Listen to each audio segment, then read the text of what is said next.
Pushing this pipe, D12 a demon on running these lights. I can't believe that she fit in them tights. Buying it once or buying it twice. Swiping this card, don't ask for the price. Texting and red, she say I'm uptight. I got a check, but I'm earning my stripes. Cheating no pussy like that shit advice. Baby, you know I'm not good at advice. Why would I go if I don't get advice? Taking these chances, rolling the dice. Started from nothing, I'm hitting these heights. All because what I be spit on these bikes. Keep a few things inside of my Sprite. Fell out asleep, you in my device. Thought I could trust you in my life. Can't even trust you in the night. If you talk to me, baby, then talk to me nice.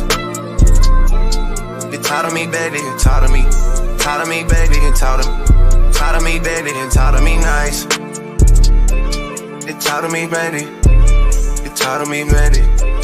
You talk to me, baby, then talk to me nice. You talk to me, baby, talk to me, baby. You talk to me, baby, then talk to me nice.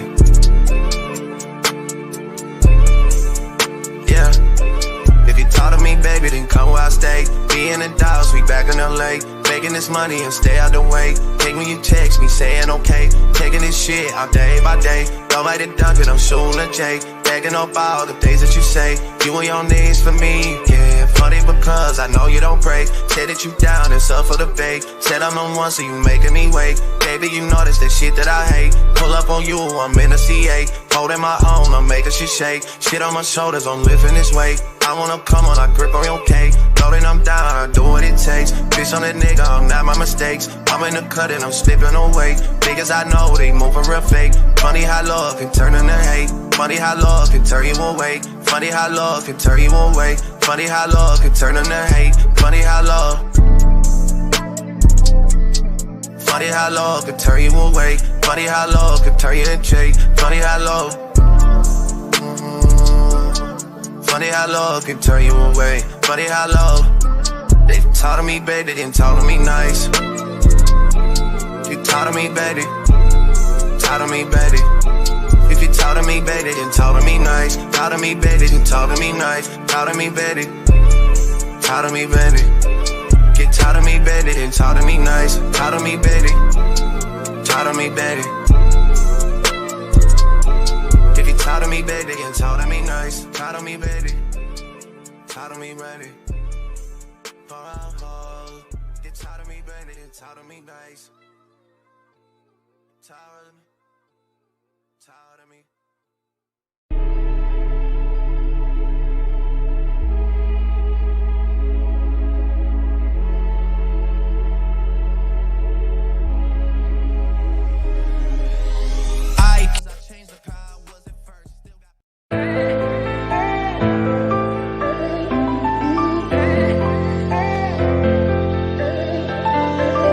Yeah, we done came from the bottom, mad that we up, but I don't hear him talking. Started with knowledge inside of my noggin. We took a dream and then we started vlogging. Put my city on the map now. I'ma say how it is and I don't back down. On the road to 100K, we finna act out. We gon' show them that we not just in the background. We the main event, we the main show. We the one that people always gon' pay for. FYF, we the best, no debate though. Number one sports channel, every angle. I'ma show them all how we ride. Best sports talk show, we not like them guys. We playing it safe while they feather the lines. We pushing the narrative all of the time. Like who to go in the game is not MJ. Kobe Bryant top 10, not what we say. Hakeem Olajuwon is very overrated. Keep it real, if it ain't fact, we don't say it. Now it's stable, we won't be ignored.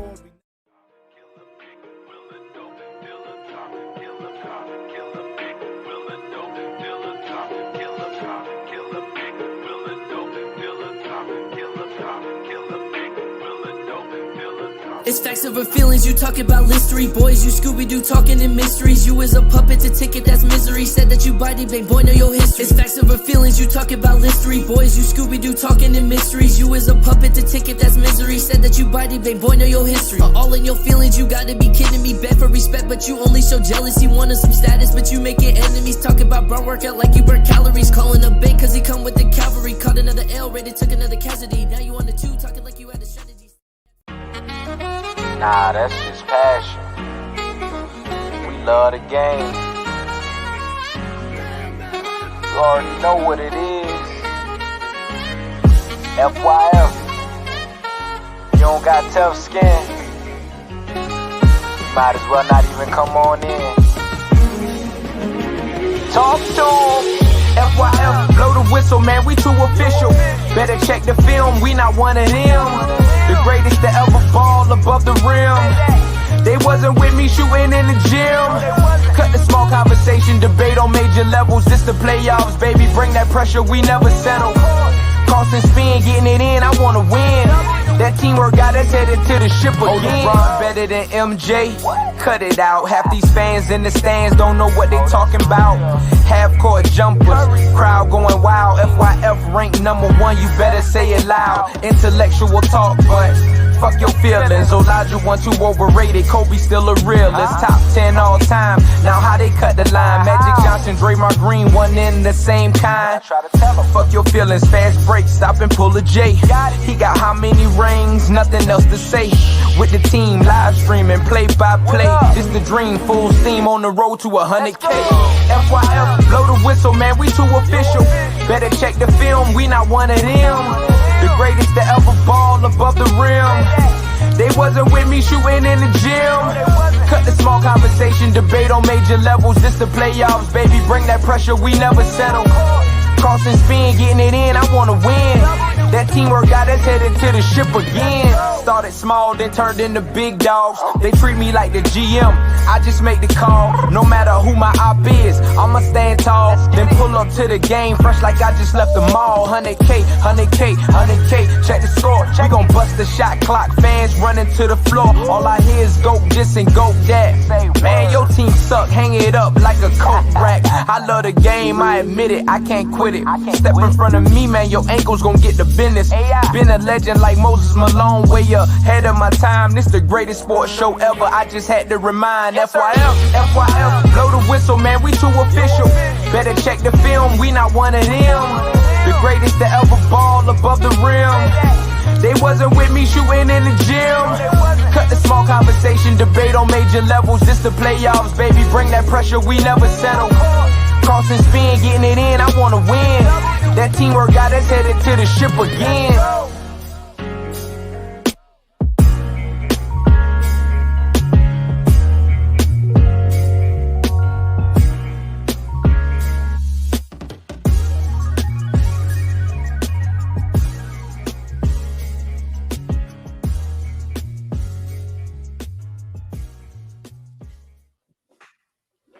FYF Sports, man, it's Lamont, man. We back.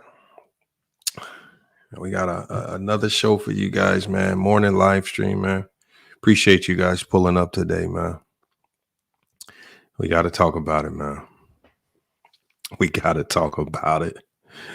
Man, I've tried to stay off really getting on DreamersPro's basketball takes for a while, right? I didn't try it, man. I didn't try it for a long time. And, you know, I kind of had some compassion for the guy because just like I was talking last night, man, I was talking last night to the locker room and I said, you know, with some guys, you can just kind of tell coming in the door that they understanding of the game of basketball is just an approach from a very casual standpoint. They don't really go too deep into the logistics of the game. They don't really look at the underlying facts, the context, X's and O's. And some people just break the game down from a surface level. Now, we've had to get on Ticket TV in the past because we know Ticket TV is played professionally. We know that Ticket TV years and years ago actually used to have a lot of praise for LeBron. And then he flipped when he saw that slander in LeBron James could be profitable. So we've had to attack and address certain people over the years. And sometimes some people just, you got to give them just a little bit of grace because we know that they understanding of the game just ain't all there. And I think Dreamers Pro, man, salute to the guy for building up a big platform. But I think it's more so of a platform built up on the drama and the other stories, the other non-basketball related stories, the news events. So it's almost like a TMZ drama cycle. And I just hate for those people to try to dive into the basketball talks, the real talks, right?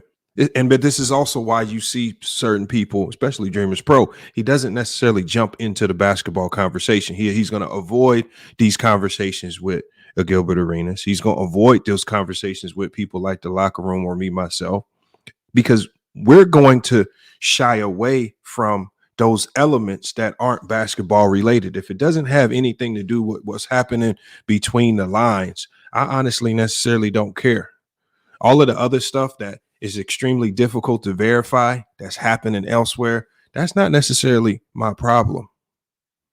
Unless it's having a significant impact on what we're seeing on the court, I don't necessarily care to see it. But today, we're going to be doing a reaction video, you guys. We're going to be reacting to a portion of Dreamers Pro most recent video. And the reason why I chose this video out of all the videos that I've seen in the past, you guys, is because this was the first time where I just listened to a video and I said, man, you know, you kind of crossed the line with this one. You know, when like the links that like we've seen people go to a lot of links to criticize somebody in LeBron James. And so this video is going to detail a number of different things. This is going to detail a lot of different things for us today. And see, this is what I want you guys. I'm going to want you guys to pay attention to some of these strategies that people that hate LeBron James, they have certain strategies, and they also have certain keywords and statements that they always throw out there to try to make it seem like, no, it's not me, it's you. It's not me, it's you guys. This hate that I have in my heart, it's not me, it's coming from you guys. It's a characteristic that we see in Carcino.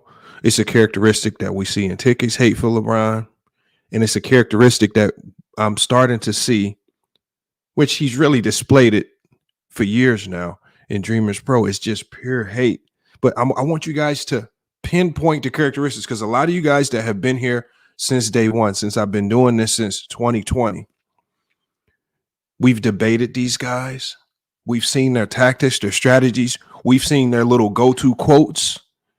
We've seen their go-to narratives. We've literally seen every trick in the book. I just think that Dreamers Pro don't know that. So we're going to not just address what he said. What he said in this video, the allegations that he was putting forth, they are so odd that I had to react to it. Secondly, what we're also going to do is, what do we always do when we address people? We're going to bring forth the facts.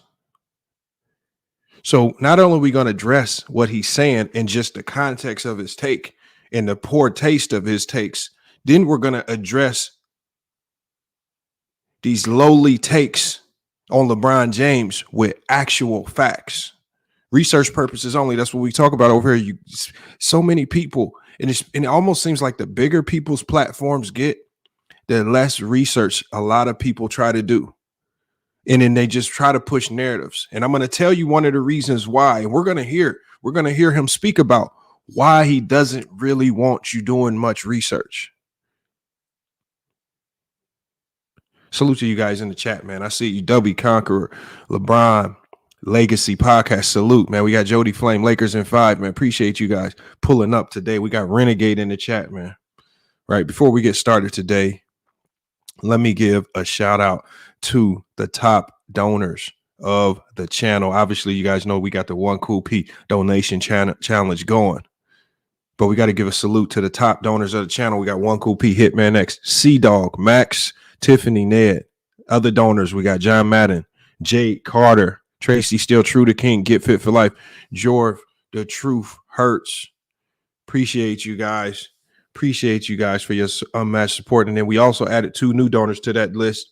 Last night we have Khalil Burton and we have Action Jackson, the champion, the fake San Antonio Spur fan. Also Herm as well, and Bees, man. So salute to you guys for your unmatched support, man. Everything that you guys do goes to help this channel thrive and grow, and it goes right back into the production of everything that you see here. So again, we appreciate that. But let's go ahead And we're going to go ahead and get to this reaction video. Like I said, I'm going to allow this to play. And I'm not going to play the full video, but I want to play enough of it so that you guys can get the gist of where he's trying to go. And then I want you guys to get a gist of some of the tactics and strategies that LeBron James haters, for whatever reason, are very consistent with deploying. Very common strategies. But again, these are all things that we've seen multiple times here on FYF Sports. Let me go ahead and share the screen. And we're going to get rocking with this.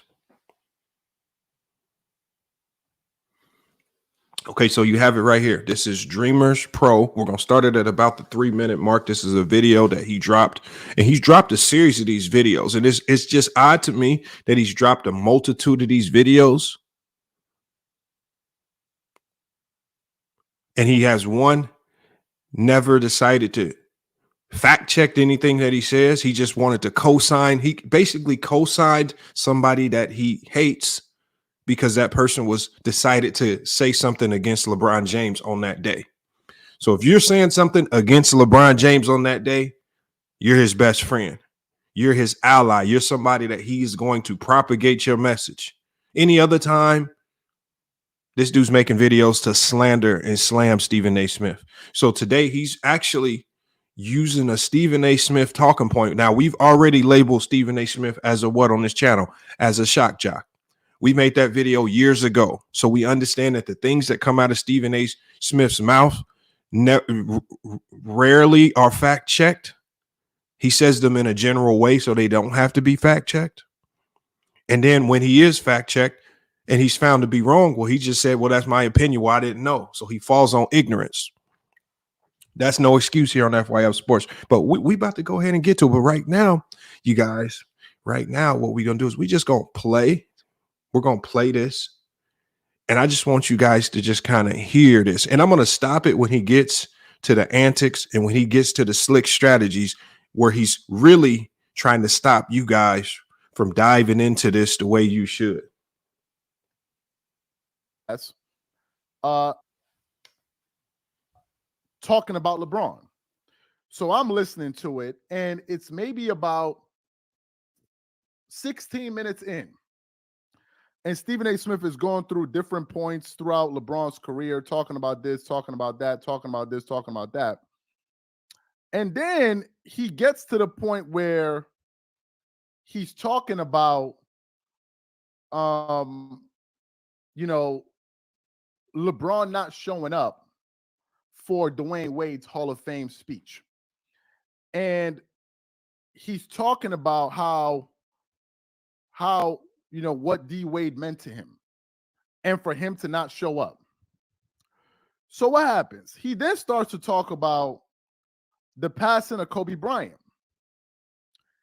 And he starts to talk about how LeBron refused to join, refused to come to the funeral. And I'm like, why would LeBron refuse to come to the funeral? And he starts talking about how the entire NBA community came to the funeral. Even Michael Jordan, the greatest player to ever play the sport, he showed up. So it wasn't like as if I was too busy or I'm too important. Nah, even MJ showed up, who never goes anywhere. And I started to remember, I'm like, hold up. This actually brings me back to the Bill Russell thing. But what I'm going to do, I'm going to play what Stephen A. Smith said. And I want you guys to listen to what Stephen A. Smith had to say. Listen to this. I promise you this, and it's a prognostication, it's a prediction, but I can't say definitively. But I'm almost willing to say, let me promise you that when LeBron James Day comes and he's inducted into the Hall of Fame, I promise you D Wade will be there. You can bet the house. There's a lot that we don't talk about with LeBron James. Remember when the memorial service took place for Kobe Bryant?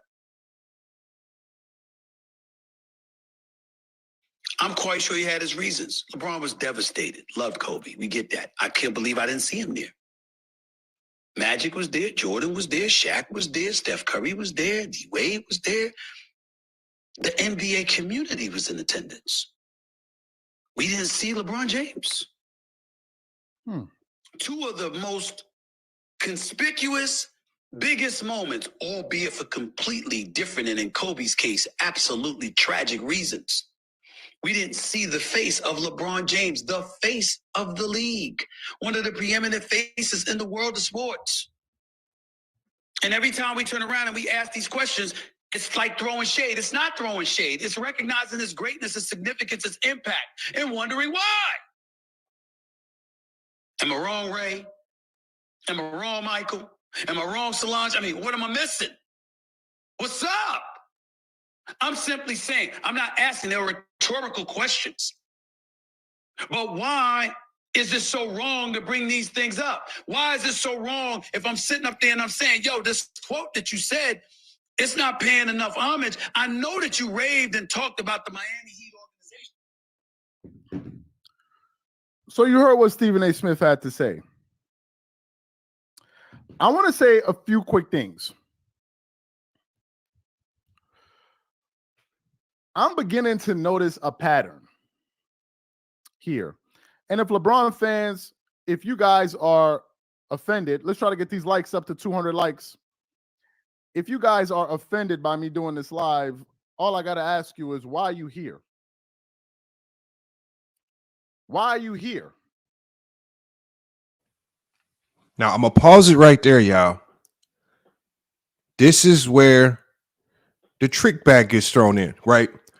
We're going to address everything that all of the allegations that he's really co-signing from Stephen A. Smith. We're going to address that because I saw a few comments in the chat. I saw a comment from Dre the Great. He says, tough to debunk this one. We're going to find out, Dre the Great. We're going to find out how tough it was, right? And we're going to find out why it was tough for you to debunk this one and why it wasn't tough for FYF Sports. Right, we got MJFB. Michael Jordan fans are the best. He says, this is the second largest channel I've seen attacking Dreamers Pro. Is this a common thing? This ain't an attack. This is what we call a fact check. Right? Remember, FYF Sports means fuck your feelings. This is not an emotional take. This is not about feelings. This is about facts. Facts over feelings, man. That's what we do here at FYF Sports. Right? Right now, we just breaking down just the context, right? What did he just say? Right? What did he just say? He said, if you a LeBron fan, don't watch. So right now, basically what he's doing is he's just basically saying, or this is what they try to do. If you don't agree with the narrative or the context of the conversation, the first thing that a lot of people like to do, especially people who have channels targeted at one player, they like to label you a LeBron fan. That's what they try to do. They try to label you as a LeBron fan. So now they try to put you in a box, right? We know that a lot of superstar players have a fanatical following. Kobe has a fanatical following. Jordan has a fanatical following. LeBron has a fanatical following. We understand that. But what they try to do is, no matter who you are, no matter if you're a hyper fan of these players or not, if you don't if you don't agree with the narrative that they're pushing on that particular day, now they try to shame you into not doing your due diligence on everything that they say. What did he say? If you don't agree, just don't watch.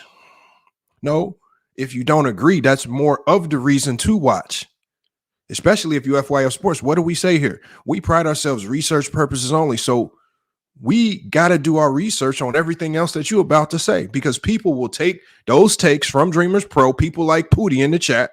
Pootie, what does Pootie do all the time when he comes over here to FYF Sports, you guys? Pootie comes over here and says, Dreamers Pro said this. Dreamers Pro said that. So because now because you've become a staple in the YouTube community for young minds and young people like Pootie who come over here and regurgitate the things that you say, that's even more of the reason why we have to fact check everything that you say. But we're going to go ahead and continue with the video. Why y'all here? I mean, I'll be living rent-free in you guys' mind. Y'all talk about LeBron lives rent-free, but every time I turn around, you guys are here. Why y'all here?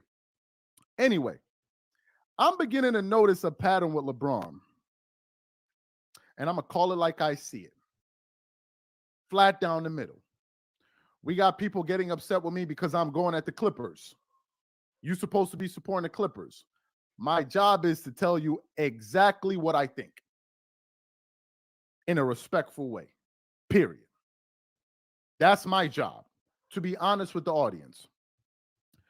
You know, Stephen A. Smith points out LeBron never attended Kobe's funeral. Do you know what people said? People said, oh, but he grieves in his own way. Interesting. Y'all remember when Bill Russell passed? Y'all remember when Bill Russell passed? And everybody was, sending out messages for Bill Russell. We posted, everybody posted. Everybody sent a note. Some people that knew Bill Russell, some people that didn't know Bill Russell. But everybody put out a post or made a comment, everyone, about Bill Russell. But when it came to LeBron, what did his fans say? Well, they said what they're saying right now. Can a man grieve on his own? Can he grieve the way that he wants to grieve? And I'm like, well, wait a minute. You're talking about LeBron James, who is a grown-ass man. Y'all are making it as if like LeBron is a little child. LeBron is a grown adult. Grown adults. Y'all turning him into a baby in diapers. And one of the prominent figures in your sport passes away and we don't get nothing from you? Now, listen, I've always felt that LeBron was jealous of Kobe. This is what I felt. He was always jealous of him. Always. He went to China and went overseas and saw the love he was getting and realized, man, this is not me. They don't love me like that. This is one of the statements, you guys. This is one of the statements. And salute to One Cool P in the chat. I see you in here. Yes, we are on StreamYard. We will be opening the panel up at the end of the stream, bringing you guys up to talk about this. But this is one of the statements, you guys. I want you to put an asterisk by this statement, right? This is another. So now he's went from the analyzation of what Stephen A. Smith said to now he's thrown in his own talking point narrative. Now this is a statement that he made. I've always believed that LeBron James was jealous of Kobe. Again, another statement purely out of feelings, no facts attached to it, and there's no real way for anybody to go fact check it, primarily because it's fake news, it's false, and it's just a feeling. He says, I feel this way. He says, LeBron James went to China, saw all the love that he was getting, came back jealous. Now, I want you guys just to think about that. I want y'all to think about that. Kobe, who right before he passed was at a LeBron James game celebrating a record-breaking night for LeBron James. The best of friends. Now he's regurgitating things that just don't seem factual because now he's just speaking out of pure opinion. But this is why, right? Whatever you think of Dreamers Pro, but this is why the label of LeBron James hater gets attached to him, because of statements like that. It's not a statement of fact. We never saw any rift between Kobe and LeBron. The two never talked down to each other. Extremely high competitors, always respectful of each other, but you throw this in. So now what you're doing is you're trying to create a rift. Kobe fans and LeBron fans. Now the rift is created. You've already told people if you don't like the content, get out and leave. So anybody that was willing to double down and fact check anything that you said, you've already asked them to get out of there. You don't want those people around. People like FYF Sports, people like The Locker Room, people like Gilbert Arenas, people that are actually going to, what did Gilbert say to this man all the time? Just use Google. What do we say over here? Research purposes only. Get those people out of here. I only want the people that are driven off of my emotional takes, that get galvanized by the things that I say, but have no motivation whatsoever to double down and fact check anything that I say about this man, LeBron James. We got this right here from Pootie. Pootie says, where's the lie, Lamont? LeBron went to Coach K behind his back and said, fix that motherfucker snake activity. Okay. Again, there you go with the lies, Pootie. There you go with the lies, Pootie. But you know what, Pootie? Just hold your thought. Y'all know what we do here at FYF Sports. We will do the fact checking. And when I put the facts of everything onto the screen, then I'm going to let the people decide, not me. I'm going to let you guys decide based off the facts who's right or who's wrong in this situation. But right now, we're just laying out who this person is, right? The links that people will go to just to hate on LeBron James. This is why I'm not right now. I'm telling you how you get labeled as a LeBron James hater.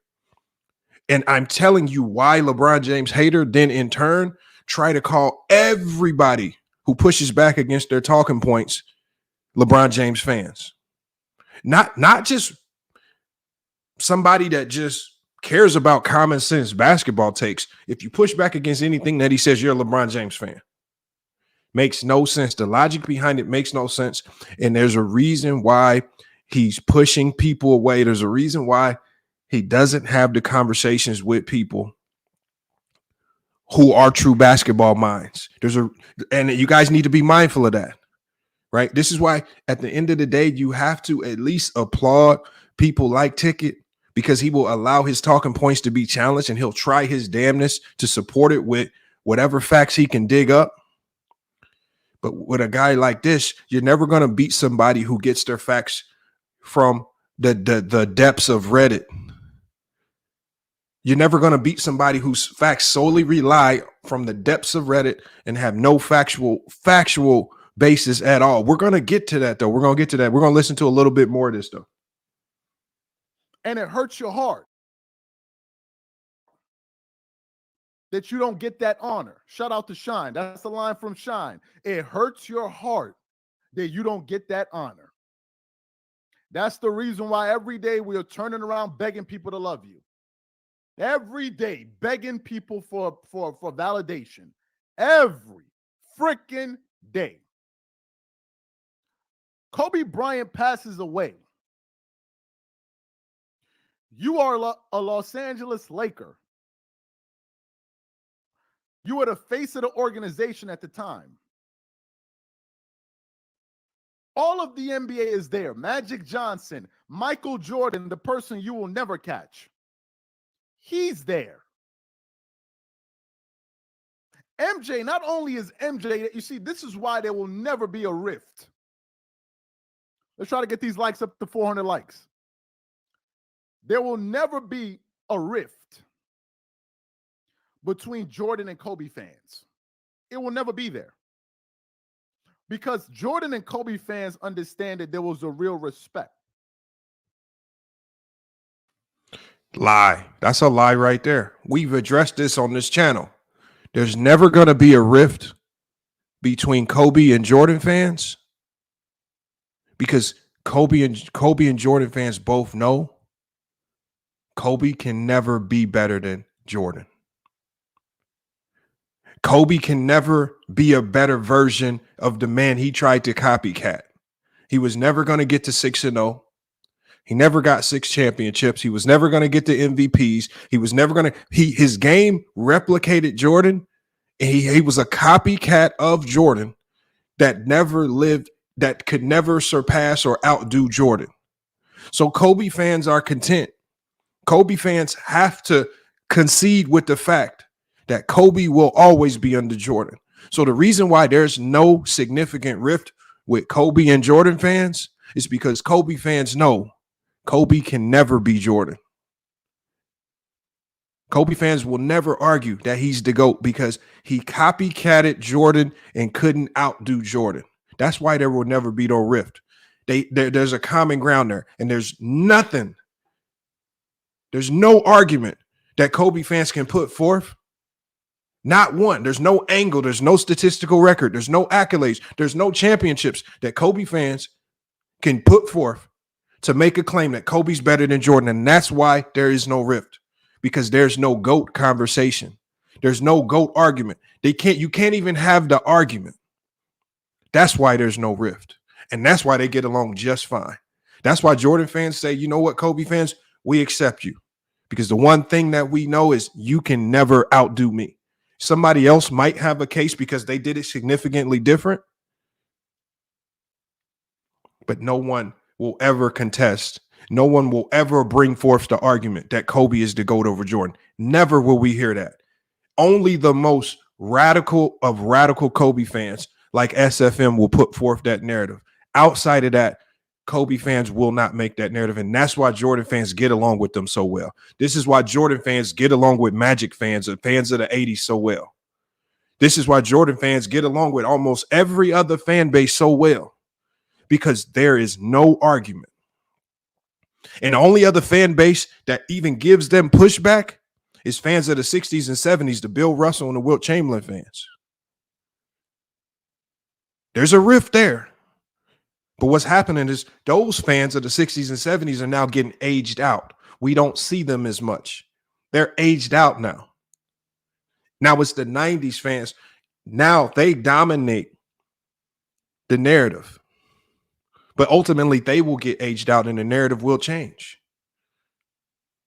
See, a lot of people won't be honest about that. But see, I've seen enough. I've been in enough debates on this channel that I've recognized that. I've even made that point before. But we're going to play a little bit more of this. Actually, you know what? Let's just do this real quick. He just made a very damning allegation, you guys. He just made a very damning allegation. He said, and he co-signed. Well, I'm not even going to say he made the allegation. He co-signed Stephen A. Smith's allegation. Stephen A. Smith said LeBron James did not attend the celebration of life memorial for Kobe Bryant. That wasn't the funeral. He's already mislabeled this celebration of life as the funeral. That was not the funeral. That was just the celebration of life event done for TV. But he says, and remember, you guys, we had Dre the Great in the chat. He says, tough to debunk this one. No, this is tough to debunk if you are an avid Dreamers Pro fan and you don't do any due diligence or real research. We're going to get to that research right here. And then we're going to fact check the research to make sure that the research was accurate. So let's get to what we found. Let's get to what we found here on FYF Sports. Let me move this comment off the screen. So we're going to get to what we found here on FYF Sports. And we're just going to read through it.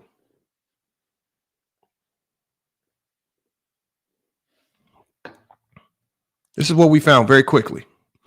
From Fadeaway World. Fadeaway World says LeBron James was at Kobe Bryant's memorial, but he requested not being filmed during the ceremony. Okay, we'll read this then, because that's very interesting. Now, is Fadeaway World the most credible site? No. So now we have to fact check the person that put forth the fact. So what did Fadeaway World say? This is LeBron James reportedly attended Kobe Bryant's memorial service at Staples Center on Monday, but the Los Angeles Lakers star raised a lot of questions about his presence at the event since he didn't speak and was not spotted by cameras. Now we fact check the fact checker. It says the Los Angeles Times had reported that the Lakers star was indeed in attendance, although we couldn't see him. While some people thought it was not correct that James was filmed at the ceremony, others said that he might have asked not to be filmed during Kobe Bryant's memorial out of respect. Right? It mentions the other active NBA players that were there: Steph Curry, Draymond Green, James Harden, Russell Westbrook, Bill Russell, Jordan, Shaq, all of the guys that he mentioned already. It was a very emotional ceremony where Vanessa Bryant, Jordan, Shaquille O'Neal, among others, delivered heartfelt speeches. So now we're going to go to the Los Angeles Times. Let's go over to the Los Angeles Times because they're the ones that reported LeBron James was there. The Los Angeles Times. The Los Angeles Times, and this is all information that you guys can go look up. It says Snoop Dogg was there, his eyes hidden, as were so many people behind dark sunglasses. Christina Aguilera sang Ave Marie. This was beautiful, and Italian is and in Italian as well. Kimmel noted. It says among the Laker faces related in the audience: Magic Johnson, Kareem Abdul-Jabbar, Shaquille O'Neal, Phil Jackson, Jerry West, Rick Fox, and LeBron James. So now the Los Angeles Times also confirmed that LeBron James was there in attendance, right? So now a lot of people want to ask, why? Why was LeBron James not on camera? There was one source that actually asked LeBron James, why did you not want to be filmed at Kobe Bryant's memorial? This was asked by Essence Magazine. Essence Magazine asked LeBron James this at an ESPN event, right? And this is what LeBron James said. He says, I respect your question for sure. He added during the Lakers shoot around prior to the game, right? He said it was just very emotional, a very emotional day, very tough for myself and for my family. Then he went on to express the admiration for them, and he talked about his appreciation for the event. He even went to details about his time at the event.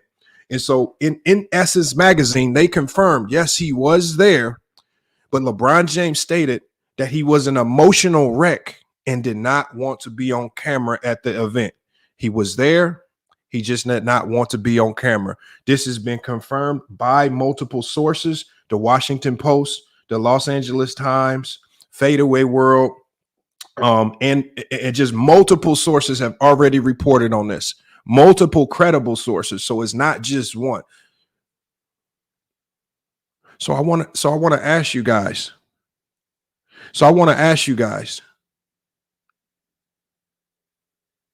Y'all see how easy it is to push a narrative that LeBron James wasn't at Kobe Bryant's memorial simply because LeBron James didn't grab one of the TV cameras there and stick his face in front of it?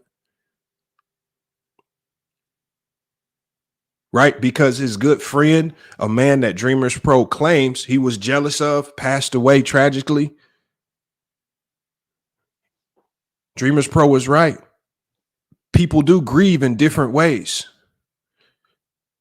Some people like to do it with public shows, of affection, just like at this event. Other people like to be more private with their grief. LeBron James, out of respect, chose to be there, but said, you know what, you guys, I choose not to be on camera. Probably went up in one of the boxes in a private box and watched from afar. I don't know how it was done, but it was confirmed that LeBron James was in attendance, and it was confirmed by multiple sources. Dreamers Pro, just do your research. Just do the research. It's there. It does. Remember, just like what Gilbert Arena said, just Google. It's not very difficult to dive into that element. And so now we have to ask,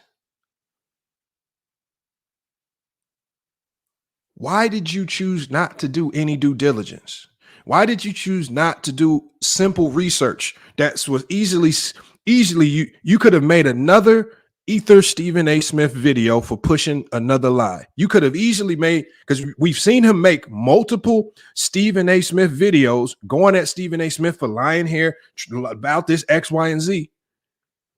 But you were so thirsty to say something slanderous towards LeBron James that you refused to fact check. And this is not like this is hidden. It's on the Washington Post, major media outlet. It was reported by the LA Times, the New York Times. 3 major media outlets reported that LeBron James was there. And Fadeaway World also did as well. Essence Magazine also has an entire article on this where they were one of the only people that asked LeBron James, why didn't you want to be on camera, LeBron? And LeBron James said, I was an emotional wreck that day, man. So what happens now is when people fact check you, and I've said this multiple times, y'all, when people fact check you and your first allegation, his first allegation, LeBron didn't attend Kobe's funeral. When your first allegation is a lie, you've attached yourself to a lie because you are a LeBron James hater. You did no real due diligence or research on the matter because you are a LeBron James hater.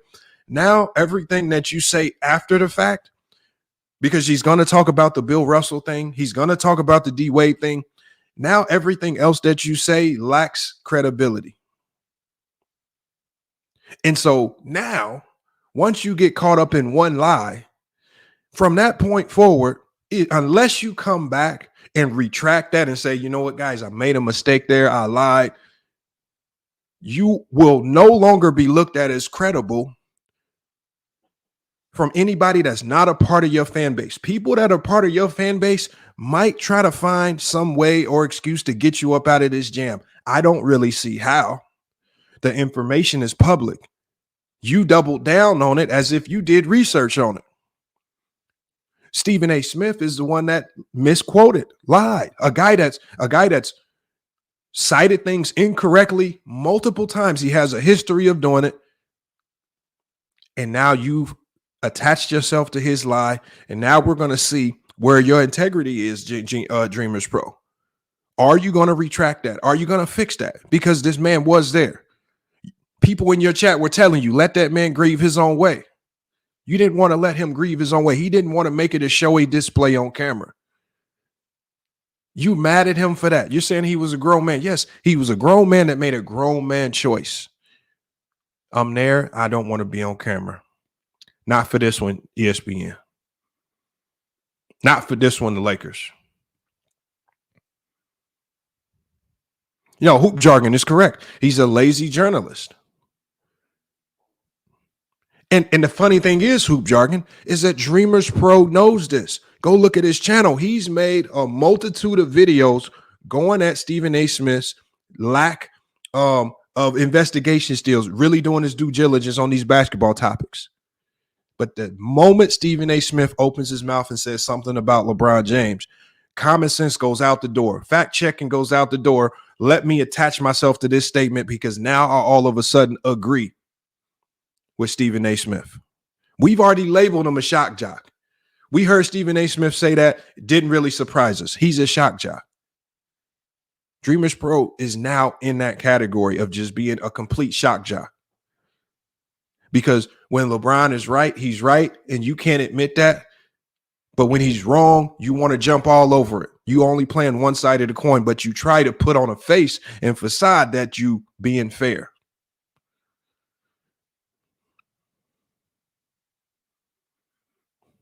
Rap Guy Reloaded says, Gilbert Arenas is a shock jock. See, Rap Guy Reloaded. I always tell you guys this. Where do you guys be when I drop the link when Gilbert Arenas is actually on the panel? Where do you guys? We did this last time. Somebody in the chat talking this mess about Gilbert Arenas. 2.2 seconds later, Gilbert Arenas on the panel. Drop the link. No, okay, come on up here. Let's repeat those things. So Rap Guy Reloaded, when he's back on this channel again, and if I see you in the chat, it's mandatory that you now click the link and pull up, and you need to explain this shock jock statement. Not to me. You need to explain it to Gil. Research purposes only. Just have your facts together and call the NBA player out. Call the guy out that was actually on NBA courts and has a much better understanding of the game of basketball than you.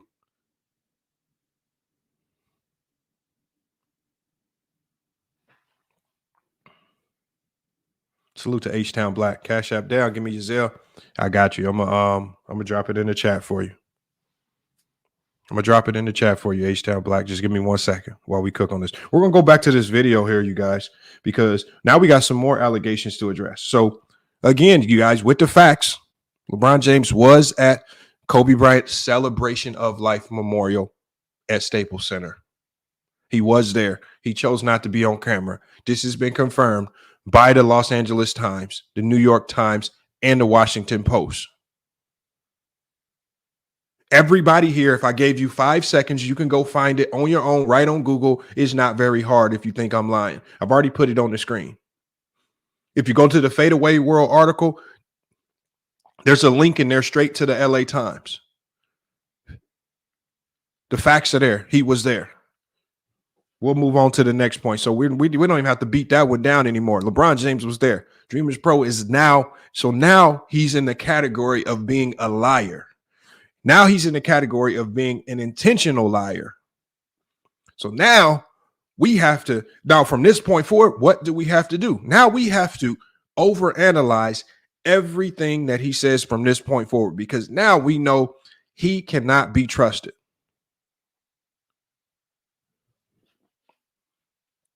Let's get to this video, y'all. Hold on, let me get it on the screen. This is crazy right here. It's crazy that we got to even do this, man. Like I said, for the people that, like for the guy that said that everybody's going, no, everybody's not going at Dreamers Pro. Because I'm not attacking him as a person. I don't know where he's from, what he does for a living. I don't care. But I'm only addressing the things that he said. And because this take was just so outlandish, I said, this is the one time where I'm actually going to react to it. All right, let's hear the rest of them. Let's just hear him out. Maybe he's going to make some sense going forward. I don't know. Let's hear him out, though. Yes, I'm serious. Yes, I'm serious. When you got Stephen A. Smith questioning, why didn't you show up to Kobe's funeral? This is what I want to know. Why y'all think? Hold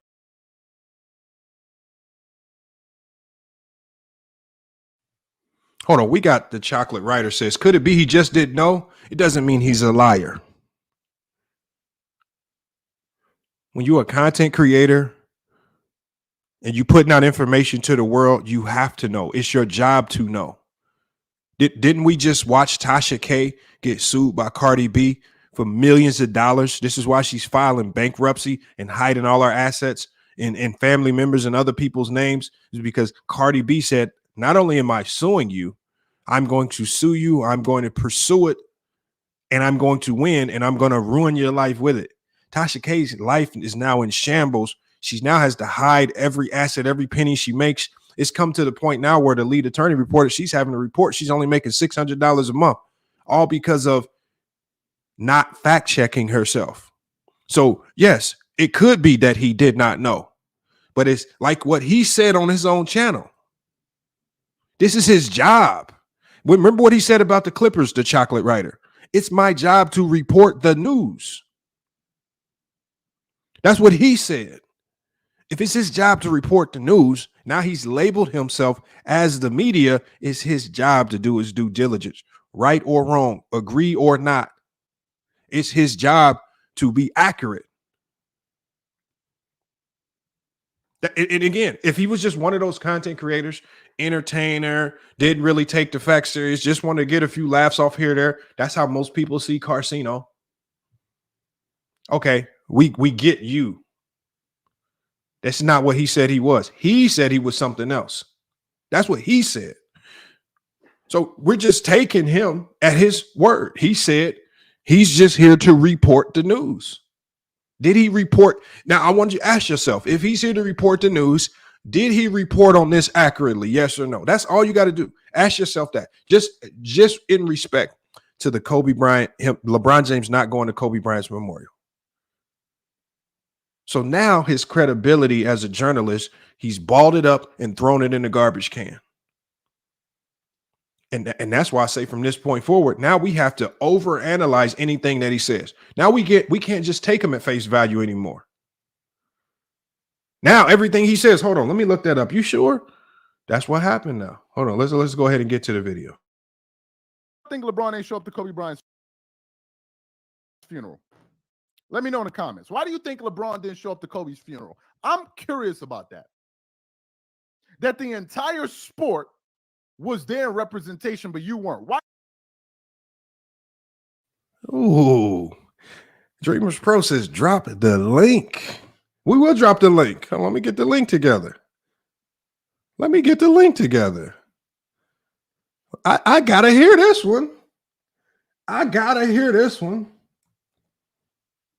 have to hear this. Hey, y'all, FYF Sports bring them out the woodworks, don't he? I got to hear this one. Hey, y'all, this is just for Dreamers Pro. Please, nobody else click. In the middle of the reaction, I couldn't even finish the reaction. That's wild. Link is in the chat. Look at hoop jargon. No hoop jargon. I don't know. Hoop jargon. I do these all the time. I do the fact checks all the time. It's a lot of times I do this when I do these fact checks, when I do these ether videos. Do you know how many times people never pull up? Kwame Brown tried to. Didn't work. Link is in the chat, y'all. Link is in the chat. Link is still in the chat. I got nobody in the backstage. I still got nobody in the backstage. All right, so what we're going to do is I'm just going to continue playing the video. I put the link in the chat. Let me drop it again. And we're going to continue with this reaction. The show don't stop because, you know, people be coming with fake channels and all this stuff because Dreamers Pro channel got a check mark by it. So if y'all can see it in the chat, if it don't have a check mark, it ain't the real one. It's just a fake. It's just somebody fake. Because y'all know we dropped the link immediately. Look at Uncle Suge. He said, Dreamers Pro is too emotional with his takes. Hold on. Let's see if this is the real account. Hold on. Can you flash your camera on so we know it's real? Please, sir. Can you flash your camera so we know it's real? I got you in the backstage right now. All right, hold on. I'm gonna pull him up anyway. We'll just kick him out of here if it's a fake. We got Dreamers Pro. Salute. Hopefully it's a real account. What's good? Can you hear us? You with us?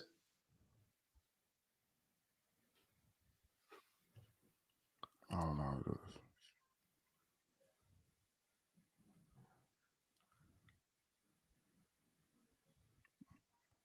this. Can y'all hear me? Yes, we can hear you, man. You good. Appreciate you for pulling up, man. You see what we're reacting to. You got any thoughts on what we said so far? I don't even know how to use it. Yeah, we can hear you. We can hear you, Dreamers Pro.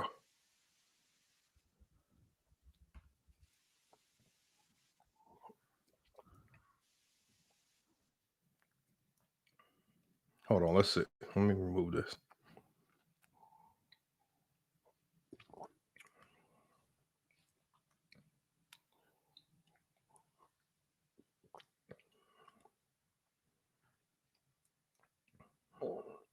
All right, he's dealing with a few technical difficulties, y'all. We're going to give him the benefit of the doubt. Y'all know StreamYard can be tricky.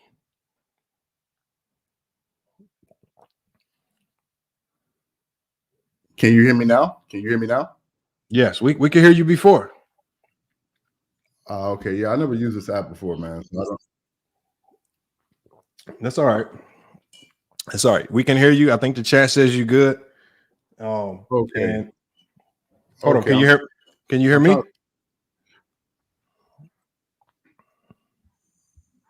Okay, so I don't know how to use this because StreamYard looks like it opens up 2 pages, and I can only hear you if I unmute the second page. I don't know how that works. I don't know how I'm supposed to be hearing you. This is weird. Anyway, y'all can hear me. So let's go. Hold on. Can you hear me though? I just want to make sure you can hear. Yeah, I can hear you, but it's like a slow feedback. Dang it. All right. Well, we'll just try to progress along as good as possible. And hopefully we can have the conversation back and forth. So we're doing the reaction video, man, to your take from Stephen A. Smith, man. And we did a little fact checking about LeBron James, and it turns out he was at the Celebration of Life memorial for Kobe Bryant. That's just one of the facts that we fact checked. And that definitely coincides. It does not coincide well with the Stephen A. Smith talking point that LeBron James was not there. Is that a statement you willing to kind of backtrack, or what's kind of going on with that? No, I'm not backtracking nothing with LeBron. First of all, with LeBron, I've noticed that his fans, these guys have all of this energy whenever I start going at him. Whenever I start going at it, all of a sudden they can tell me how many videos we did, how much money you made. Oh, you love LeBron. Meanwhile, these dudes is on my channel every single day. The first thing. The second thing about LeBron not being there. Kobe died 4 years ago, 3-4 years ago. I never made a video about it. Never. I'm talking about why didn't LeBron? Because I didn't care. Now, what I did notice about LeBron was whenever it came time for showing up for other people, When it came time to comment on Bill Russell, he wasn't there. His fans kept on telling us he grieves the way he grieves. Skip Bayless and everybody was asking why he didn't comment. Nothing. Dwayne Wade gets inducted into the Hall of Fame. Everybody was shocked. Why didn't LeBron show up? Why didn't LeBron show up? Of course, LeBron fans will tell you, oh, he was a so-and-so place with Bronny, like as if they was there. They were not there. They're just saying anything. Then Stephen A. Smith is talking about LeBron, and then he goes, why didn't LeBron show up? And then I thought to myself, I said, hold up. Why didn't LeBron show up? Because if I was here trying to, throw LeBron under the bus, I would have did videos about that. I never did. So then I started Googling it to find out, well, did LeBron attend or not? Yeah. And if you search, did LeBron attend Kobe's funeral, you will get like 100 articles. There's an Essence article that I can link or whatever right here that asks the question, that says LeBron James explains why we didn't see him at Kobe's funeral. What did LeBron say in the article? He says, this is a personal question for me and my family and all of this. So it's so conspicuous whether or not he was there or not that one article will say he was there, which we never saw him. But now they're saying that he didn't want to be a part of he didn't want the cameras on him. Let me ask you, what would it have to be in LeBron's mind to think that the cameras would be on him? Why would he think that he would be the center of attention at somebody else's funeral?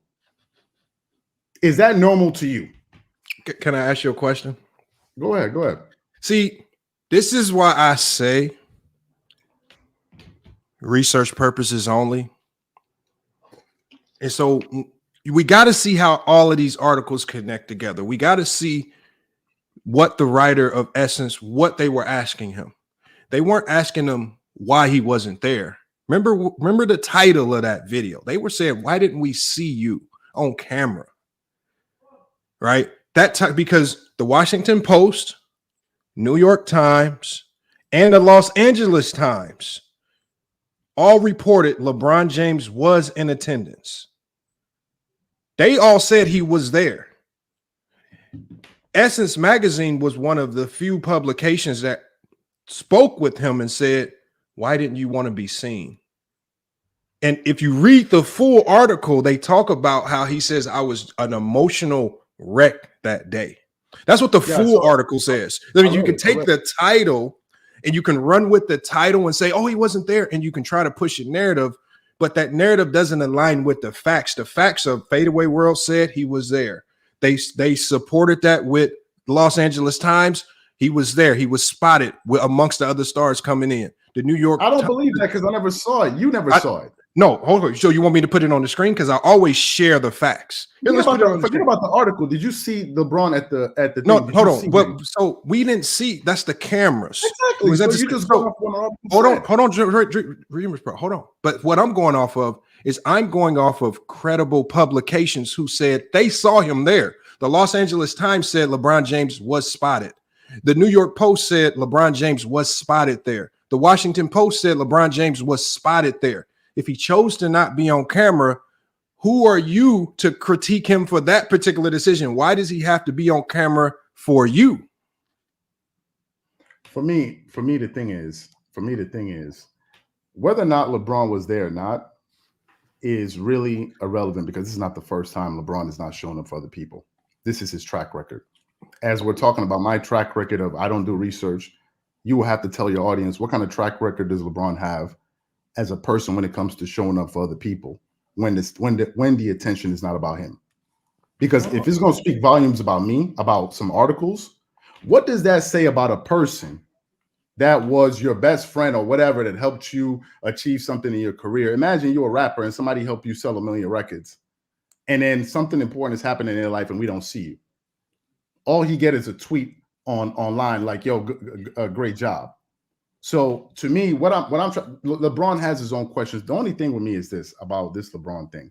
Mm-hmm. LeBron fans are making it seem as if you cannot have a negative opinion about LeBron. It's like they always want you to kiss the ring. Look at how they're going to Shannon Sharp. Look at how Gilbert Arenas talking about, yo, you're supposed to be your fan. What? So even if that's even if I'm a fan of LeBron, I can't have an opinion about him. I always got to say nice things. No. No, and that's the beauty of basketball, because the beauty of basketball is that everybody's entitled to an opinion. The divide is when you have opinions like the GOAT conversation, which is opinionated. People are going to have their opinion one way or the other. There's no right or wrong answer. But in regards to facts, like LeBron actually attending Kobe's celebration memorial, that's not opinion. There's no I feel he was there, or he was there, or he wasn't. The facts indicate that he was there. And what we're here to do is address the facts. All of the stuff that LeBron fans argue, GOAT, basketball, Miami, Cleveland, that's all opinionated. The facts are a different question. Let me ask you, do you think Stephen A. Smith was at the funeral? I don't know. What do you think? What do you think? I don't know. I cannot think, because it's not. Stephen A. Smith didn't speak on if he was there. Stephen A. Smith made the claim that LeBron wasn't there. It's my job to fact check what he said. Was LeBron James there or not? And if I have 3 media publications who say they all saw him there, and you have Essence Magazine confirm he didn't want to be on camera because he was an emotional wreck, which is understandable. We're all humans. I don't believe that. LeBron always loves being on camera. I don't believe that. Who believes this? The thing is, you're giving LeBron the benefit of the doubt, but you don't give Stephen A. Smith. What makes the Washington Post, the New York Times, and the Los Angeles Times not credible when they say they saw LeBron James there? And I can put the Los Angeles Times article up as verification, because not only did they verify it, you can check this as well. The New York Post and the Washington Times also verified it as well. They didn't say that he wasn't there. They said they all saw him in attendance, people who were there. He just chose not to be on camera. So what makes them not credible, but your opinion more credible than those publications? What makes Stephen A. Smith's opinion invalid? Well, what makes Stephen A. Smith's opinion invalid is the fact that he has a track record of misstatements, which is I have detailed on this channel, which even you have detailed on your channel. So news publications, everything they write is true? No, but when you have multiple news publications reporting the same thing, that's what lends more credibility to the truth. When you have the New York Post, or the Washington Times, the LA Times, and the New York Times all say the same thing, and then SS Magazine bring all context to it, that's what lends more credibility to it. Stephen A. Smith has a track record of misstatements and misquotes. You understand this because you have a channel where you've directly attacked a lot of the things that he said. That's a fact. The thing is this about whether or not if LeBron attended Kobe's funeral or not, we will really never know, because I never saw him. I never saw a picture of him. I never saw nothing. Now, you're saying that all of these publications said that in fact he was there, but his reason for not being there is because what was the reason? What was the reason they said? He was emotional wreck. He was there. He was there. He just chose not to be there. Now, let me ask you a question. So if it's about seeing visual proof, is Kobe actually dead? You see, I can't. No, and I'm not trying to be funny, Dreamers Pro. I'm not trying to be funny. I'm saying when people report, like when they reported that Kobe passed, we take that as fact. We don't have to see a body. We have to say, this is credible source that reported it. Multiple, because remember, when we saw the first report that Kobe passed, a lot of people said, this got to be fake. But when you see the multitude of reports saying that Kobe passed, oh my God, this is real. I remember exactly what I was doing when I got the news. So let me ask you. So it's the multitude of reports that lend credibility. It's not just one. That's why I said we fact check the fact checkers. Yeah, yes, I believe Kobe passed away. I don't believe his wife was on stage crying. I don't believe a mother would fake losing her daughter, and Michael Jordan, all these guys would be there. I don't believe that. But you believe that LeBron was fake mourning? No, I didn't say nothing about LeBron because I don't know what he was doing. Okay. I don't know what he was doing. I don't know. I never saw him. Gotcha. All I know is that we've never seen Kobe since the day he passed. Okay. That's all I know. I don't know what LeBron was doing. Because I'm not going to go down the road of Kobe's alive and all of that. I'm not going to go down that road of all of that. My only thing is this. LeBron now has a track record, as we're all talking about people's track records. He has a track record of being fouled. Everybody, the Dwayne Wade thing was the one that showed that. Okay, well, let's the talk about that inside. because we could talk about that. We could talk about that. Well, and I agree. If he intentionally just dismissed Dwayne Wade, I'm not showing up. I He got better just things to do. No, no, he no. I just understand. he just No, dismissed the Heat. So why would he not? He just dismissed the organization I and the got you. role No, that they played. and I got you. I know, and maybe he did all that, but we're talking about LeBron and D Wade's. The one thing that we all know is no hidden secret. They've been best friends throughout their entire tenure in the NBA. We don't. I'm not. That's the one. That's the fact that we know. The other fact that we know is that LeBron James didn't attend his Hall of Fame induction. That's a fact as well. Now, what evidence lended credibility to you saying that this was an intentional act of malice? LeBron James just did this to slight D Wade. I never said it was an intentional act of what I said was he didn't attend, and I'm noticing Okay. we're noticing a pattern. We're all noticing a pattern with the Bill Russell thing. I can't even get into that. I think at the time we asked the question, LeBron fans will tell you everything. They'll say, "Oh no, he was." What did they say? Oh, they said exactly what they just said. Just now, he was grieving in his own way. I'm like, so let me ask you a question. If somebody passes away that you know, is it about you and how you're grieving, or is it about the person and the family and paying respect to them? It's definitely about the person and the family for sure. Do you suspend your own personal feelings of, oh my God, I need to grieve in my own way, or are you thinking about the other person and what they're going through and maybe the support that they need? In what sense? Are you meaning? I'm trying to understand the context though, because are you talking about personally grieving, or are you talking about the public show or the showy display of affection? Like, are you talking about how he shows it to the public or how he handles it privately? Which one? I'm saying in the sense that in the case of Bill Russell, LeBron is the face of the NBA. Michael Jordan and everybody is leaving a comment to remember one of the great winners of the league. LeBron doesn't put out a comment. When you say leave a comment, what do you mean? As far as no, put out a statement. Okay, so LeBron didn't put. So you saying his team didn't put out an official statement? No, not his team. He himself. Okay, so he didn't. Were there any other players that didn't put out statements? Jordan, everybody did. No. I'm saying. I mean, did you check to see if Carmelo put out a statement? I didn't check every single person, but Carmelo is not the face of the NBA. Okay. Never was. Did Dirk did so? I mean, I understand that LeBron probably didn't put out a tweet, because I remember you said on this video you specifically got on him because he didn't take to social media, and it's just odd to me. And I'll let you explain this. It's odd to me that you said when somebody dies, you want to make it about them and their family, yet you want LeBron James to go publicly put out a tweet, which ultimately brings the attention back to him because he has such a massive following. How would him tweeting it put light on Bill Russell? Wouldn't that just go against your point of him trying to use another situation to bring attention to himself? No, because these people already have platforms. So if you say something, obviously people in your corner or whatever it is, the people that follow you are going to know about it. But the point is, you're putting out a message. There are many people that have passed away. When Muhammad Ali passed away, everybody was there. Will Smith and all of these guys were there. Now, are they going to say, well, I don't want to go there because of my attention, and then people are going to see me? Why? Somebody would have stood up and said, why are you thinking about yourself?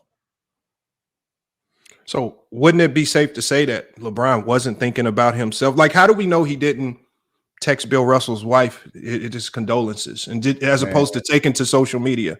Because a lot of times when people die, like obviously, like when my mom died and my dad died, right? A lot of people just text me their condolences directly to me. I didn't see a lot of people in my circle go straight to social media and announce their condolences. They came to me directly and announced it.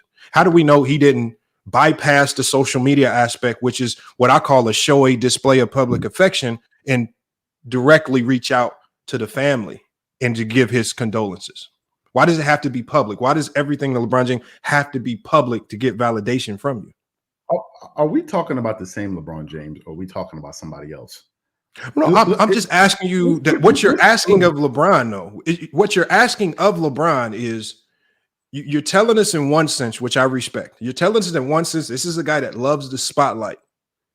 And then you get mad when he doesn't spotlight these issues by bringing the attention back to him, like in the Bill Russell situation, by tweeting like Jordan tweeted and like everybody else tweeted. So he has a tweet. And the only thing LeBron James did in respect to Bill Russell, in respect to Bill Russell, I'm changing my number back to 23 out of respect for Bill Russell. He did publicly come out and say that might lend any credibility to the fact that he may have sent his condolences to the family as opposed to doing it publicly.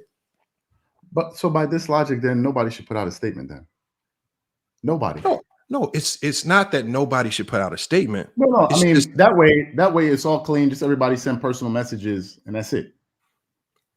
No, you choose to. A lot of people choose, and even if you put out a message, I don't think anybody's going to say that Jordan's looking for attention by putting out a message. That's how he chose to send his condolences, and we don't know how LeBron chose. Just like we don't know how Luka or any of the great players in the league chose to send their condolences. Some people probably sent donations in to some of his foundations. Some people probably mentioned it online and sent condolences. Some people probably reached out to the family directly. But how they choose, especially in moments when we're talking about death, who are we to dictate and choose how somebody sends their condolences? I totally disagree. I feel like you're making a lot of excuses for LeBron right now. Something that is basic, we're now complicating it for LeBron. There are many celebrities, popular people that have passed away. People put out comments. Now, when it comes to LeBron, we now want to go into a philosophical conversation of, well, what does it really mean? We all know what it means. Like, we're not going to complicate it for LeBron. Everybody knows this, that if a important person passes in your field or something like that, you put out a statement to at least acknowledge him publicly, to bring there was a guy, one of LeBron James's friends, a guy that and I was reading this in Esquire. One of LeBron James' friends recently passed, Matthew Perry. I didn't see LeBron publicly go to Twitter to mention it. I don't follow LeBron's. I'm talking about like people that are known. I don't be following LeBron. I don't be caring like what I don't know. I don't know who passed on LeBron's circle or not. I'm just talking about things that NBA people like we know, popular figures like Bill Russell and stuff like that. I don't be following. I don't be checking for LeBron like that. I don't know what's going on in his life. You got to ask Suzette and all these other people that be beating me to LeBron. I mean, and so now it's come to the point where it feels like we're so hypercritical of LeBron that it seems like people want to dictate how he chooses to react to death.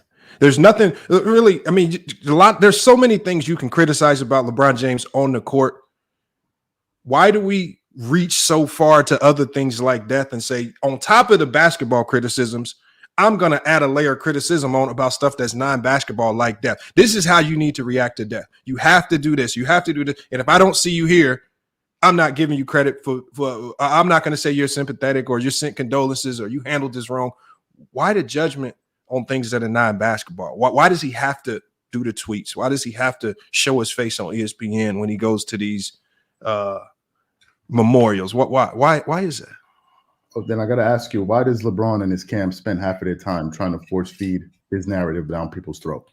Why does he have a history of having people fired on television for not basically twerking it up for him?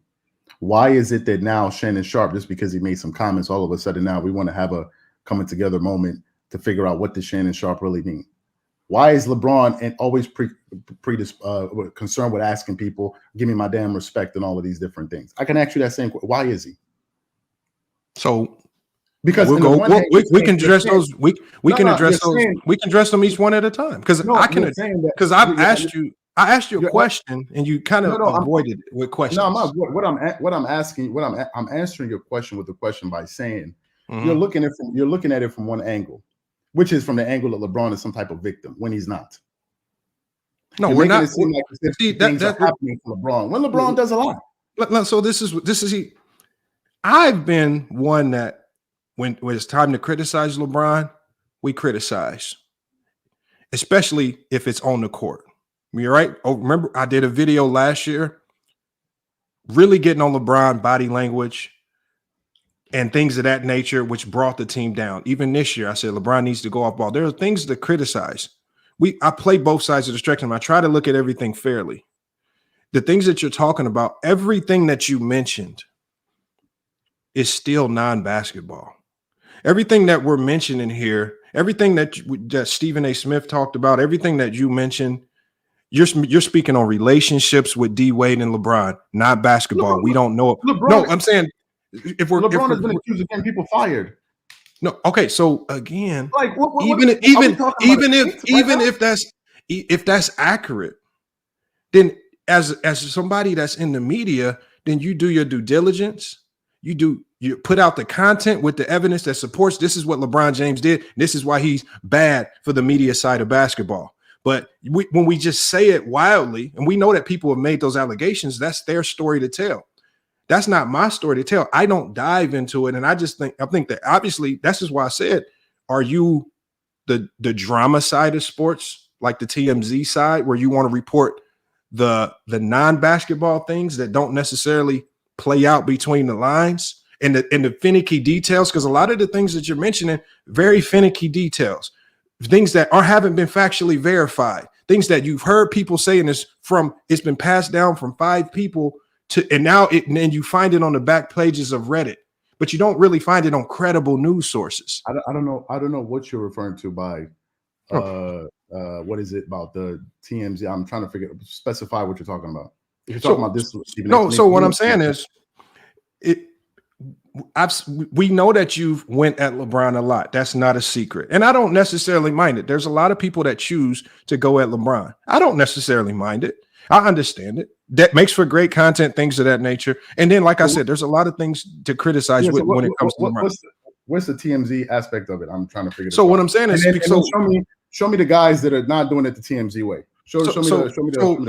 What I mean by that is, when we talk about the TMZ ways, means you're reporting on the stories from what I call aggregate media, media outlets that we know sensationalize stories to a large degree, that basketball players in the locker room, players that I've spoke with, read them and just completely laugh. They've taken this story where there might be a few elements of the truth and they'll add layers onto it that just make it fanatical just for headlines. And it seems like you tend to follow. Well, the one example is just today.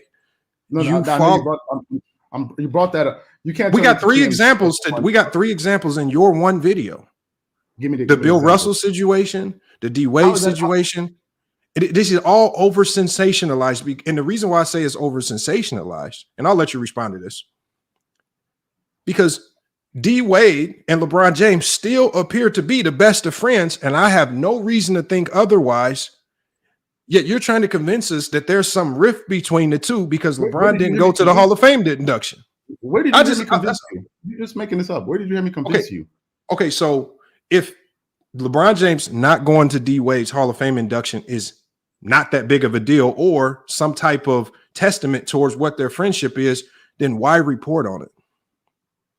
Other than to put an indictment on their friendship. First of all, I've never done a video on LeBron not attending D Wade's Hall of Fame induction. That would be Skip Bayless. That would be ESPN First Take. That would be Chris Broussard. That would be Rob Parker. Those are people that actually talked about. I never did. I never talked about LeBron not leaving something for Bill Russell. In terms of doing a video, I never did.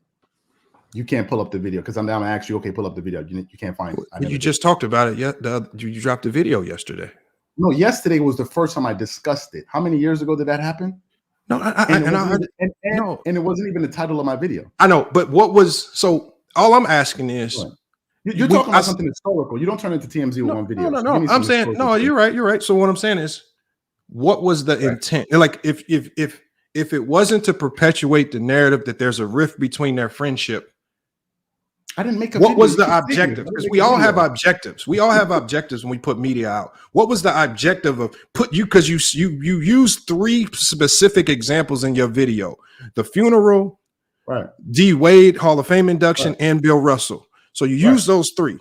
So One of them has been already found to be a complete lie. LeBron was at Kobe's celebration memorial. No, I'm not ready to say I saw that because I don't believe it. Let's say you believe that. Do you need me to show you the sources from the New York Times? I never saw him. There are many news publications that have gotten information wrong. But like I said, why you're deciding to believe him all of a sudden. Okay, and that's fine. We'll accept it. You don't want to accept the facts. You need to see visual proof. I understand. Man, did you work on CNN? The way you're framing these questions and the way you're talking. No, I'm not framing. Like I said, if I'm wrong for looking at 3 independent sources that all say LeBron was there, and then we have Dreamers Pro, because when I look at all of the sources, you're the outlier. When I say you're the outlier, I'm saying you're the outlier in the sense that you're the only one, along with Stephen A. Smith, who we know has been caught lying, has been caught lying multiple times. Stephen A. Smith is somebody you have to fact check because he's been known to misstate things. And the fact that you didn't. Okay, let me understand. Let me understand. So I know it's your show. Let me just ask you a question because I got to get out of here. Let me ask you a question. Yeah. So from what I'm understanding is you're saying that you believe news publications no matter what, even though we've reported on various websites information that turned out not to be true from other companies like Fadeaway and others, but you're willing to give these guys the benefit of the doubt for whatever reason that only you know. No, because that's not. This is what I said. The Dreamers Pro. So this is what I said. Just to clarify, just to help you out. What I said was, I'll try to figure it out. But this is what I'm saying. I'm saying I don't believe independent sources. What I believe is when I see the New York Times, the Washington Post, and the LA Times all report, these are all what I call independent sources. And when they all report that they all independently saw LeBron James there, that means now we have consistency. Now, if the New York Times would have said, you don't have any consistency. No, hold on. Listen, hold on. So that there's three sources that say LeBron James was there. The Fadeaway World article didn't just independently say it. They also cited the Los Angeles Times article. And then we have the Essence article, which the reporter said, we asked him why he didn't want to be on camera, and he explained why he didn't want to be on camera. So we have now 4 to 5 sources that support him being there. He was an emotional wreck. Whatever the reasons he didn't want to be on camera, he said he didn't want to be on camera. But then we have you, the outlier, saying, I don't believe none of that. I don't believe that. I didn't see video. He's lying. Right. So that's why I asked you about Kobe. Do we have to see it to believe it? You're trying to make like 10 points. First you said I'm using sensationalism. Then I said, give me some examples. Then you couldn't give me an examples. Then you said, okay, you just did it in these last 3 videos. I was trying to give you an example, but we moved to another topic. Yes, but we now use this last video, this last thing that we did yesterday. I said, okay, fine. You're now saying that the reason you believe LeBron was there, was because you read from different news sources and they said LeBron was there in attendance. That I got it wrong, that Stephen A. Smith got it wrong. I'm saying when you say it and when Stephen A. Smith say it, so you and Stephen A. Smith, you two are sources, and I'll give you that because listen to how I say it. This is why I have to. I say that you're a level of credibility. Stephen A. Smith is a level of credibility. Here's the problem: Stephen A. Smith's credibility was thrown in the garbage can based on his track record of reporting things incorrectly, and then you actually co-signed his statement, and so now there's 2 people saying the same thing. So now I fact check it, and now y'all get mad at me just for fact checking. I was sleeping when I saw this. I woke up. I wasn't mad. I was tired. All I did was just check it. I mean, maybe I need to email the New York Times, the Washington Post, and the LA Times. Maybe I need to email them and say Dreamers Pro is really mad at y'all because y'all said y'all saw LeBron James there. When I woke up and I saw this, I wasn't. So let me understand this. So basically, you're going to use this instant of these news publications, quote unquote, getting it right on this LeBron thing. So you're basically saying that, okay, they got it right. Let's say these your sources got it right. So by that logic, you're now saying that because they got it right this time, that means they always get it right. But then you're saying that me and Stephen A. Smith, or let's say me, I got it wrong this time, so therefore I always get it wrong. Does that make sense? No, that's not what I said. Have I always been wrong? Well, no, but that's what you're saying. That's not what I'm saying. That's exactly what you're saying. You're saying that these guys, because I asked you, I said, are all of these news sources, CNN, Fox, all of them, are they always right? You said no. But then you brought up an instant when they were right, according to, let's just say they offered this argument, and you brought up an instance of when I was wrong. No. So basically what you're saying is that, was I right this time or I was just wrong? What I said was, when you get it wrong to such a degree, everything listen to what I'm saying. Listen what I'm saying. What I'm saying is when it's obvious that you're wrong, I said it doesn't make you not credible, but what it does is everything that you say from that point forward, I have to significantly fact check because I can no longer take you at face value. Exactly. So why you all of a sudden believe in these news publications where they themselves have been wrong in the past? Why you start believing them now? So because it's the consistency of what all of the other because hold on. So because here's the one thing that we know. The Washington Times was there. The New York Times was there. The LA Times was there. So we got it all independent media that was there that say they don't say that LeBron James was in attendance. They say LeBron James was spotted in attendance. That they don't. So they don't. They go as far as saying that they visually saw him. All three publications. So now we have to say, are their eyes lying to them? Did they all lie for did LeBron? So now you have to probably go back to the drawing board, and now you have to concoct a narrative that Clutch Sports paid off the LA Times, the Washington Times, and the New York Times just to say he was there. Is that where are you taking me to right now? Like you're taking me all over. Okay, so what's the thing? You're saying that what I was right, I was wrong. So what's the thing? What's the conclusion? So I'll let you go. No, so the conclusion is, and I do appreciate you for pulling up. The conclusion is sometimes I'm not cussing on your channel. I respect your platform. I'm not going to do that to people. So I respect your platform. No. I definitely much respect as well. All I'm saying is sometimes, and like I said, we have a statement over here, research purposes only. And like I say, we've done like the main thing is if we're going to make a damning allegation, we have to analyze the facts. And like I said, in 2 seconds, when I saw your video, the first thing I said is I gotta research this. And very quickly I saw that, and I know you probably had to see it as well if you did the research. There were a lot of major publications that said we saw LeBron James there. He was spotted in attendance. Let me ask you a question. Do you believe that you were the only one that did research on this topic of whether LeBron was there? Do you believe that it's possible that Stephen A. Smith did research too? Do I believe it was possible? No. Yeah, it was possible. No. Why?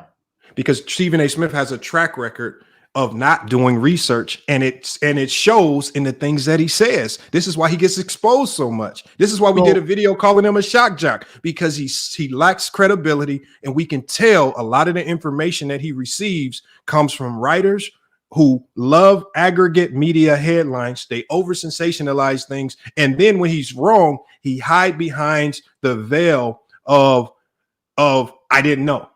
I might misquote it. So he hides behind the veil of ignorance. And that's what Stephen A. Smith loves to do. And you should know this because, like I said, you've done a number of videos on Stephen A. Smith.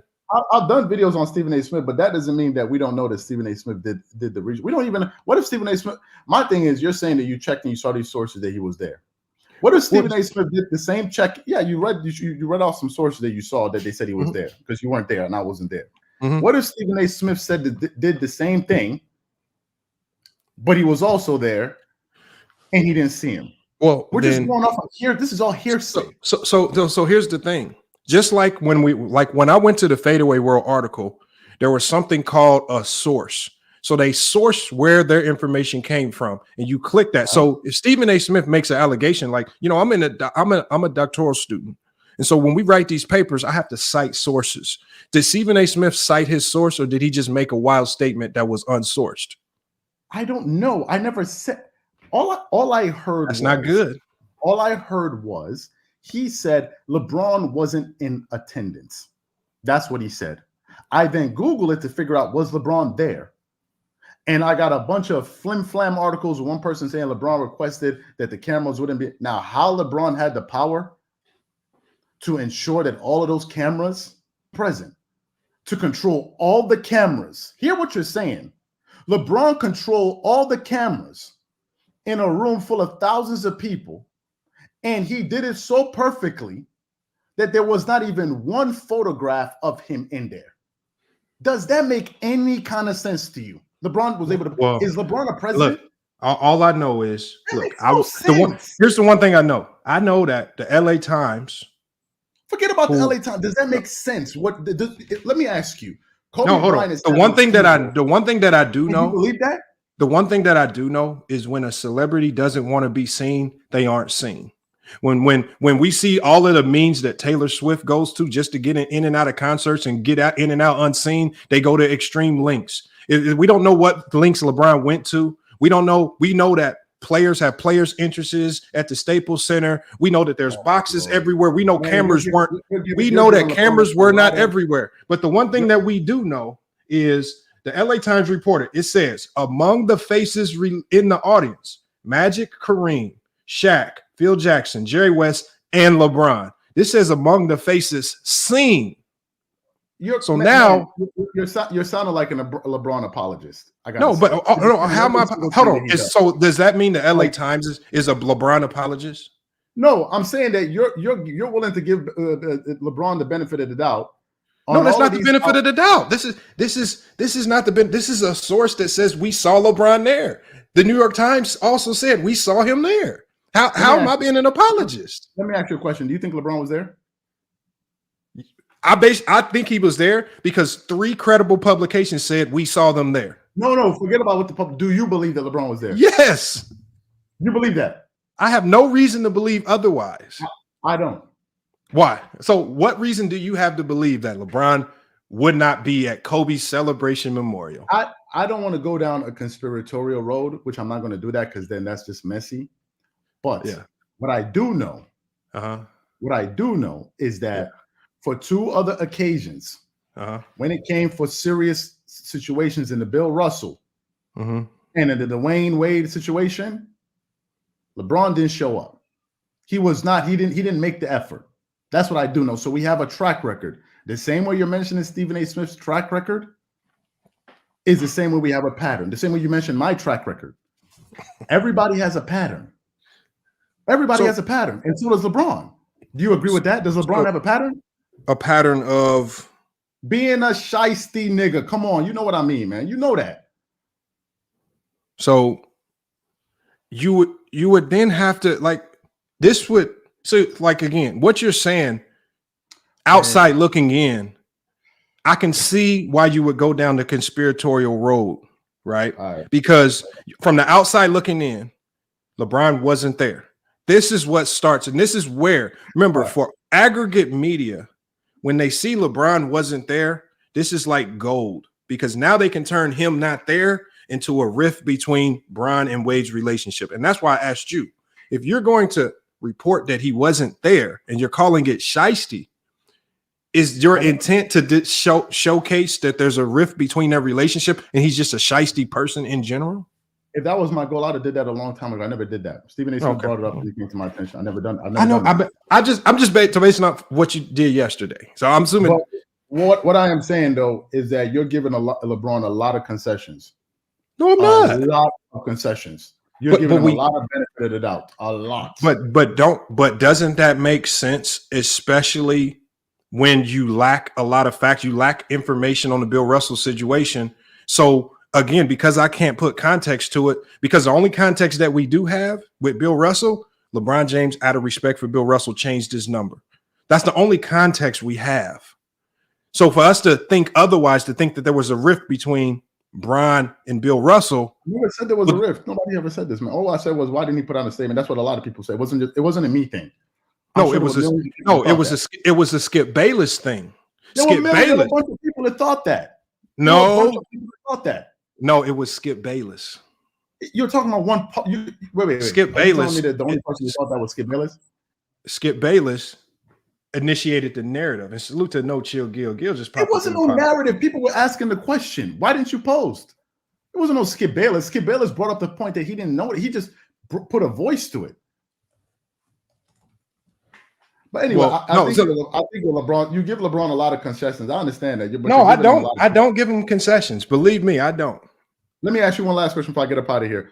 You mentioned sensationalism in sports. What do you think about Gilbert Arenas? Do you think he's all about sensationalism, or do you think he's about substance? No, because like this is the one thing I mentioned before you came on.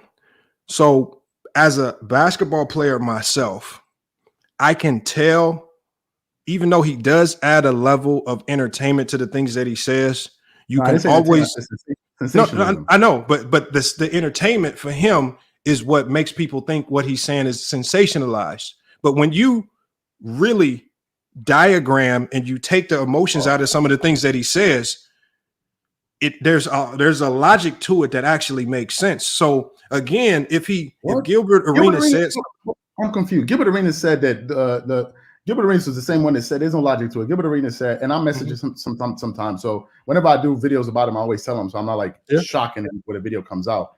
When he mentioned the thing about what did Miami win before LeBron got there, what was that? What was the basketball sense in that? What was the context of the conversation? Forget about the context. What was he making any point when he said that? I don't know how to analyze these things without context. You asking me to analyze a blanket statement. See, and that's I got you. What do you want me to analyze? Like, give me the context. What were they talking about in totality? You brought up the point about Dreamers Pro being into sensationalism. Do you think Gilbert Arenas is into sensationalism? No. I believe he entertains, because there's two elements to this. So he entertains, but I'm sensationalism. No, the thing is, you entertain but lack facts. He entertains but has the facts. Lack facts about what? You lack facts just like about this LeBron situation. You say no. You said I like facts. What's the facts? The facts are. Shit. Bring him on. Bring Gilbert Arenas on. I'll be on for like 15 minutes. There you go. Can 3 people come on? Okay. Well, yes, we can bring him up. I dropped the link, Gil. Salute to Gilbert Arenas, man. I appreciate you pulling up as well, man. Like I say, and that's what all I'm saying is I got like 10 more minutes because I got to roll out, but let me hear. All right, yeah. And again, I do appreciate you for pulling up here to FYF Sports, man. Y'all, make sure y'all check out Dreamers Pro, man. A content creator, man. Again, you might need to put on your research purposes only hoodie when you pull up, but a content creator nonetheless. You see, you already throwing it up for you. See, y'all see how you doing me? He already giving it up to Gil. He ain't even in here. He already giving it up. No, and this is the one thing we do highly respect Dreamers Pro. We do. This is what Young Goat said. When people do pull up and click the link, that's the one thing we 100% always respect. So irregardless of, we can have the basketball conversations. There is a level of respect because you did pull up. And like I said, we try to keep it cordial. We don't call people out their name and none of that craziness. That's the reason I came, because you got other dudes over here saying really crazy stuff. So I'm asking me to pull up on his show, and I'm not going to do that. You talking about my race and all of that. I'm not pulling up on your show. Like, I'm not doing that. Okay.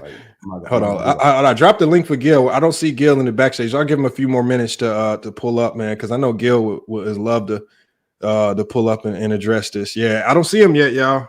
I don't see him just yet. I know he will pull up though. I just saw him in the chat. He's probably on the road somewhere trying to get somewhere where he can stream yard. But like I say, man, man. Yeah, no, but it was good. I still the thing about the funeral thing, that's a little foggy. But everything else that I said, I pretty much defended. Whenever we do shows, we always have the article, we always have the video. So not like as if I heard somebody say, what is it? So I don't. Okay. Oh, we got him right here. No, he's here. He just pulled up. He's just a little busy. Like I said, he's just on the run. You'll get him in here. Salute to Gil though. Is he here? Yeah, he's right here. He's right here. Hold on. You probably can hear him.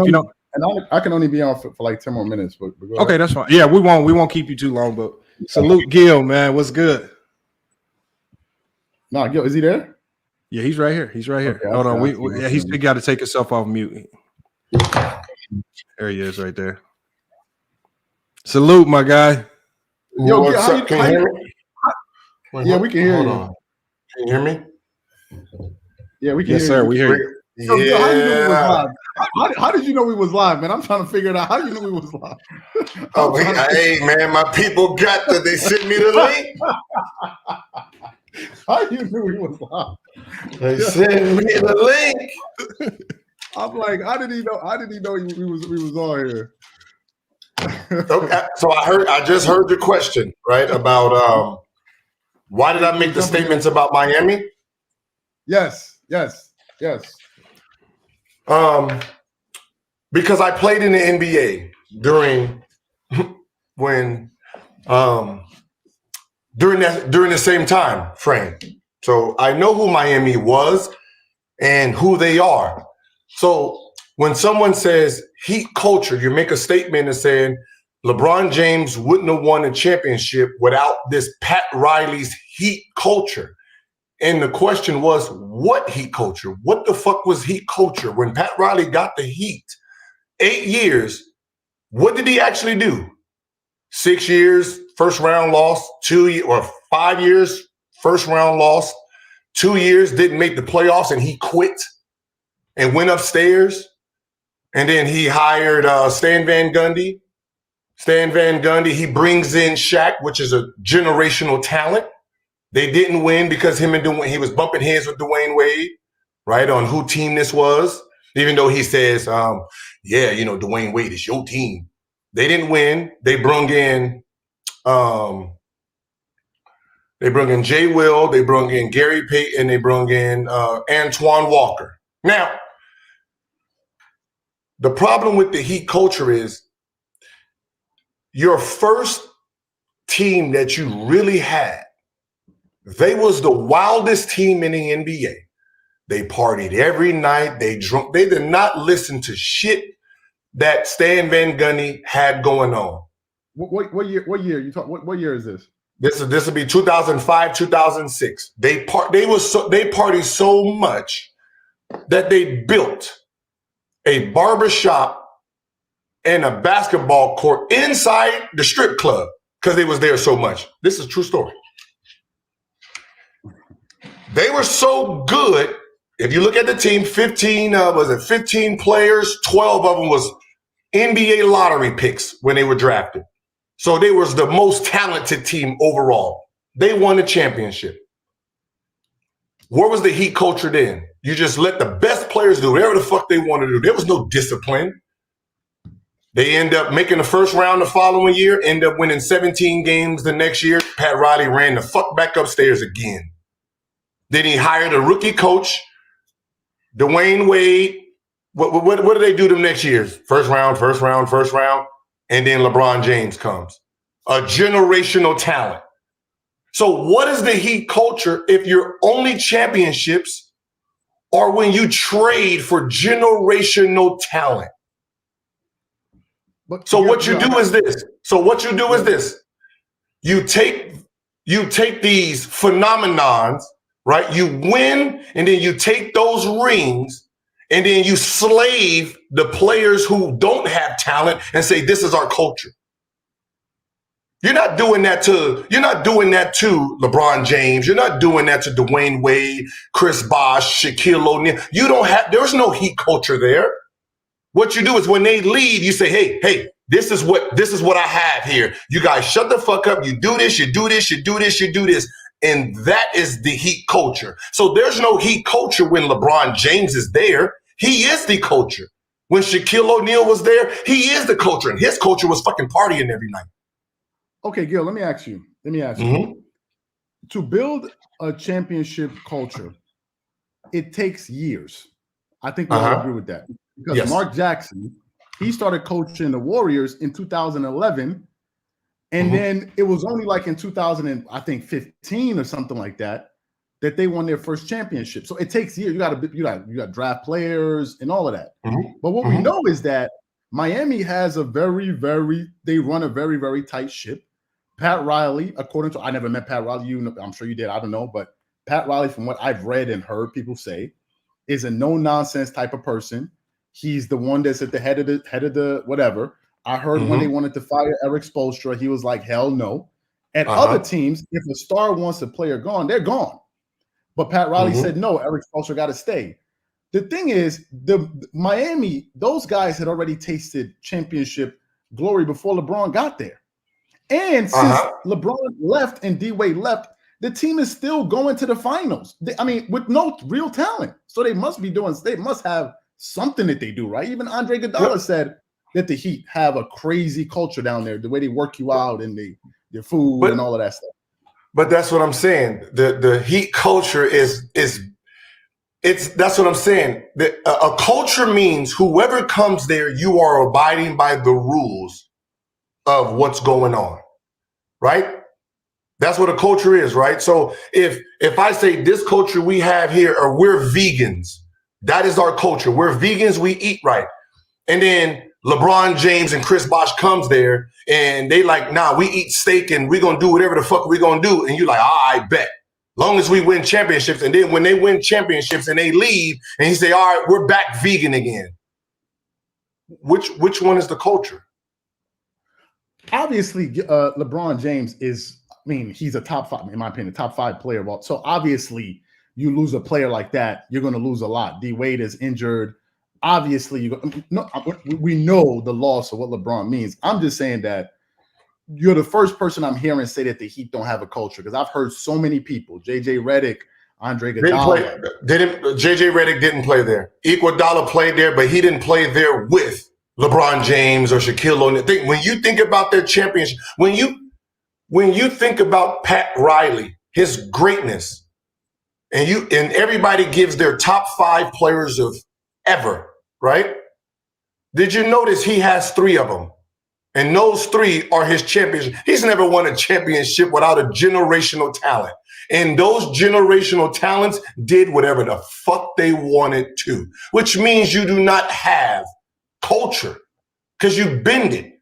Pop didn't bend his culture for Tim Duncan. He didn't bend it for Ginobili. If I'm going to cuss this guy out, I'm going to cuss Tim out. You're all under the same umbrella, right? Phil Jackson, you're all under the same umbrella. So let me ask you, why do you think then that D Wade told LeBron, you don't want Pat to come down here and coach us then? Why was D Wade saying that to LeBron? Because it sounded like D Wade was saying you don't want the type of regime that this guy is going to be running when he comes down here. The reason LeBron wanted is because there was who is this coach? Who is this coach? Right? Like no one factors in that every coach LeBron had was not a history coach. He didn't have a Phil Jackson nor Pop. He didn't have greatness. The greatness was him. You're telling me Heat culture is this rookie coach? That's my coach? What the fuck does he know? This wasn't Stan Van Gundy. This wasn't Jeff Van Gundy. This wasn't Scott Skiles. This was a fucking film dude who sat in the back of that was his guy. That was the guy he said, I want you to lead because you've done everything I wanted you to do. That is the person who's supposed to take you to the promised land. Of course, LeBron James is going to question this. Okay, so my final question. Where's the reference? Where's the reference for LeBron James was the smartest? He was the smartest coach out of all of his coaches. My final point, because I got to get up out of here because we've been on here for a minute, but I just want to ask you, do you think D Wade had a role in LeBron winning those championships and helping him develop as a player and a leader? Gil, don't do that to D Wade. No. Yes, he had he had a factor in, of course, helping win a championship. They all helped win the championship. But this issue is this. This is the issue. You're talking about a guy at the time he made the decision was 25 years old, right? At 25, he won 2 MVPs already. He already took a team to the finals. His team was number 1 in the Eastern Conference when he decided to leave. The accolades as an individual, he was dominating. So when he says, yeah, I might not have no rings, but my individual, I was going to be great. Where's the lie? He was already great as an individual. But he wasn't winning. Kobe had the lead on lock. Kobe had the lead on lock. He wasn't going to be. It doesn't matter who he's going to be. You're talking about individuals. He's talking about individual, which means scoring titles, MVPs, because all the winning MVP just have to have the best record in the NBA at that point. It has nothing to do with championships at that point when he's talking about individual. So he didn't win no championship. He has 2 MVPs already. When Michael Jordan won his MVPs, He didn't have championships before some of those. It's an individual award. So you're saying he wouldn't be considered a great if he didn't have those Miami championships? He is number one in the Eastern Conference. Now, this is the problem that nobody like Stephen A. Smith and Shannon Sharp wants to admit. Do you know how many free agents? Do you know who was a free agent in 2010, 2011? Key free agents, apart from Chris Bosh and all of these guys, and I think Carmelo and all. I don't remember. I was allowed. Okay, here I'll give and these guys, and I don't remember the I'll give it to you just so you can. So this is the free agents that were free the same time LeBron, right? You got LeBron James the number one, Dwayne Wade number two, Chris Bosh, Dirk Nowitzki, Yao Ming, Joe Johnson, Amari Stoudemire, Carlos Boozer, David Lee at the time, Paul Pierce, Rudy Gay, Ray Allen, anybody, Jermaine O'Neal, Drew Gooden, right? Now, if all of these players are free agents and any of these two team up, what the fuck happens to the league? So if let's just say D Wade and Joe Johnson team up in Miami. D Wade, Chris Bosh, and Joe Johnson. That kind of hurts LeBron James. Right? So when you're a free agent and you're thinking about how I'm gonna dominate, you have a fucking Amari Stoudemire, Carlos Boozer, and Dwayne Wade. If Carlos Boozer goes with Dirk Nowitzki or Dirk Nowitzki and Yao Ming, you see how powerful this 2010, 2011 free agency was. Because it was a battle. It was too many superstars was up at the same time for Cleveland to not want to get any of these guys. And that was the problem. Cleveland Cavaliers said they were not going after any free agents. Okay, so you're saying that there were a bunch of free guys that if they had signed with LeBron, he could have won and done all of that stuff in Cleveland, basically. Okay, if Dwayne Wade and Chris Bosh goes to Cleveland, do they win a championship? It depends. If it's the same LeBron James, hell no. They're the 25-year-old LeBron James? What are you talking about? We saw LeBron in the finals totally collapse. You mean the finals? You mean this finals when before Game 5 they decided that they were gonna what? Your wife is sleeping with Rashad Lewis, that type shit, or your mom is having sex with one of your teammates. Do you mean that media? What they were doing to the guy? Are we forgetting? I know you don't know. You remember that guy when they were purposely putting out shit to fuck with his head. Do you remember Game 3? Game 3. So Game 3. Do you remember what happened after Game 3? They won. They won Game 3. I don't remember. They won Game 3, and the media decided to do this. Whose team is this? Who is this? Dwayne Wade's team or LeBron James' team? They literally put a wedge between the two after they went up 2-1. Well, let me ask you. But that same thing they did for LeBron. They could have done it to Kobe. They could have done it to MJ. They could have done it to some of the other players. That's the one that folded. They could have, but did they do it? No. So they did not do on the fact that they said that his no. We're gonna blame the fact is you're trying to erase history, right? You can't change. You can't say that we know the outcome right now, right? If you take away his 2 championships, what do you replace him with? MVPs? Scoring titles? What do you replace it with? If you're going to take it away from him, what do you replace it with? You can't. I don't think anybody's taking away LeBron's titles. I think LeBron is not giving any or not basically saying I would have been the same dominant player that he was as an individual. I think we all agree. Yes, he would have. I think he would have probably put up better numbers. That was his championship. But then he didn't say. He said he would only. He said, "Hey, I might." He said this though. He said, Individually, I was going to be who I am. Will I have less championships? Yes, I probably have less championships. But he said that. But he said that. We all agree. That's what I said. We all agree. Shannon Sharp said that. Shannon Sharp said that same thing. He said he agrees. But Shannon Sharp also made the point of he wouldn't be considered a GOAT. Nah, you can't. Gilbert, how are you going to put him in the top 5 with only 1 championship? Can I ask you this? And don't worry, I know the answer. And Stephen A. Smith don't know this answer. Shannon Sharp don't know this answer. Before Michael Jordan, who was the GOAT? Before Jordan, wasn't it?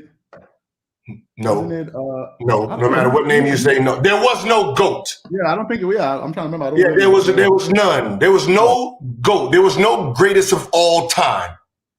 So what ends up happening was there's been one GOAT. There's been one Jesus. Our Jesus is Michael Jordan. That's it. There was no Kareem. There was no Magic. There was no Bird. There was no top 5.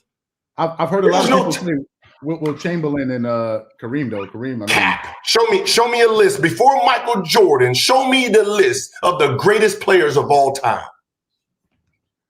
I don't know. There won't be one. I don't know, man. There won't be one. There was Michael Jordan was the person that they gave the. I had a long conversation today with 80s players about it, and they said there was this is a new thing. Some players had Dr. J, some people had Will, some people had Oscar Robertson, some people had Earl the Pearl, Magic and Bird. There was no 5. There was no 1. There was no lead dog. So this is the question. If before Michael Jordan, what the fuck was the criteria to be in the GOAT discussion? There's none. So if there's no criteria, then how can you say today that LeBron James wouldn't be in there? That's the point.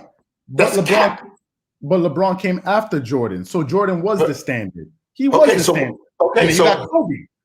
No, so who's number 2? But what I'm saying is, if there's no standard before Jordan, and Jordan is the standard for number 1, what the fuck is the standard for number 2? No, there was a standard before Jordan, because Jordan said when he came into the he was trying to do what Magic Johnson and Larry Bird and them were doing, which was win champion. They were killing Jordan for not winning.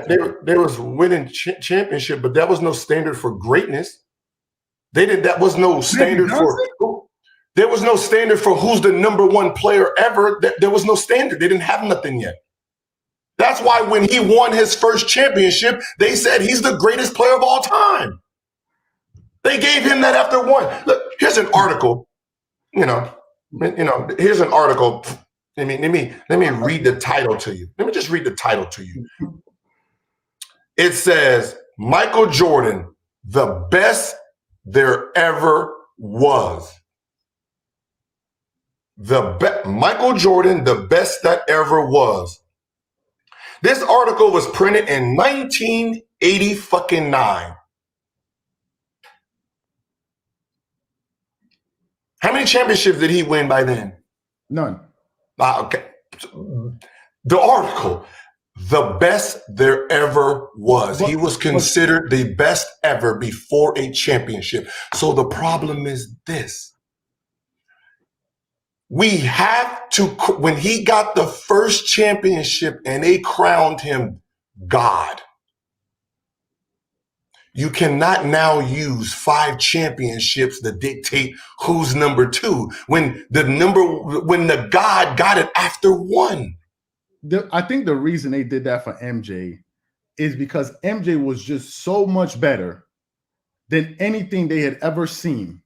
And you got to admit, Gilbert, till today, even though LeBron has 4 rings, the vast majority of the people do not think he's better than Jordan, even after 4 rings, 20 years, whatever. What I'm saying is Magic Johnson had 5 and Larry Bird and them had 5, and they didn't even consider them the greatest. So the rings didn't matter at that point. They were saying that Magic Johnson and those guys were already top, and Jordan himself was even saying that.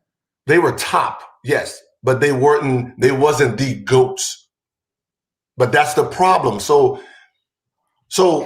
if I get a crown, what I'm saying is if I get those guys were good. Those guys were already all-time greats. But that's the thing. So his greatness was not judged off rings. His greatness was judged off of his ability. So his ability said, this is the best thing we ever seen. He is the greatest of all time. Bo Jackson is the greatest athlete that ever walked this planet. How many Super Bowls this man got? I understand what you're saying about why they gave it up to Jordan and they're not giving up to LeBron in terms of championships. But since Jordan came before LeBron, everybody's seen Jordan play. Now, when you got to do like LeBron coming up, they're going to look at the dude that they was calling the GOAT and be like, okay, well, is he better than this guy with 1 championship, 0 championships? And the overwhelming majority says no. Okay, but with championships without him. But that's what I'm saying. So if he's the greatest player to ever walk the earth before the championship, and then he gets 1 championship and crown him, what is the standard? I think right now, to answer it, this may sound like I think MJ right now is the standard. I think we all agree that MJ is the best. And if you're not going to do what that guy did, then nobody's going to consider you the best. Okay, but the question is this. If the standard was set off 1 ring, you can't use the other 5. He got the crown off 1. Because he was that dude, man.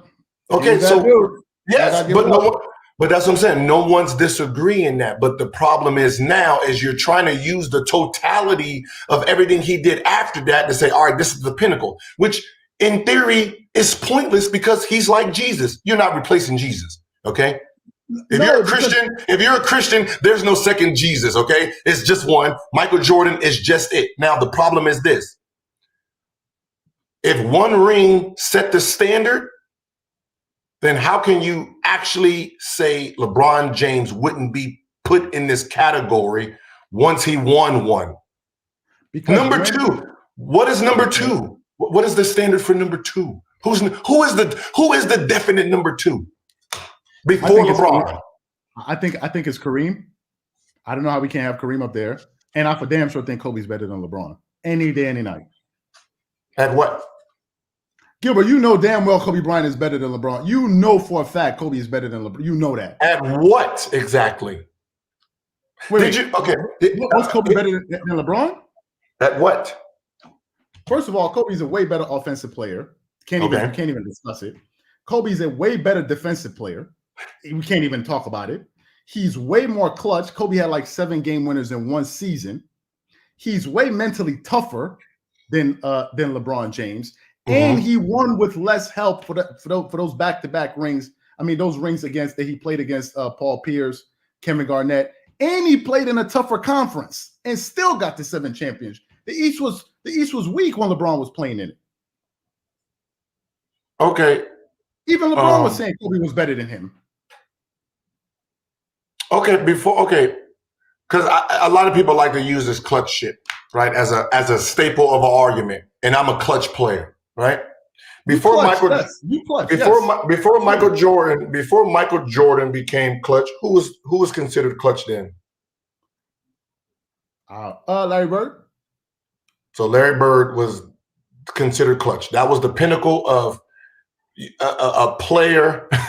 You want to be the best player in the earth. This is what you have to put. It was no thing. There was no thing that clutch was a measurement of greatness.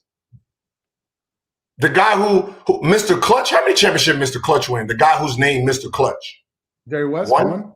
Yeah. So that's what clutch is, huh? He got the nickname Clutch with fucking 1 ring, and he's on the logo. Yeah, the logo. They're gonna come for you, man. Don't do that to Jerry West. What I'm saying, facts is facts. He won 1 ring, right? And he was called Mr. Clutch, and he is our logo with 1 ring. Okay, so if there was no real clutch thing to measure your greatness, because Magic wasn't clutch, Kareem and all these, what was this thing? Michael Jordan became a thing that everybody admired. The greatest player with this kind of skill, with this kind of charisma. He became the Bugatti of things. That means he is a unicorn of this earth. Yep. You can't measure everyone to the unicorn. You can't knock LeBron James because he can't do what Jordan did. He has his own specialty. Just LeBron like top 5.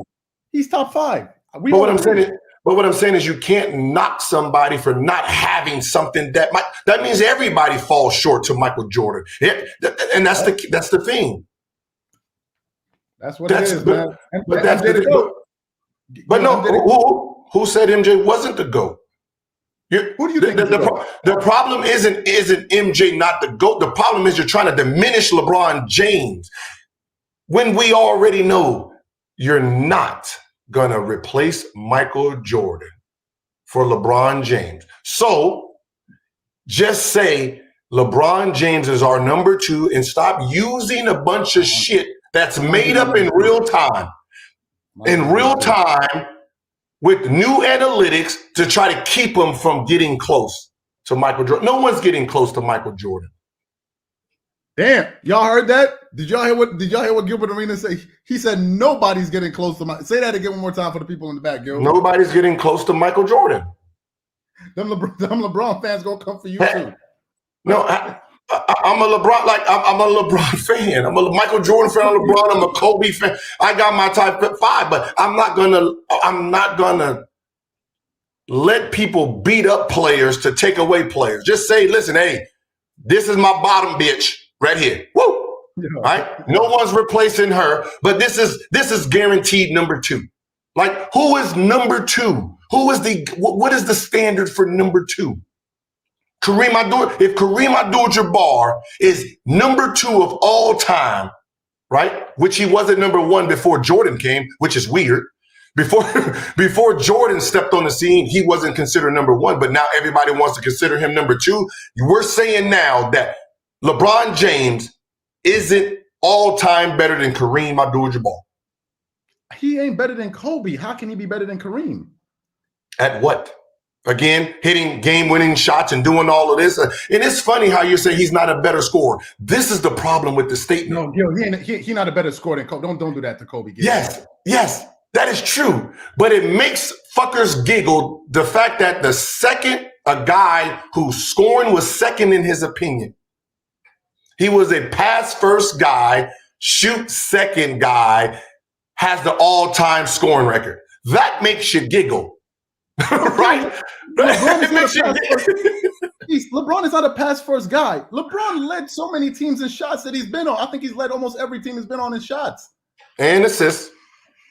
Yes, he's an all-around player. But it makes you giggle when you say he's not a scorer like this, but he owns the one that says you are. When it goes down in history, he becomes that. Even though I know what you mean by natural scoring ability. I get it. Let me ask you. I know what you mean. I heard it on your show. You said you were talking about Carmelo Anthony and I think Kevin Durant. You said there are 4 levels. I heard the 3.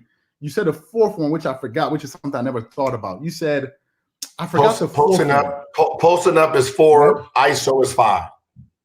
Right. And I was like, damn. And you were like, that's what sets apart Carmelo from it. Who do you think was a better scorer, LeBron or Kobe? Forget about the all-time points. Kobe. You as a scorer yourself. Kobe. As a better scorer? But that's why I asked you. I even saw the video. I saw the video of you. This before I started talking sports. You was in a training room, and it was like, you see the shots that this man hit? You like, you see the shots that he hit? He's like, it's people not even there next to him. He's like, he had like 5 people on him. You see the shots that's what you were saying about Kobe. You're like, you was confused, like, what kind of shots is this dude making? But that's what I'm saying. I know, but that's why I said it makes you laugh when you say like a guy who wasn't a natural scorer holding the crown of the best scorer in the most points overall. But this is not about that. It's about you're saying that now if you put him and Kobe's shit together, you're saying LeBron is not an overall better basketball player than Kobe. Not a better scorer, a better basketball player. That's what this is basketball. Nope. I've seen him. Not to me. Kobe plays better. He's a better offensive player. He's a damn better defensive player. LeBron is a better rebounder. Says who? Wait. Look, LeBron is better defender than Kobe. Says who? What is your measurements of that? No, I'm gonna ask you as the NBA player. Who's a better defender, LeBron or Kobe? Gilbert, don't do this to me, man. You're making me. Who's a better defender, LeBron or Kobe? They're both different. Who is better? When's the last time you seen Kobe Bryant chase down blocks and do all that stuff? They're just different. They're different at what they do. They're different at their defensive skills. So how are you measuring the defense itself? Okay, who's better, LeBron or Jordan as a defender? Again, Gil, don't do this to me, man. Gil, don't. Okay, how about this? Who guarded the most talent, Jordan or LeBron, in their position? I think it depends on the era that they play. I mean, Kobe. I would say Kobe guarded more talent. I'm talking about LeBron or Jordan. Who would Jordan would have to. Clyde Drexler Couldn't go left hand. Didn't know what a left hand was. Who else? Would he guard Charles Barkley? I know Charles Barkley sometimes play a three. Let me see. Remember back then. See, this is the problem with the argument about Michael Jordan. Jordan's my number one, but I can argue against his greatness. Okay, so Jordan's a GOAT. Jordan's a GOAT for you, though. Yes. So if Jordan was the rarity of one-on-one players, he never got to play against what he was good at, one-on-one. Everybody else was a system player. That means most of those guys didn't dribble the ball. They didn't know how to dribble the ball. So denying them and keeping them from the ball and then take away their shot, they can't put the ball on the court. Who the fuck did he have to actually guard? Oh man, Gil, you're not gonna do this. He didn't guard no Dwayne Wade, he didn't have to guard the Dwayne Wades. He didn't have to guard the Allen Iversons. He's guarding Chris Mullins and you're not gonna do this to me. You know what I'm saying? He guarded guys who didn't put the ball. Same thing with Scottie Pippen. Oh man, Scottie Pippen. Who was harder to guard? Who is harder to guard? Someone like Klay Thompson or someone like Jimmy Butler? Well, Klay Thompson is I mean, you got to guard him for like 48 minutes because you're always running around. You do? If you deny him and take away his shot, what does he do when he get the ball? Who, Klay Thompson? Yeah, he can't dribble past 2 dribbles. But he's always a threat because he's always moving. He's always a threat and guess what? And if he's the 10, that means Reggie will be what compared to him? Oh Lord, Gilbert, you're not gonna do this to me, man. They're gonna be coming for you on the internet, and I don't. I mean, what I'm saying is, back then, no one put the ball on the. You see what happened when guys who actually put the ball, Allen Iverson. You see Jerry Stackhouse, Grant Hill, Penny Hardaway. When those type of guys came into the league, Jordan was the pinnacle, but you notice he wasn't guarding those guys much back then, right? You know, Ron Harper, go get him, Ron. Okay, Ron can't guard. Hey, Pippen, go get them, Pippen. Ooh, Pippen, yeah. Dennis Rodman, go get him, Dennis Rodman. but Michael Jordan is getting Defensive Player of the Year. Defensive Player all first team. Who the fuck is he stopping? Craig Elo? Man, you're not gonna do this to me. It's just questions. It's just questions. They're gonna be talking. It's just questions. Like I said, even in his championship, even in the championship, who did Jordan guard in the championships? Oh man, who gave Michael Jordan a run for his money? Have a check. Have a check. Who's the shooting guard on Seattle? FYF Sports, man. You gotta jump in here. Herschel. Herschel.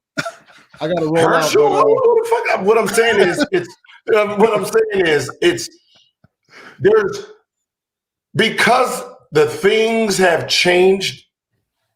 You can't use the past You can't use the past. Like Clyde Drexler didn't go left. There wasn't creator. Reggie Miller, Mitch Richmond. Come on. Because rules were changed, you can't measure. Like I can really dissect Michael Jordan and say, hey, y'all don't think it's weird that the NBA diluted the league for Jordan? Nah, it's not like that. I see some people talking about I'm running from the chat. I've been here for like an hour. No, what I'm saying is, when I said dilute, think about what I'm saying. 88, 89, right? The league diluted the league, which means they put expansion teams in, and then they had an expansion draft, which means those two expansion teams got the only players on your team was protected was the top 8. So what do you think teams started doing? Grabbing what team? Pistons. Let me go say Rick Mahorn. Let me get, so you're diluting the league by allowing players. So now you need to ask yourself, what do you think Michael Jordan averaged against those teams? I would have to look at it. I know I can tell you he was 29-1 against expansion teams. No, all I see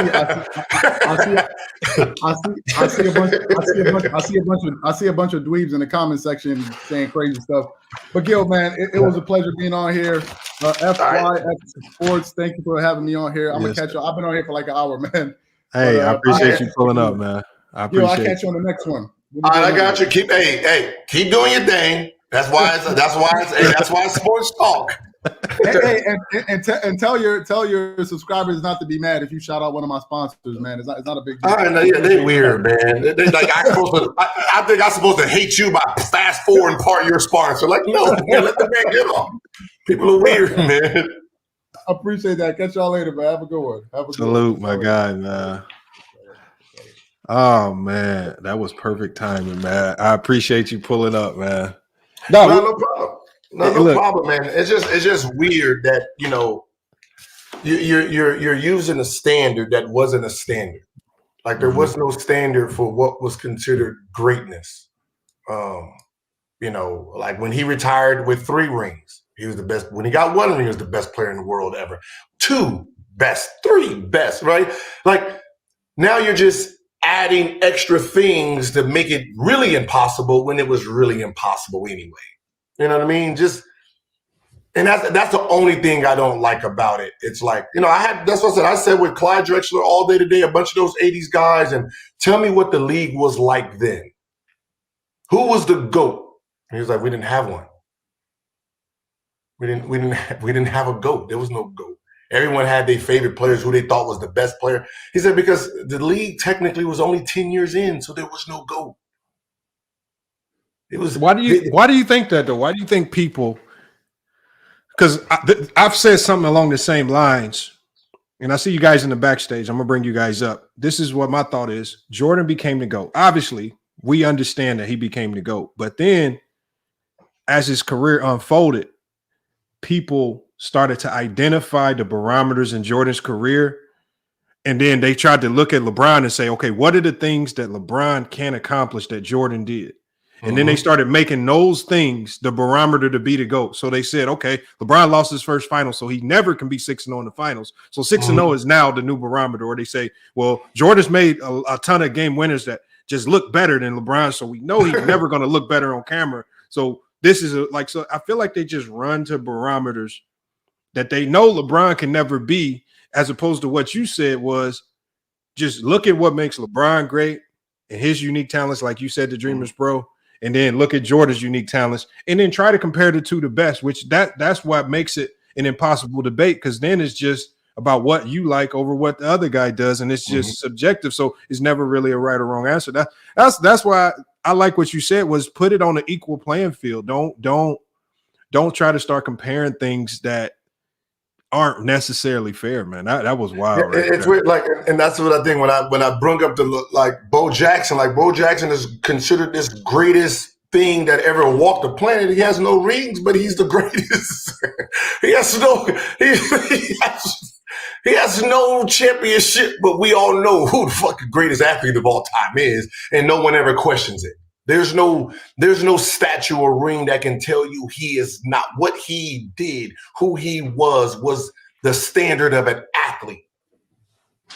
And it just seems weird now. Like even this, when I said it on the show, I said, Russell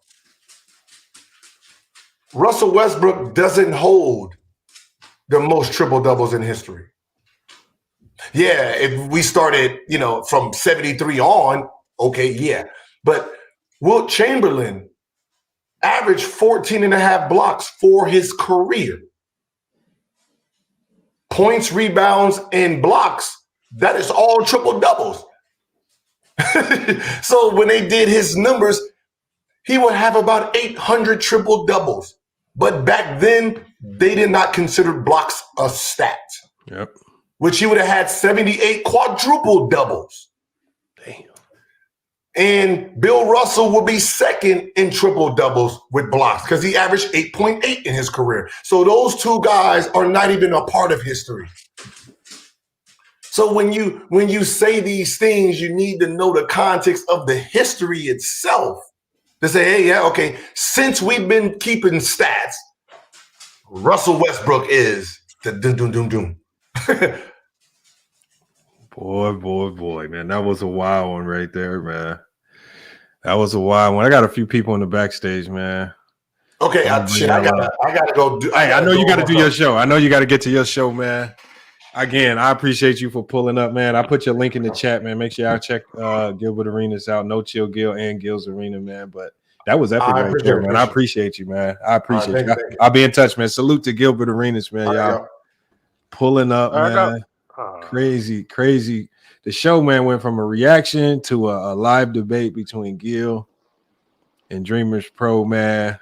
That was a debate. I just watched a live massacre. I mean, it's just a de facto debate. It sounded like it was debating to me, so it wasn't an official. It wasn't officially on the books, but hey, it is what it is. I'm gonna take it. It's in the books. It sounded like it was ducking. Lamont. It sounded like as soon as Gil pulled up, started ducking. So I gotta leave. He said that for like 45 minutes. Hey, bro, I gotta get out of here, bro.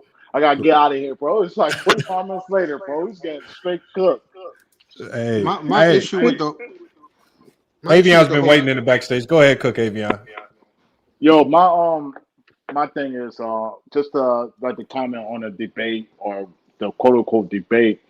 I think you brought up a lot of good points. I think the thing that went into your favor is when you brought up the articles, like and quotes from New York Times and public publications that backed up what you were saying regarding if LeBron was made a comment or was there at a certain funeral, which is weird anyway. I don't understand why that should be questioned. I thought this is basketball, not TMZ or freaking like Hollywood News, But anyway, but the main thing he was saying is like those things are false and stuff like that. But he brought up Stephen A. Smith as like his main outlier. His main source, like to back him up, which kind of kills his own argument. And the problem I have with people like him is, it's nothing wrong with having a great player next to a GOAT. If we believe that LeBron's number 2 all time, what's wrong with that? We have numbers, we have film study. We as people who actually watch the game, we know that LeBron is one of the most talented basketball players that we have ever seen in our era. And when you bring up the facts and without the emotion, without the off the court, and you just study from a basketball perspective, you can't deny LeBron's greatness. And for me, I don't think LeBron is not my GOAT. I don't think he's the greatest player of all time, but I can analyze a basketball player based on his play and based on the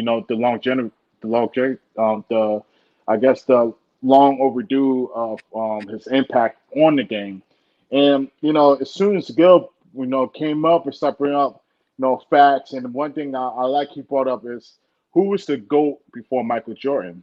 And they had me, thinking for a minute, like, yo, who was the GOAT? Because back then, the debate was you was either a Bird guy or a Magic guy.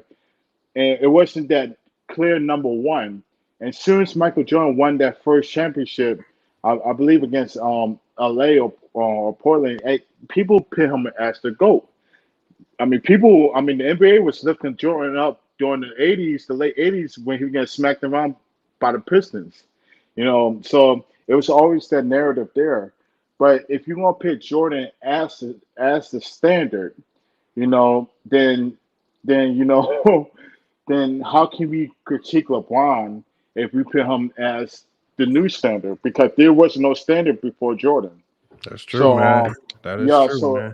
So I mean, that's what I got from the debate. It just, it was hard to watch because in these debates you want to people to bring up sources. As someone who's in a PhD program, you have to have sources and citations to back up any argument you make. And yeah, it was pretty bad, man. But salute to Gil, salute to you. It was yeah. I mean, that's my take. Hold on, let me get to the locker room because the locker room, I think you're good now. But locker room is the one that motivated me to go forward with this live. I'm glad I did so now because I was battling whether to do this live or not, man. So locker room, man, what are your thoughts, man? It actually turned out a lot different than I thought, man. It was just gonna be a reaction video. Dreamers Pro actually pulled up, and then Gilbert Arenas came through, man, to just bring everything home, man. What's good? Lamont, man. I didn't think you was gonna do the live today, bro. Because we talked about it last night. I'm like, Lamont ain't gonna do it, man. I'm over here tossing and turning, Lamont. I had a bad night's sleep last night, and you got Dreamers Pro and Gil on the show. That's crazy, bro. Now I just woke up. I just got on the live probably like 10, 15 minutes ago, so I don't really even know what happened. Oh man, you got to get to the beginning of it, man. You got to get to the. So how did it play itself out? So the way it played out was obviously I just did very marginal, very little research to find out that obviously his claims. His claims were that LeBron did not go to Kobe's memorial. Well, come to find out that the New York Times, the LA Times, and the Washington Post all said that they saw LeBron James there, and he simply asked not to be on camera because he was an emotional wreck. And this was also confirmed by Essence Magazine. And so obviously Dreamers Pro, he saw that we were really attacking the credibility there. He asked for the link. I was surprised. I saw him in the chat. He asked for the link. We dropped the link, and we had to challenge him on those things. But we challenged him on the credibility. You're using Stephen A. Smith as a source, right? But you also say he's not a credible source in your other videos, and so now you're using him as a source when he talks bad about LeBron, but then you slam him on any other topic. So I just basically what was his comeback when you presented him with the facts? He really didn't have an answer, so he tried to present. So basically, when I asked him initially, he just presented a whole bunch of other questions that were kind of unrelated. So he says, well, maybe he even conceded at the end, maybe that the memorial thing is kind of foggy, but he feels like he's right on the D Wade and the Bill Russell stuff, and primarily he's right because we lack facts for context in those situations. D Wade hasn't spoken up on that. The Bill Russell thing is just very foggy. The only thing we know is that he changed his number. And so there's not really a lot of facts there. So he can kind of stand on those 2 points because there's really not enough evidence circulated out there to say he's right or wrong. But it's just there are indicators, circumstantial evidence that say, I don't know if this is the hill you want to die on in both them cases. But he tried to hold on to his talking points as much as possible. And then ultimately Gilbert Arenas came through when he started talking about the LeBron James stuff in the Miami Heat days. And he basically asked Gil, well, why are you right about the Miami Heat culture thing? And Gil said, because I played in NBA at that time. It's just like the ultimate ether. It's just like I was there. So it's just like, how can you discredit somebody when they were actually there? And that's what we was talking about Lamont last night. And that's why I told you I'm in support of these players starting their podcast. Like I told you last night, a lot of the old media members, they don't like it. They don't like players starting their podcast. But guys like Dreamers Pro make it a damn near necessity. When you got guys that have never played the sport, getting on the internet, pretending like they just 100% are absolutely right about everything. And then you got a guy like Gilbert Arenas who actually has played in the league, and he can give you, a behind the scenes look of the things that goes on. We need that in the sports media space. Yeah, it kills a lot of narratives, man. It kills. That's why I say people, them talking points, they can work for so long until an NBA player actually pulls up that was actually there, and it gives you a whole nother perspective. It's just like, and now all of the narratives and that you was pushing is just kind of go in the garbage can. And I think he wants to hold on to them talking points because I don't think he wants to concede anything to the positive to LeBron. But I think ultimately, I told you why though, Lamar. It's not profitable for him. You know what I mean? Like this is at the end of the day, YouTube niggas is trying to make money. You know what I'm saying? So whatever this was content strategy is profitable, he's gonna go with that. And right now, the LeBron hate angle, that's paying the bills right now. So he's not going to concede. But that's what I told him. If you go back and watch, I said it's almost, and this wasn't I wasn't trying to shade him, but it could be looked at as shade. But I said you're like a TMZ outlet almost. I said I don't know if it's legitimate basketball talk because some of the information is poorly sourced. And none of it is specifically talking about what's going on between the lines. Like he brought up a multitude of situations with LeBron, and it was all off the court this or relationship this or how he should have reacted on social media there. And it's just like everything is just narrative driven to attack his character to get people to not like him, but you're not talking about what's going on between the lines. Right. But again, salute. He did pull up. We got to give him some salute credit to that, man, because he won't listen. Lamar, like I said, you goated for getting him to pull up because he ain't pulling up over at the locker room. Now he did say why. He did say why. He said he did not click the link. And he used the term the other channel because he says you slander him a bit too much. You talk about his race and things like that. And he just says that was a bit offensive. So maybe be a little bit nicer next time, locker room, man. I'm just. Really? I'm just telling you what you be going bad on people. I'm just telling you what he said, man. But Africa, man, we got Africa, we got Mac Def, man.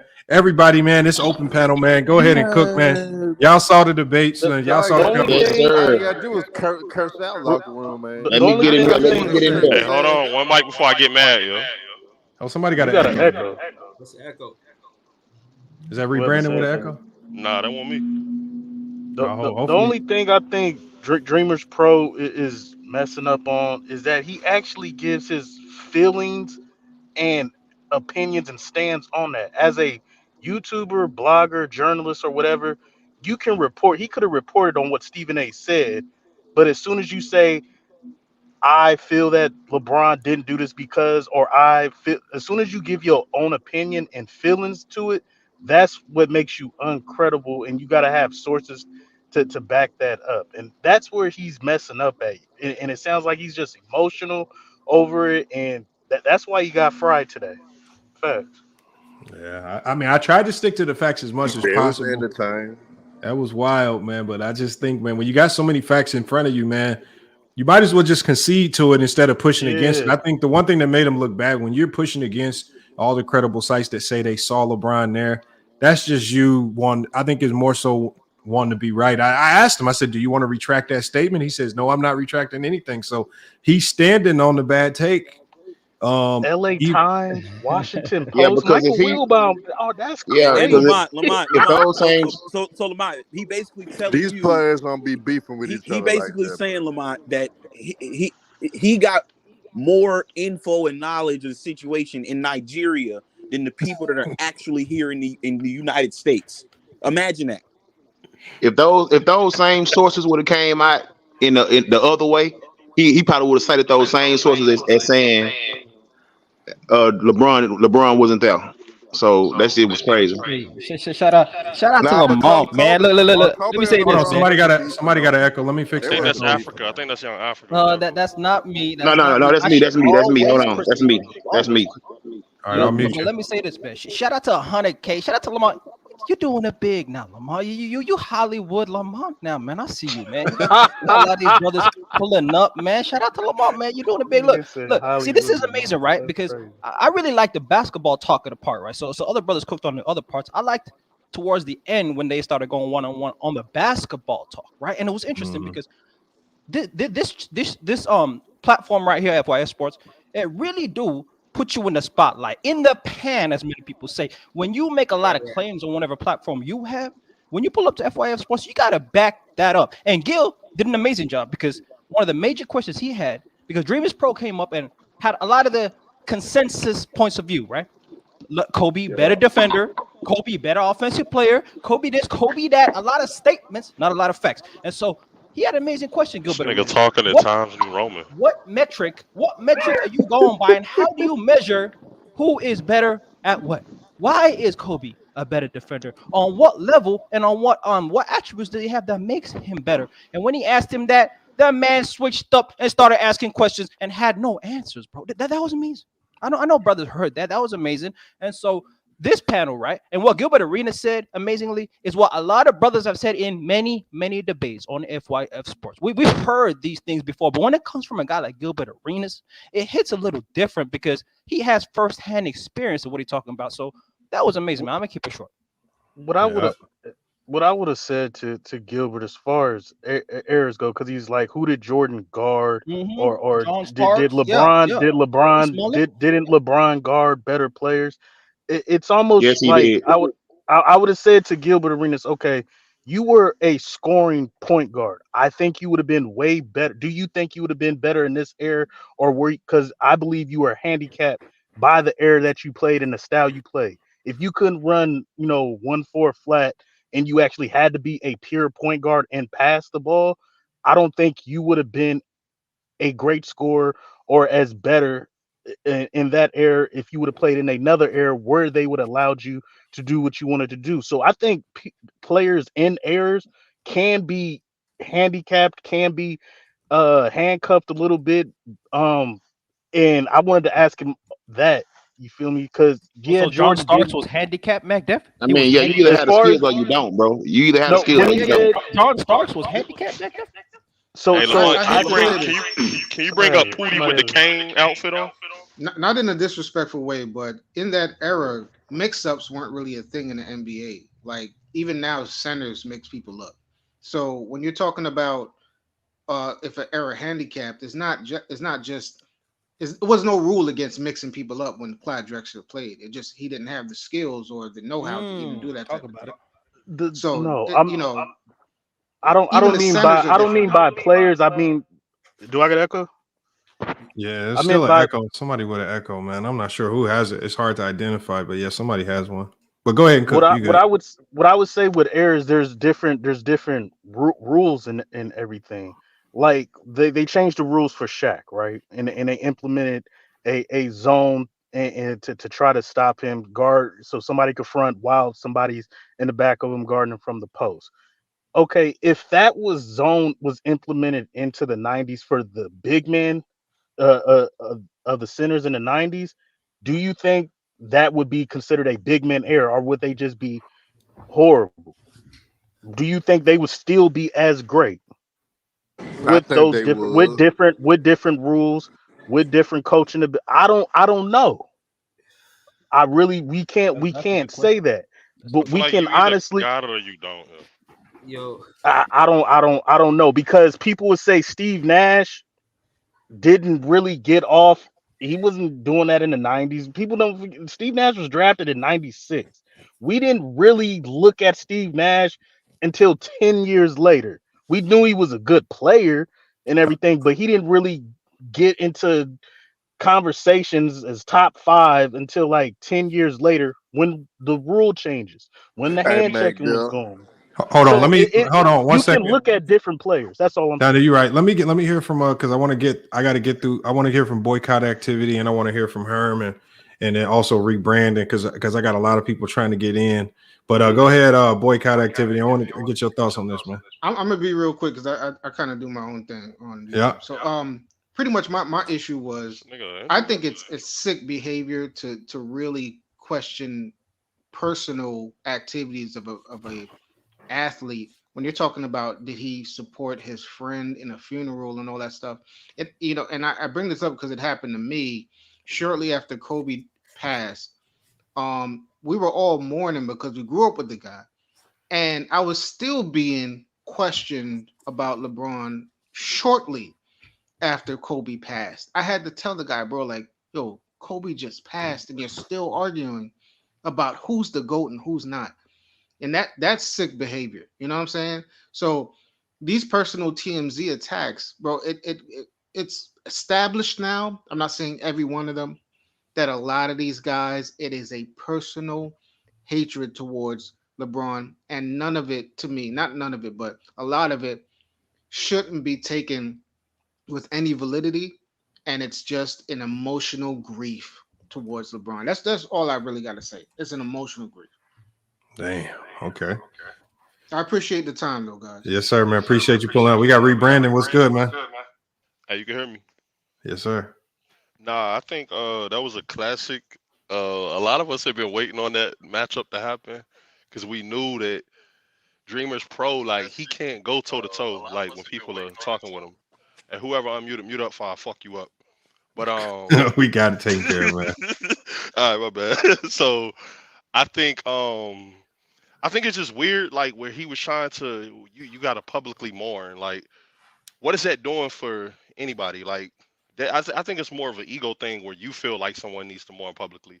If my people's pass away, nigga, don't get on Twitter, hit my phone. You know what I'm saying? Because, like, what is Twitter doing? Like, the person's dead, so they're not going to see that you mentioned them. At this point, they can't attack his stats. They can't attack none of the off the court stuff because he's flawless off the court. So at this point, now they have to start making up narratives to show, well, hey, he's not a good guy because they can't attack the stats. That's all I got to say. But good roast. Pootie Tang, you look like Kane down there with them red jean shorts on. Why don't you ever hit the link and come up here with them fucking leggings, with the boots, with the furs? You bitch ass nigga. That's all I gotta say. All right, man. Salute to rebranded, man. Hold on, we got Low just pulled up. Low, I seen you in the chat, man. Jumped in on this, man. It finally happened. We finally got Dreamers Pro and Gil. What's your thoughts on what you heard, man? I don't want to take too long because I know people before me, but the best part about that is that Gilbert Arenas, and I was planning on already doing a video on my second channel about it.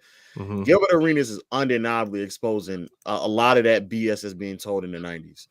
Like, yes. just a lot of it.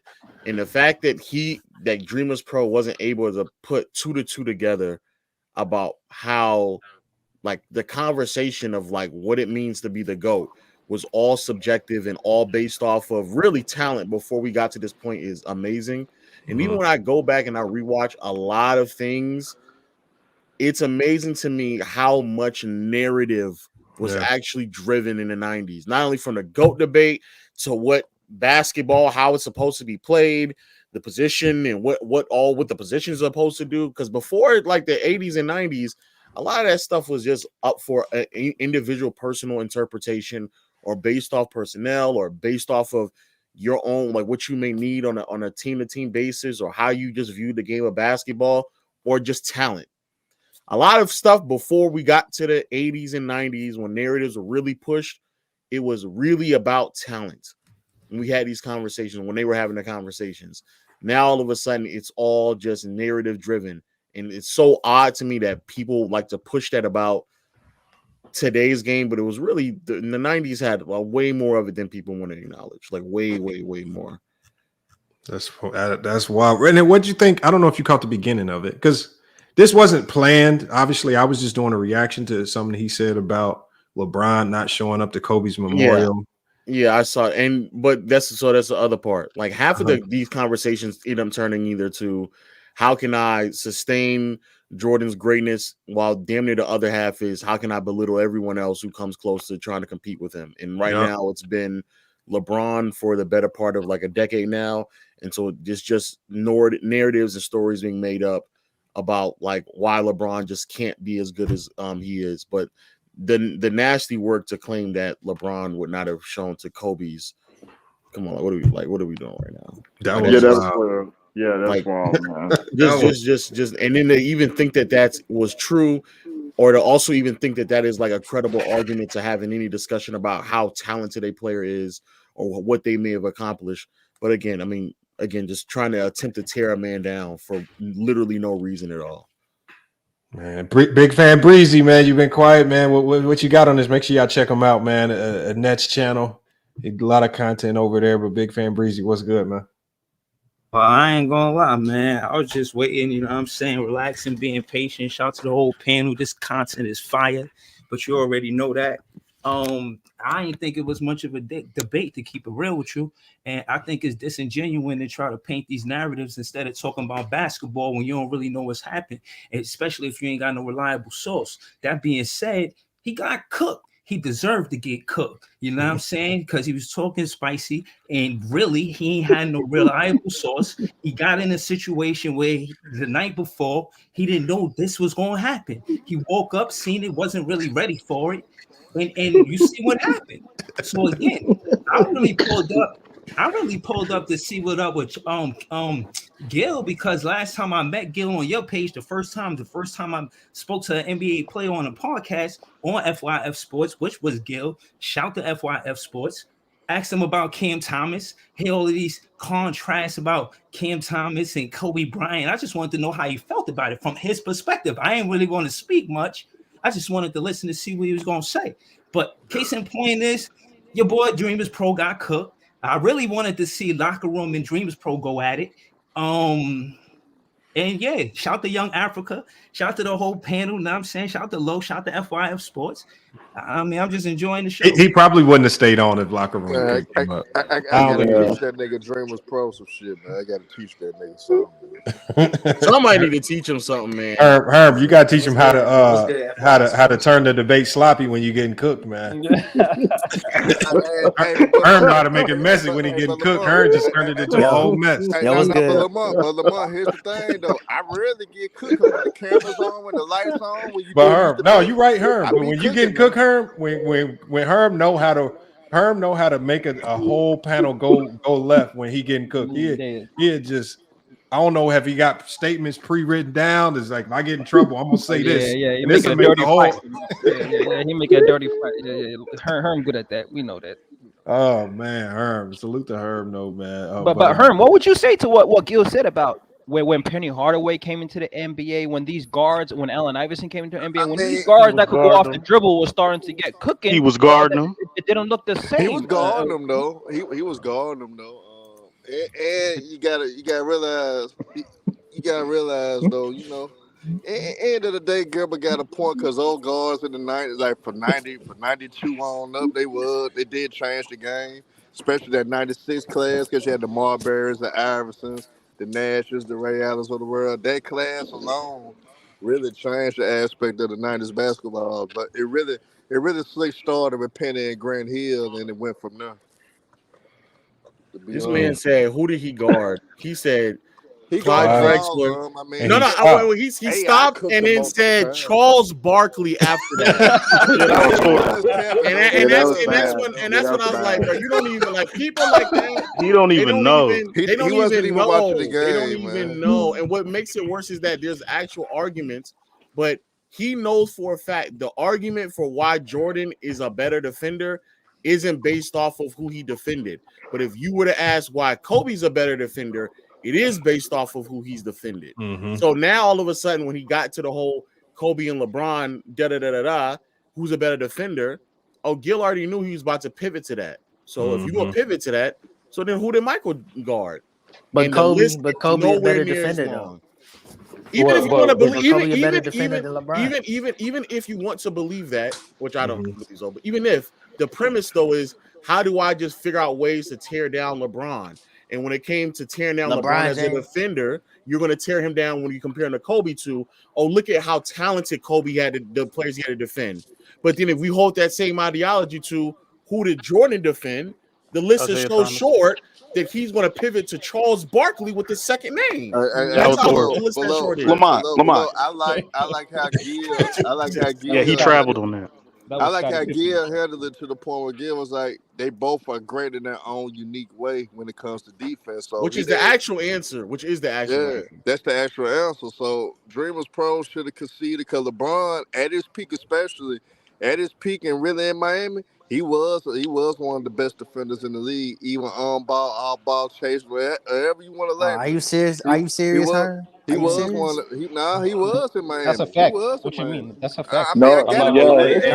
I don't think listen, bro. Listen. I don't like the nigga. Listen. I don't think he was. Mark Gasol. Listen, hold on. No, he wasn't. Herm is one of the greatest. Herm's one of the greatest trollers we ever seen on YouTube, and for him to say stuff like that, he means it, bro. I'm telling you. Herm is definitely not a LeBron fan by any means. But on the comment on the situation, Lamar, Lamar, you know what it is. DreamersPro's like he exposed himself. He's a TMZ narrative guy. I don't think Jimmy Pro MO is I'm gonna express my feelings. I'm only gonna handpick a full article that will benefit my argument, and I'm going to try to discredit any facts that go against my argument.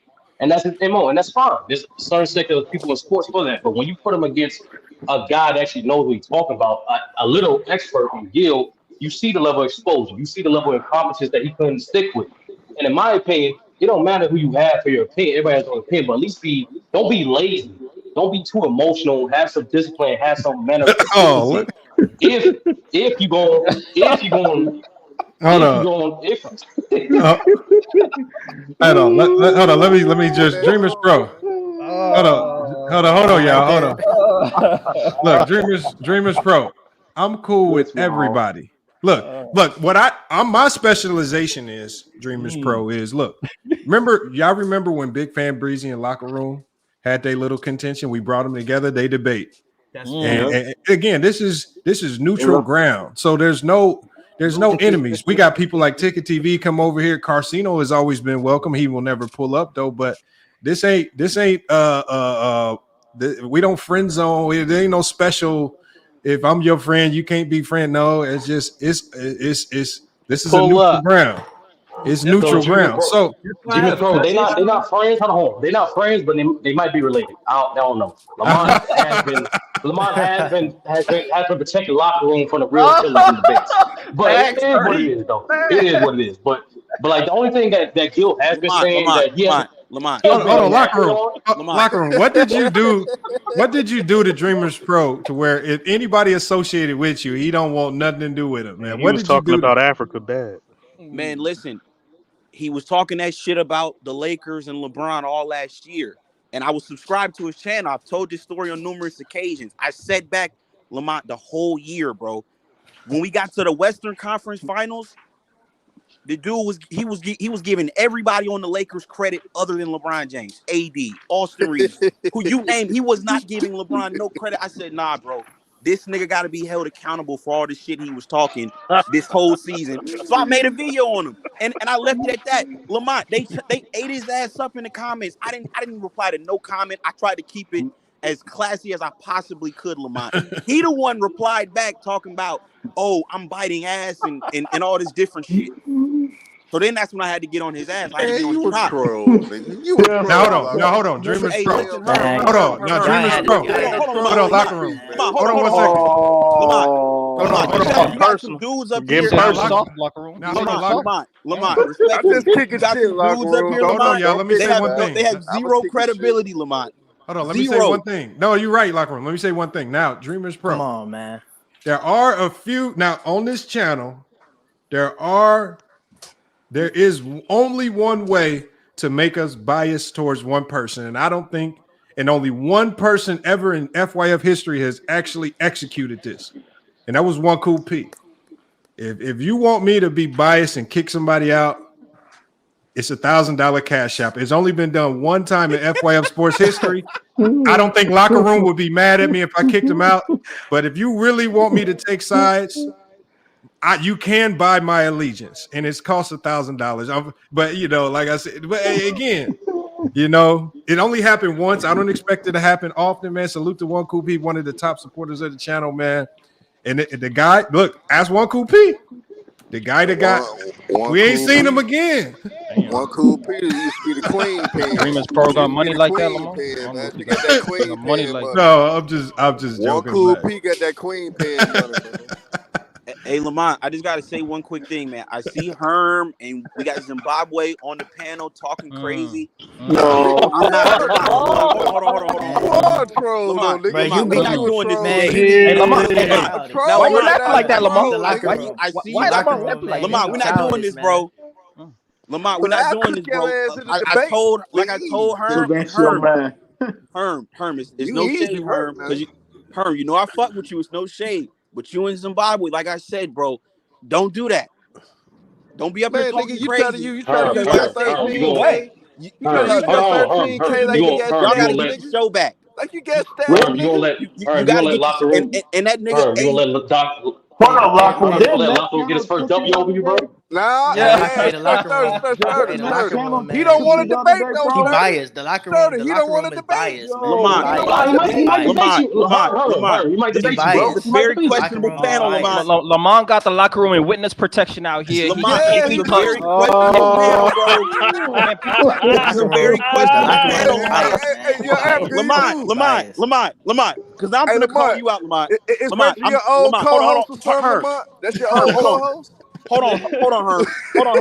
Lamont, now I gotta call you out, bro. You just went from having hold on, Lamont. Don't give me your feelings. Gilbert Arenas Don't up give me here. your damn feelings. Now you got Herm and Young Zimbabwe and Breezy on the panel. Don't get in your damn feelings. What type of drop off is that? Don't ask Lamont to pacify What type of your drop ass. off is that? Don't ask Lamont to pacify Hold on. I don't know why he said my name. Let me cook. Only reason why I be trying to say what I be saying to the locker room is because I really be trying to talk basketball with you, kid. Because look, realistically, you know it hurt. Y'all ain't got Lonnie Walker. Let's keep it real.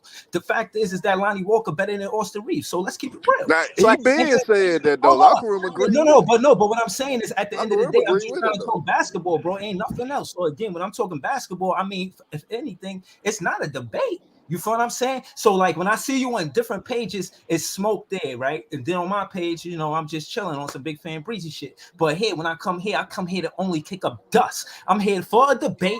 If you don't want to debate,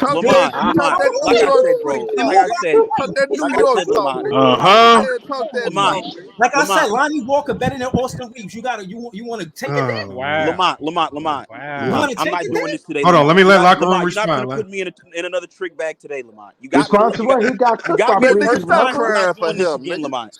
I'm not doing this again. He got cooked by Breezy, remember? Hey, Lamont, I'm not doing this. I'm not doing this again, man. Y'all not. LeBron, you gonna save LeBron too? Go. Don't fall for it, locker room. Don't fall for it. I'm gonna be for you, LeBron. LeBron saying that nigga again, I'm gonna be for FYF Sports, man. I'm gonna be for him. Hey, Lamont, get him, man. You ain't beefing with nobody, nigga. Hey, get him, Lamont. Yeah, no, I'm saying we don't have to have the debate between Lonnie and Austin Reeves. I'm cool with it, bro. We could just go on and do something different. But again, when you mention my name, that's what I'm looking for. So stop mentioning my name. Now hold on. Now look, we're gonna be live. We're gonna be live tomorrow. It's just gonna be our open debate night. So if you want to call somebody out that's on the panel, if you want to do a debate, you guys can get together, come up with a topic, and that'll be your opportunity to potentially get into the rankings. Yeah, I want to get low in one of these debates. We got to get low in one of these debates. Low should be on the ranks. Low, you got to get in. Look, Lamont, you got to. Has Low been ducking? Like, what's up with Low? Low key. Don't fall for it, Low. Don't fall for it, Low.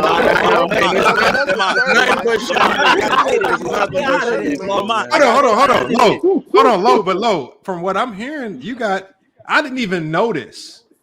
But this is how I know Low is really big on YouTube. I was just listening to a random episode of Fresh and Fit. I didn't know they had beef with you. Oh yeah, they do. Oh yeah, I didn't know that. I'm talking about they talk about Low like, but to me that would be an honor. Shit, that ain't really putting you on the. I mean, that's crazy right there. What did you? So assuming it had to be something off one of your other channels, but did you cook? Yeah, this on playback, but this is like not the streaming platform playback. Like we actually have a channel. Yeah, channel called playback. That's crazy. Yeah, but that has been going on for like 2 years now. So that's low-key kind of old news, but yeah, it's been going on for I didn't know, but like I'm listening, I'm talking about all of a sudden he started talking about Low, and I'm thinking he can't be talking about Legend of Winning. Then then he say Asian. I'm like, what? Yeah. I'm like, when that's wild to me, but man, hey. Yo, FYI, let me get my. But hold on, Lo. So we can't get you in the debate. We're not gonna get Y'all you. be debating shenanigans, man. Come Don't on. fall for it, Lo. I told you, man. We got set the debate, Lo.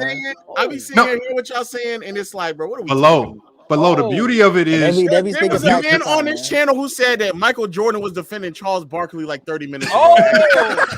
Come on, Lo. Set the debate, Lo. What you want to debate about? Set the standard, Lo. No. You. But the thing is, you and whoever you're debating with, y'all choose the topic. It wouldn't matter. Lamont, let me say this, bro. John Stockton top 10 point guard. Lamont, let me say this, bro. You've been looking for Lo for a long time. Lamont, let me just say this, bro. Bro, I can't get debates to save my life at this point, my nigga. But Sturdy see me like twice a week now at this point. Like, What up, locker room? I do be cooking low on the regular. You know I rock with you. I rock with you. But like I said earlier, bro, this panel, bro. This is hey, locker room, shut the hell up, bro. Bro, you not finna just be talking shit and not debate nobody and say nobody not to say nothing back. The locker room. You ain't even say my name, and I'm hot. Lamont, he pick and choose his battles. Hold on. He pick and choose his battles.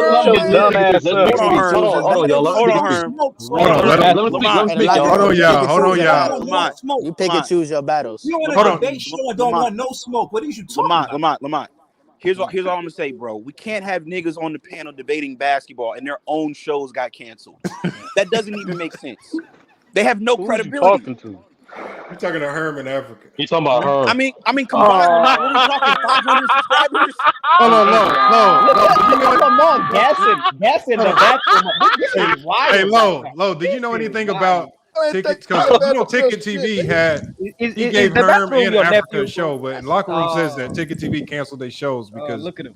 Hey, the locker room. You know anything about that, Lo? No, I never nothing about that. That's what I'm saying. Locker room talking spicy. There's nobody ever heard of their shows, man. You can't have these guys on the panel, Lamont.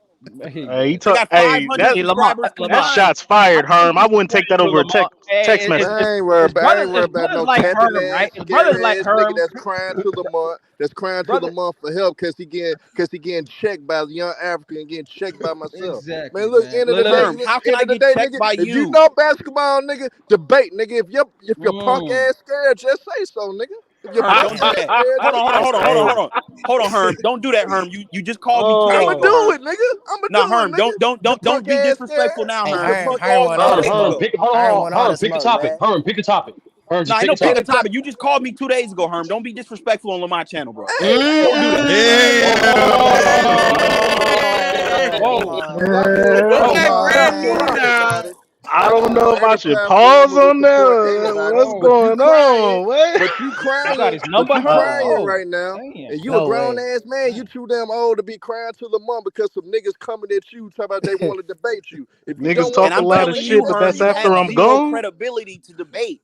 You shouldn't be on this panel. You ain't got no credibility, nigga. What you talking about? You should not be on this panel, Herm. What you talking about, nigga? Like you all they do. Hey, like all the locker room do is pick and choose. That's all they do. Go and get away with this. Nigga. So nigga coming on the locker room, I'd have been kicked your ass off. 13K got credibility. I'd have been kicked your dumb ass off. Locker room. All they like to do is pick and choose. That's all they do. We trying to set it up. I know. We trying to. Hold on. Let's do this. Hold on. I got the perfect person because I think I actually seen him come on a few times, and I think Jay on the panel would be somebody that could hop into a debate because obviously he has some takes. What's good? You have takes, Jay. You do have takes that a lot of people don't agree with. You every time you start talking, people yelling, trying to get in and say something. I think it's time for you got to call somebody out, Jay. I would like to see you hop in there. Man, I'm gonna call out the locker room, man. Come on. Jay, everybody think the locker room. Everybody think the locker room sweet out here. Every time I'm on your show, you cut me off. Hold on, y'all. Every time I'm on your show, you want to cut me off. I want to call me childish names. Jay, hold on. Jay, did you not just call me last week? Talking shit over 13K. Hold on, Herb. Hold on. Hey, we can't hear each other. Last week, Jay. Yeah, I was on your show. Yeah, I was on your show. One mic. So why would you think? You know me, and you know I was trying. Yeah, I was trying to cook. Why would you even say my name, Jay? I was Don't trying even to say cook my you. name, I was bro. trying to cook don't- you, and Jay, you want to do kick not me deserve off. a You want to debate be with me, Jay. childish. I already You did want to enough kick me charity off. debating Breezy. I'm not doing no more charity, bro. You You don't lost. deserve the debate. You lost. You How is it a lost. charity? What you mean charity? I'm not How is it a charity. You charity? What lost. you mean it's a Hey, charity? Hey, You y'all, ain't hold doing on. nothing. How's it a Hey, hold charity? on. Let me. How's it a charity? Hey, y'all. How's it a Let Lamar charity? speak. Let Lamar How's speak. it a Let Lamar charity? talk. Jay, Yeah, let Lamar How talk. is it a charity?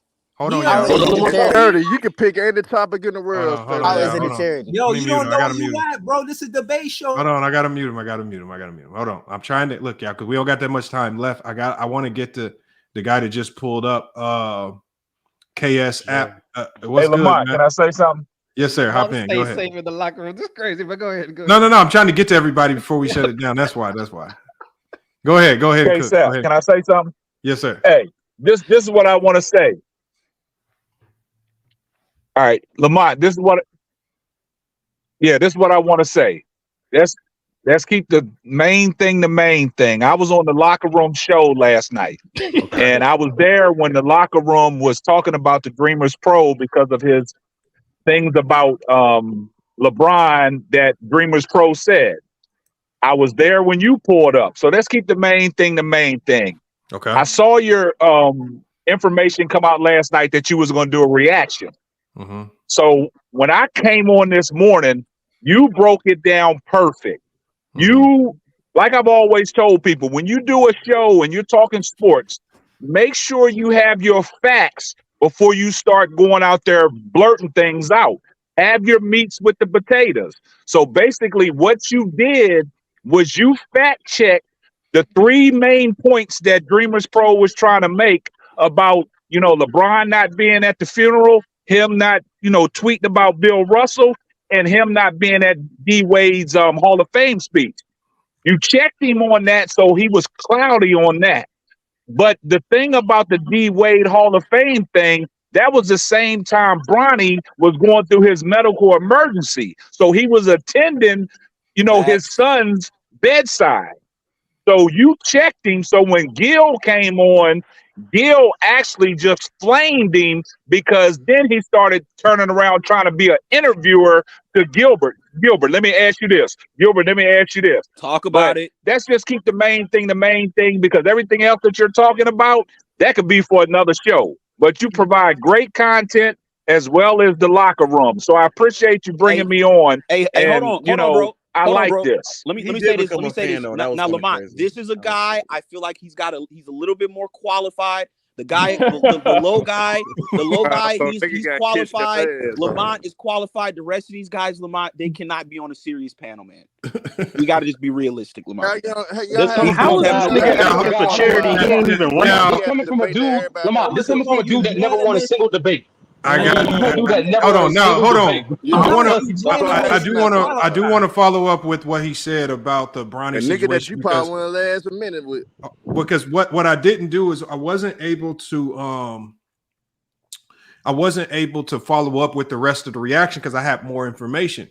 But then the Dreamers Pro obviously came up, and that's what stopped my reaction. But I actually had more information about the D Wade situation, and it was actually released by Sports Illustrated. Now, obviously, for this situation, I don't have multiple sources, but there is a source that was able to identify why LeBron James missed the Hall of Fame induction, and they said it was because Sports Illustrated said it because LeBron James had to take Bronny to what is called a Cedars-Sinai Heart Center in Minnesota for another one of his evaluations. So a lot of people, the people that were saying it was because of Bronny, exactly, there could be some credibility to that because it was reported by Sports Illustrated. Now we have to look at Sports Illustrated. Even Stephen A. Smith said that too as well. Even Stephen A. Smith acknowledged, in even his own statement, that it was more than likely because of Bronny, which I don't like. The fact that we even had this conversation is crazy, and I'm pretty sure D Wade would clearly understand if I'm not there, if you're not there because your son is having a heart condition, then that is a more than reasonable explanation for you not to be at my Hall of Fame ceremony, because I'm pretty sure you would be there. But I don't even know what this has to do with basketball, but the fact that anybody would even dare report on that is crazy. LeBron's not the GOAT because he's a great father and he's taking care of Bronny. I said it. Crazy. I don't care. Like that's a crazy. That's wild, bro. Crazy sentiment. The fact that anybody would even dare bring that up in a conversation. About AP the Great. He says you had Dreamers Pro was here for about, I don't know where you was at. We was here for about 2 hours. And Gilbert Arenas pulled up as well, so it was really good conversation. Shout out to he did become a fan though. He became a fan once he started realizing he was getting cooked and start asking questions. And you the reason why I even did that. And the crazy thing about it is, what y'all got to learn about Stephen A. Smith is that Stephen A. Smith will build you up to break you down. He does it all the time. Who did he do that to? Who did he write down? Jaleel Okafor is a great example. He built Jaleel Okafor to make it seem like, oh, if I had a draft pick, I would have picked Jaleel Okafor first. And what he did with LeBron when he started his podcast yesterday, he did a podcast, so he put on his screen that LeBron was a great father, a great husband, a great person, and all that. And then he tore him down with the soliloquy of him not being at Kobe's memorial. Dreamers Pro is asking me to drop the link real quick, so I'm gonna drop the link real quick. So I'm gonna let him, like I said, if we talking about Lamont, before he comes up, Lamont, can I just say this? The fact that he turned, because I called this out too, the fact that he turned so quickly into a Gilbert Arenas fan after he was sitting on his show in Nigeria, calling this man an idiot, a bozo, just talking crazy. Hey, now, it's funny, right? Look, hold on, locker room. If he's coming on, we can't disrespect this country, man. I'll let you do it. No, it's funny, right? Because he said I was getting disrespectful, but meanwhile he was sitting in Nigeria calling Gilbert Arenas an idiot and a bozo. Then when Gilbert Arenas responds to him, then he changes his tone, and now he's a Gilbert Arenas fan. That's how I know I can't take you seriously. Now the one thing I do have to give, the reason why I didn't fall into that one is only because of Gil. Gil said he wasn't offended by it. And if Gil says it's not that big of a deal and he's the one that he's talking about, I'm not really tripping either. Okay, but you are right, though. You are right. You are right. That's cool. But don't sit up here and say, oh, the locker room is disrespectful when you're sitting in Nigeria calling an NBA legend a bozo and an idiot. And only dumb stop niggas being emotional. He ain't talking to you. Exactly. Dreamers Pro hey, stop clout chasing bathroom. Hey, the bathroom is clout chasing. Hey, you got 40 subs. Dreamer, hold on 1 second, y'all. Hold on 1 second, y'all. Dreamers Pro, go ahead. I dropped the link. Dreamers Pro, it's in the chat. I opened up a space for you in the on the panel. Avion, I'm gonna drop you out real quick. Avion, I'm gonna bring you back up. Herm, I'm gonna drop you out. If you're in the backstage, I'm gonna drop you out till we get Dreamers Pro up here, and then we can fill in that last spot. So yeah, I dropped the link. So yeah, we got about 10-15 minutes left on this one right here. But again, I appreciate everybody pulling up. Let me give a shout out real quick to all the people that donated during the stream. Just real quick, we got Tyree for the support. Salute to Tyree. Hoop Jargon came through. Salute to Uncle Suge as well. Tracy Steele, J Mar in the chat, man. Appreciate you. Everybody, appreciate everybody that stepped up, man, and supporting the channel, man. Hold on. Do we got Dreamers Pro in here? No, we don't have them in here just yet. I would have said something about that heat culture, though. That heat culture thing. Yeah. I will say this, though. Like, I think Gilbert he wasn't lying about anything, but I think he's being inaccurate about the heat culture. Like, winning championship is not the only association for a culture. A culture is something that is simply a way of organization that run things to help them remain competitive or professional. And that's something definitely the Heat has. So I don't understand like why the Heat culture is just synonymous with championships. Well, that's not even what the Heat culture is. What up? Can y'all hear me? Yeah, we can. Can y'all hear me? Yeah. Go ahead. Talk, man. Go ahead.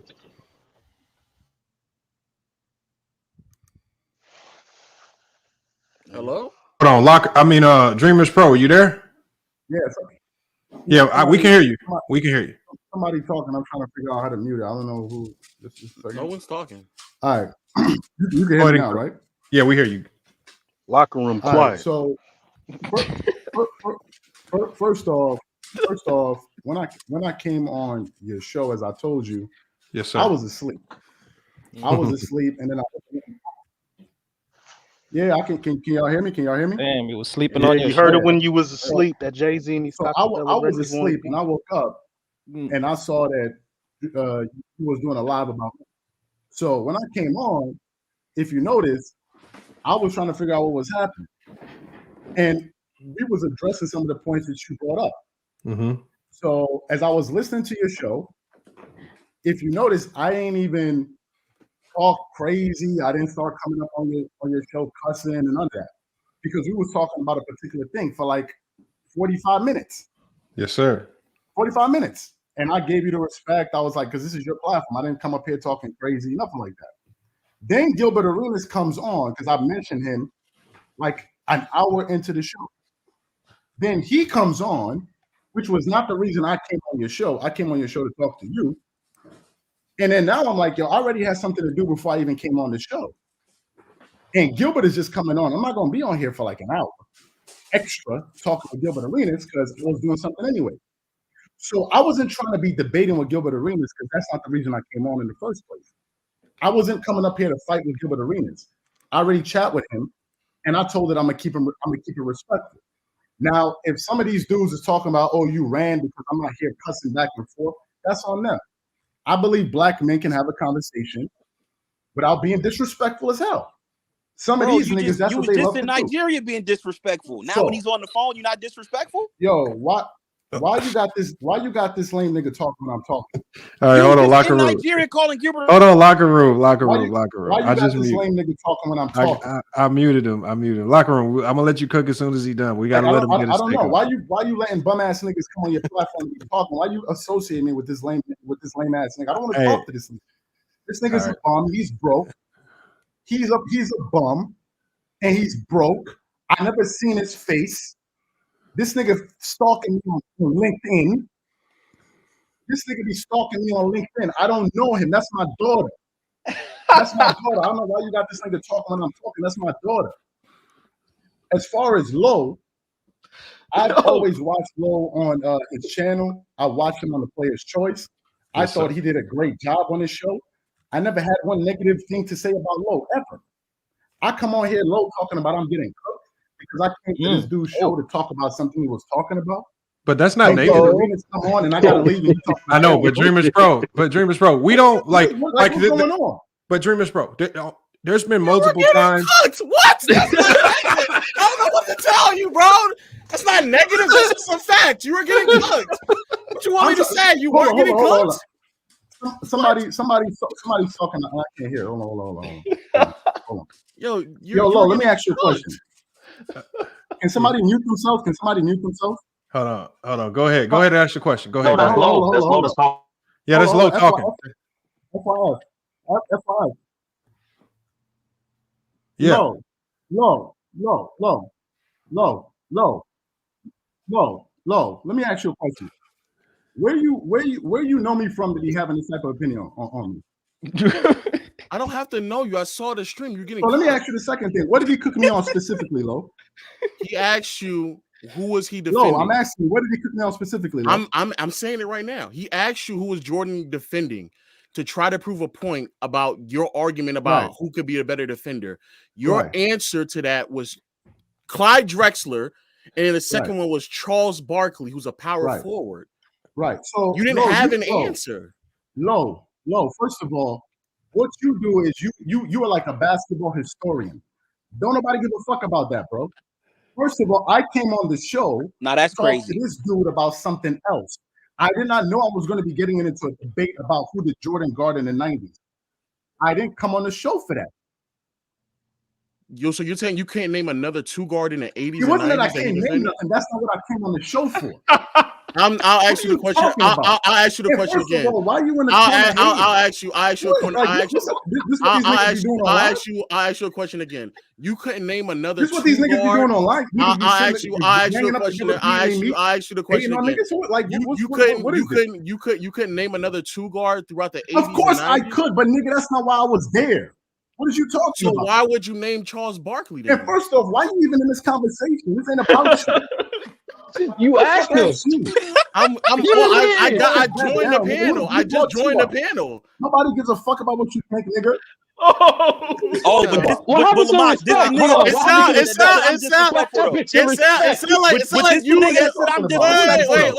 sounds like you care since you sat there and said you watched me. You care because you watched me. We're having a respect. No, nigga, I don't care. You came into a conversation involving me.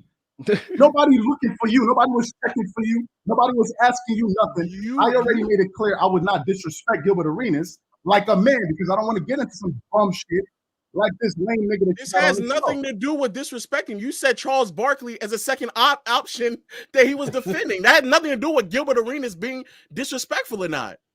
That had nothing to do with it. Lamont, this is why he doesn't tap any links, man. You've exposed him, man. Lamont. Yo, Lamont. Yo, fire content, Lamont. This is Lamont is a fucking genius. Top 10 stream of all time, Lamont is the GOAT. Top 10 Lamont is the GOAT, man. What kind of show is this, bro? Lamont, you're the GOAT, Why is man. everybody talking on your show? What kind of show is this, bro? This is crazy. Yeah, This is the show of the people. All right, hold on. It's between you and Lo. It's between you and Lo. Hey, hold on. Hold on. Let me. So I've heard what you said to Lo. So I think in Lo's defense, Why you got like 10 niggas talking? No, I know. I'm about to mute him. So in defense of Lo, Dreamers Pro, he's only bro. Like, you got 10 niggas talking. No, I know. Hold on 1 second, Dreamers Pro. He's only making an opinion on the conversation he heard. He's not. Niggas talking. You got broke niggas talking. You got bro. Be quiet, man. Let the host talk. What's going on? I think he's on the delay. He might not be. I don't know. I can't tell. But no, I think Lo's critique was on the debate. Don't nobody give a fuck about what Lo's talking about. This is not about Lo. Don't bring this nigga up. Don't nobody give a fuck about what this nigga's talking about. No, you brought him up. You did ask him a question. Give a fuck. Yo, why is this dumbass nigga still talking? You did bring it up. Yeah, you did. You did ask him a question though, bro. And nobody ain't no legendary, bum. man. This is what I'm telling you, Lamont. This internet shit is crazy, Lamont, this internet shit is crazy, bro. Niggas is in a whole other country talking crazy like this, bro. Yeah, all right. Yeah, look. Lo, do you have anything to say about? I don't understand the ire. I don't understand what's the problem. I really actually don't. Lo normally doesn't get out of pocket. He keeps it basketball. Get out of pocket. This nigga came out of nowhere, parachuted in, talking about Gilbert Arenas kill me when I wasn't here to debate the nigga. Bro, you got cooked, bro. It's okay. So this is what niggas be doing. Niggas see niggas doing what niggas start hating. That's ironic. No, Dreamers Pro. How was that hate though? How was that hate? How was that hate? If my opinion is that Gilbert Arenas is making solid points. All right. If my opinion, niggas, this is what you niggas do. I see you. All y'all niggas together. I see what you niggas do. He's on If Gilbert Arenas is making solid points and you can't properly counter the point. I'm gonna see you niggas at the top. Let's see. I'm gonna see you niggas at the top. This is bro. Can we see you? Can we see you in the States? Why the hell like 8 niggas? Can we see you in the States, bro? Why the hell you tripping? Damn, taking the L got brothers this salty. Hey, Africa. Yo, let him talk. Hold on, can y'all hold on. Can y'all bro, I just quickly, bro. Somebody's watching a back and forth, regardless if you want to view it as a debate or not, a conversation being had. And points are being made on one hand, and the counterpoints that are being made on the other hand do not seem as valid, then you're getting cooked. That's not me hating on you. That's just making an assessment of how the conversation or debate or whatever you want to label it is going. That's it. That's it. Let me ask you a question. How can I be getting cooked when me and Gilbert Arenas wasn't debating? I'll say it again. If somebody's making counterpoints to your argument, I'm asking you a question. Me and somebody having a conversation. I'm answering right now. Answer the question. Let me hear your logic. Let me hear this. If you are having an argument about something, and nigga, we wasn't having an argument. We was having a conversation. I was talking to this nigga first on his channel. Even if a conversation, even if it's a conversation, if you are having a conversation. And the conversation is difference in opinions, and he is formulating his opinion through the conversation. Formulating his opinion. He asked who the guard and Jordan guard. That's formulating his opinion. So all those other points you heard me bring up, I didn't hear your monkey ass telling me that I cooked him. Why you ain't said other shit? Monkey I'll answer it because I didn't agree with your opinion, your assessment of what was happening. Okay, so you came here to dick ride and agree with this nigga. So you look for the one thing when he asked there's several things that there was several things more. That was just one example. You asked me for an example. So let me ask you a question, Lo. Since you're so astute, at understanding whether or not people are being balanced. Did you agree with everything that Gilbert Arenas said? Did everything make sense to you? No, I didn't agree with everything that he said. So why didn't you say I cooked him? Because you didn't make proper counterpoints. So wait. Hold on. He said that Michael Jordan was already being considered the GOAT after the first ring. Correct? You were there, right? Because I know you was watching. Then I said LeBron came after. Then I said LeBron came after Jordan when Jordan had retired, meaning he already had 6 rings, which means that LeBron was going to be compared to Jordan with his full career, and that's what people are going to be judging him on. And I disputed his point. Why didn't you say I cooked Gilbert Arenas? Because you missed his point. His point wasn't about how many championships was being won. His point was that when it came to Michael Jordan, I understood that. I understood that fully. That's why I said when you're comparing both players, one came before the other. Jordan was finished. LeBron started. So for you to say you're better than this person, only a moron would say, well, LeBron is better than Jordan with 1 ring, because when Jordan was considered the greatest, he was 1. Does that make any kind of sense to you? So I'll reiterate what I was about to say again before you interrupted me. The point that he was making is that championships clearly had nothing to do. I understood his point clearly. Okay. He wasn't. I don't think you understand it, because you keep talking about somebody winning rings or not is the assessment of why somebody is a GOAT. When Gilbert Arenas was even able to go back before Mike won a championship, and people are already assessing him as the GOAT. So the point it was a bad argument. You can't take rings out of the argument to then create an argument. Well, was it an argument or conversation? Because now I'm kind of confused. Now you're saying it was an argument. So was it an argument conversation, whatever the hell it is? Gilbert Arenas. No, we need to make sure we get this, because apparently you can't get cooked with a conversation. So what was it? Was it an argument or was it a conversation? Okay, so this what we doing? This what we doing? I need to make sure. I need to make sure what we're doing right now. Also, again, the point he was making is that they made the assessment of Jordan being the GOAT based off of talents. That was what he was trying to make the assessment of, which you also agreed. You said that there is no, and I agree with you as well. I agreed that they made that assessment off of talent, and when it became to talent, he was the best.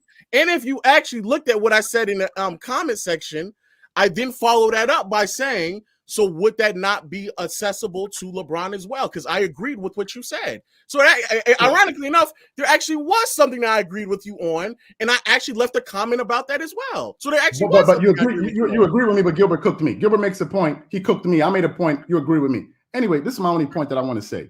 Well, both of you agree on the point. I've noticed something, and I'm gonna let y'all rock out. I noticed that niggas love to follow. Other niggas. Niggas love to follow niggas. Niggas afraid to stand on their own too and say this is what I believe. And I know that niggas, if somebody's popular or somebody's famous, niggas always gonna dick ride and be like, oh, that nigga won, even when they know he didn't. I grew up, I know this. Most niggas saying Gil won is because he'll say one thing, oh, this nigga got cooked. If you gonna call out some niggas, put the name on it. Hold on. Won't say nothing else. Dreamer, can I say one thing? Hey, let me get in there, Lamont. Let me get in there. Hold on. Let me say one thing to Dreamer. Dreamer. Now, you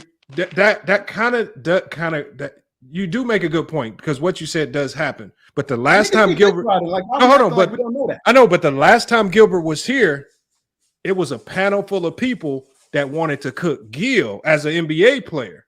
So we had guys itching to come up here to get at Gil. Guy in the chat right now, Big Ox Media. Salute to Big Ox, man. Y'all check out his channel. He came up here wanting to smoke. So it's not necessarily everybody's just here to agree with Gil, because we've had episodes where people were all disagreeing against him, and he was in the kind of the position you are, 1 versus 4 or 5, and with a lot of people disagreeing with him. So it's not like Gil hasn't had his back pressed to the wall over here. We don't. It ain't no favoritism over here. I cannot take it seriously when you're telling me that you feel that, oh, Gilbert Arenas won something when he asked, who did Michael Jordan guard? And because I wasn't thinking about a Rolodeck of players that Jordan was playing against. You weren't thinking about 2 players. You weren't thinking about 2 players. And to me, that's a point.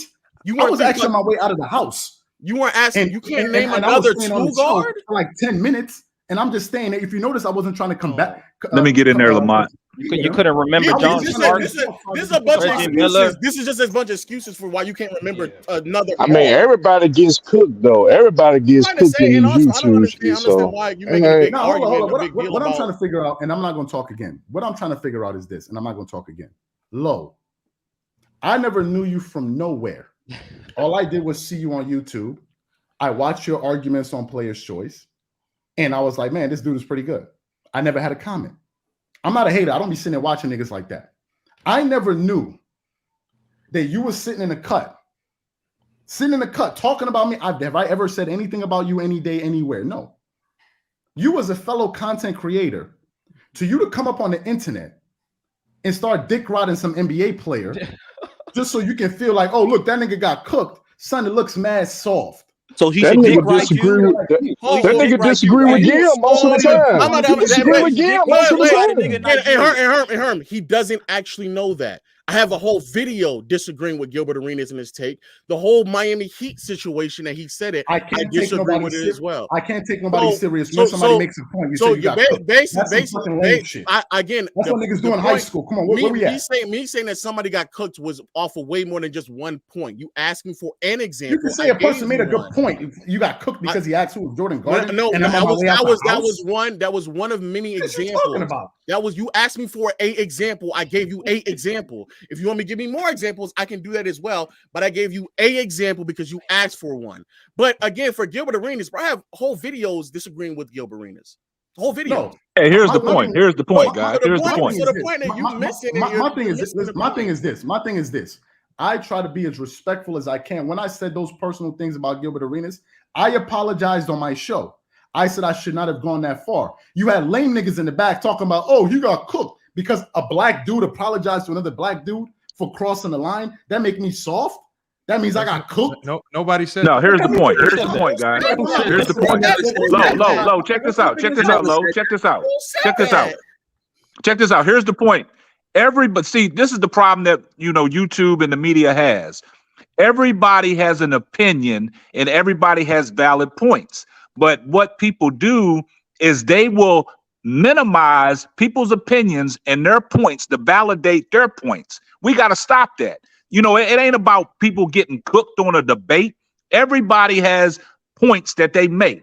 Everybody has facts. Everybody has sources. Like Lamont said, all Lamont did was go to reliable sources instead of going to Reddit for a reliable source to validate what the whole podcast was about from the start before Dreamers Pro got on. And what he did, and Dreamers Pro did admit that he's foggy about the Kobe memorial.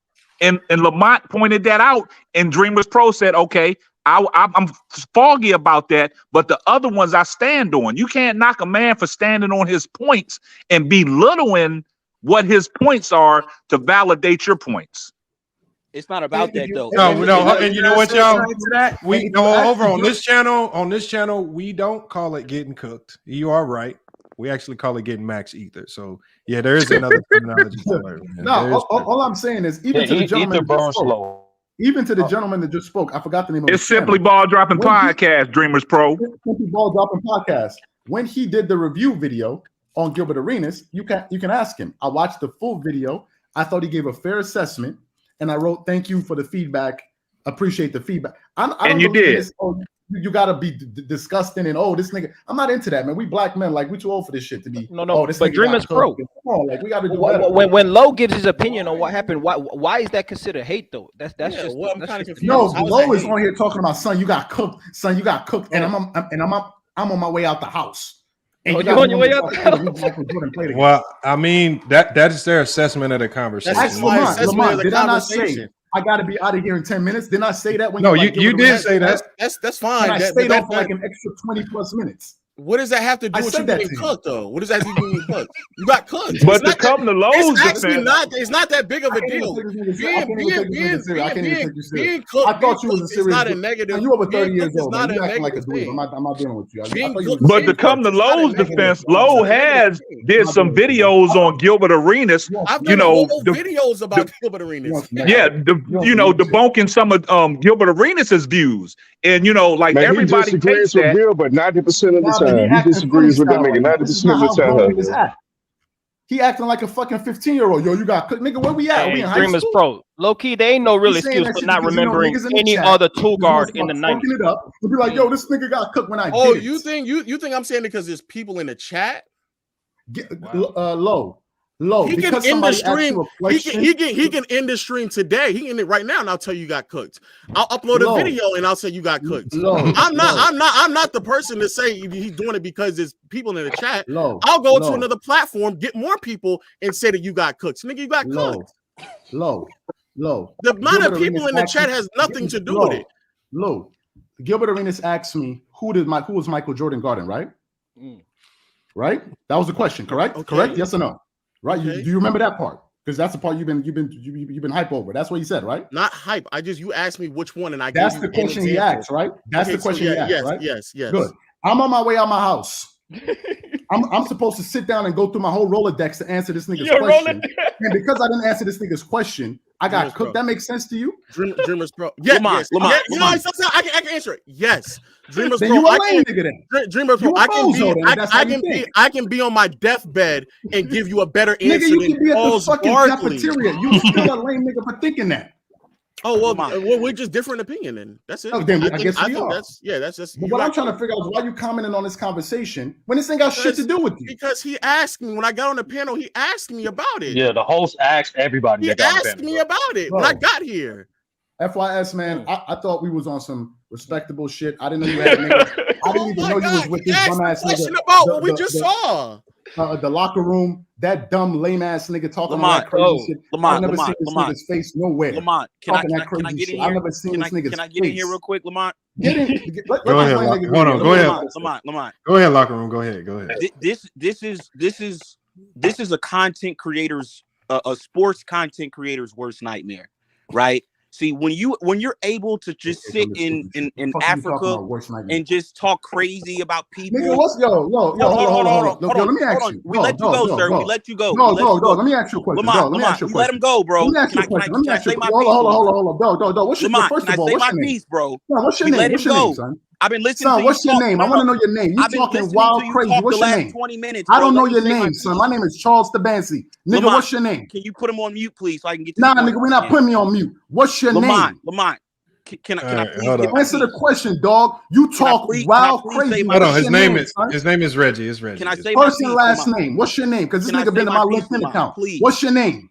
Lamont, can I say my piece, please? All right, hold on. We don't hear you say your piece. What's your name? You was talking that crazy shit. What's your name? Lamont. Hold on, Dreamers Pro. We're gonna come right. Nigga, I'm here. What's your name? Lamont, please. We're gonna come right back to you, Dreamers Pro. I let Reggie get his spiel off, and I'm coming right back to you. So he's gonna run, but that's fine, Lamont. Like I said, Gilbert Arenas creating a chant, and like I said, I love. Hold on, bro. I love that the players are now coming out with their podcasts because we've seen in sports media for years guys who really have not really had any real credibility make all this money bashing players, talking crazy about players. A guy like Gilbert Arenas pulling up to FYF. This is a glitch in the matrix. This is Dreamers Pro, a guy like Dreamers Pro's worst nightmare, because now you're gonna have to actually be held accountable, and you won't just be yelling at a camera in Africa to your subscribers. Now you're gonna have to actually stand on this shit you be saying, and we're gonna decide if what you're saying is actually bullshit or not. So obviously you're in your feelings, you're a little bit emotional because you clearly got cooked, right? And it's okay, it happens to the best of us, but it is what it is. You got to get out your feelings, man. This is what you let this nigga say? This is what he had to say? That's his opinion, man. This nigga added nothing to the conversation. This is what the fuck he had. What's this nigga's first and last name? This is what I want to know. I don't know all that. I don't know all that. You know why I'm asking this? You know why I'm asking this? I don't know. Because this person, this dude right here, I came across his channel, I don't know how many months ago. Okay. He did a video. I said, great job. This nigga said, thank you. That was it. Then some months later, he starts doing videos about me because I'm talking about LeBron. Then he starts like personalizing the videos, talking about you're in Nigeria, you living in a hut, these Nigerians like this. And I told this nigga, you talking all of this crazy shit, son, you would never step foot for 5 minutes in Nigeria and say that shit. You get wiped off the fucking floor. You saying all of this wild shit about Nigerians. Who the Nigerians you ever met? Who? I got plenty of homies that are Nigerian, bro. And they heard you say that shit about Nigeria. Them niggas are not Nigerian. Fuck out of here. Listen, bro. I know you're not talking when you said in Nigeria calling Gilbert Arenas an idiot and a bozo, and the second he responded to you, you apologize to him. So that's the definition of soft. No, what I said to Gilbert Arenas was simply this. I said you called him an idiot, a bozo, and you said only stupid niggas listen to Gilbert Arenas. And I said I crossed the line, and I said I should have never done that. Did I not say that? And the reason why you apologize is because he finally gave you the attention and responded to you. Had he would have never responded to you, you would have never apologized. Why reached out to me? The apology disingenuous. What are you talking about? Your apology was disingenuous, bro. What you think that Gilbert Arenas interview did for me? What you think? I made $100 grand off of that? What you think? Bro, you apologize. You got more exposure. Gilbert Arenas, what I found out was, if we're just talking sports, there's no need to be disrespect. I've seen Gilbert Arenas wild a lot of niggas up on the internet. I've seen him do that. So I said, you know what? Let me be respectful because I don't even curse on my channel. And that was wrong for me to call the man an idiot because that was a personal attack. And I said, I apologized. And you talking about the minute he came back at me, that made me soft? So what I'm supposed to do? Start cussing back and forth with him to show him that I'm what? That I'm tough? No, because had he would have never responded to you, you would have continued to sit in Nigeria calling him an idiot, a bozo. What is it with you with this shit in Nigeria? I'm trying to figure this out. Continued to say that only stupid niggas listen to him. Let me ask you, where you from? Where you from? I'm from Atlanta. You from Atlanta? Nigga, where your family from? From New York. You from New York? New York don't produce lame ass niggas like this. Where you from for real? All right, bro. Like, what are we talking basketball? What's your first laugh? You know why? You know why I'm going at this nigga? Because this nigga actually takes a lot of personal shots. He went to my LinkedIn profile. Did you not? Bro, I had to expose you, man.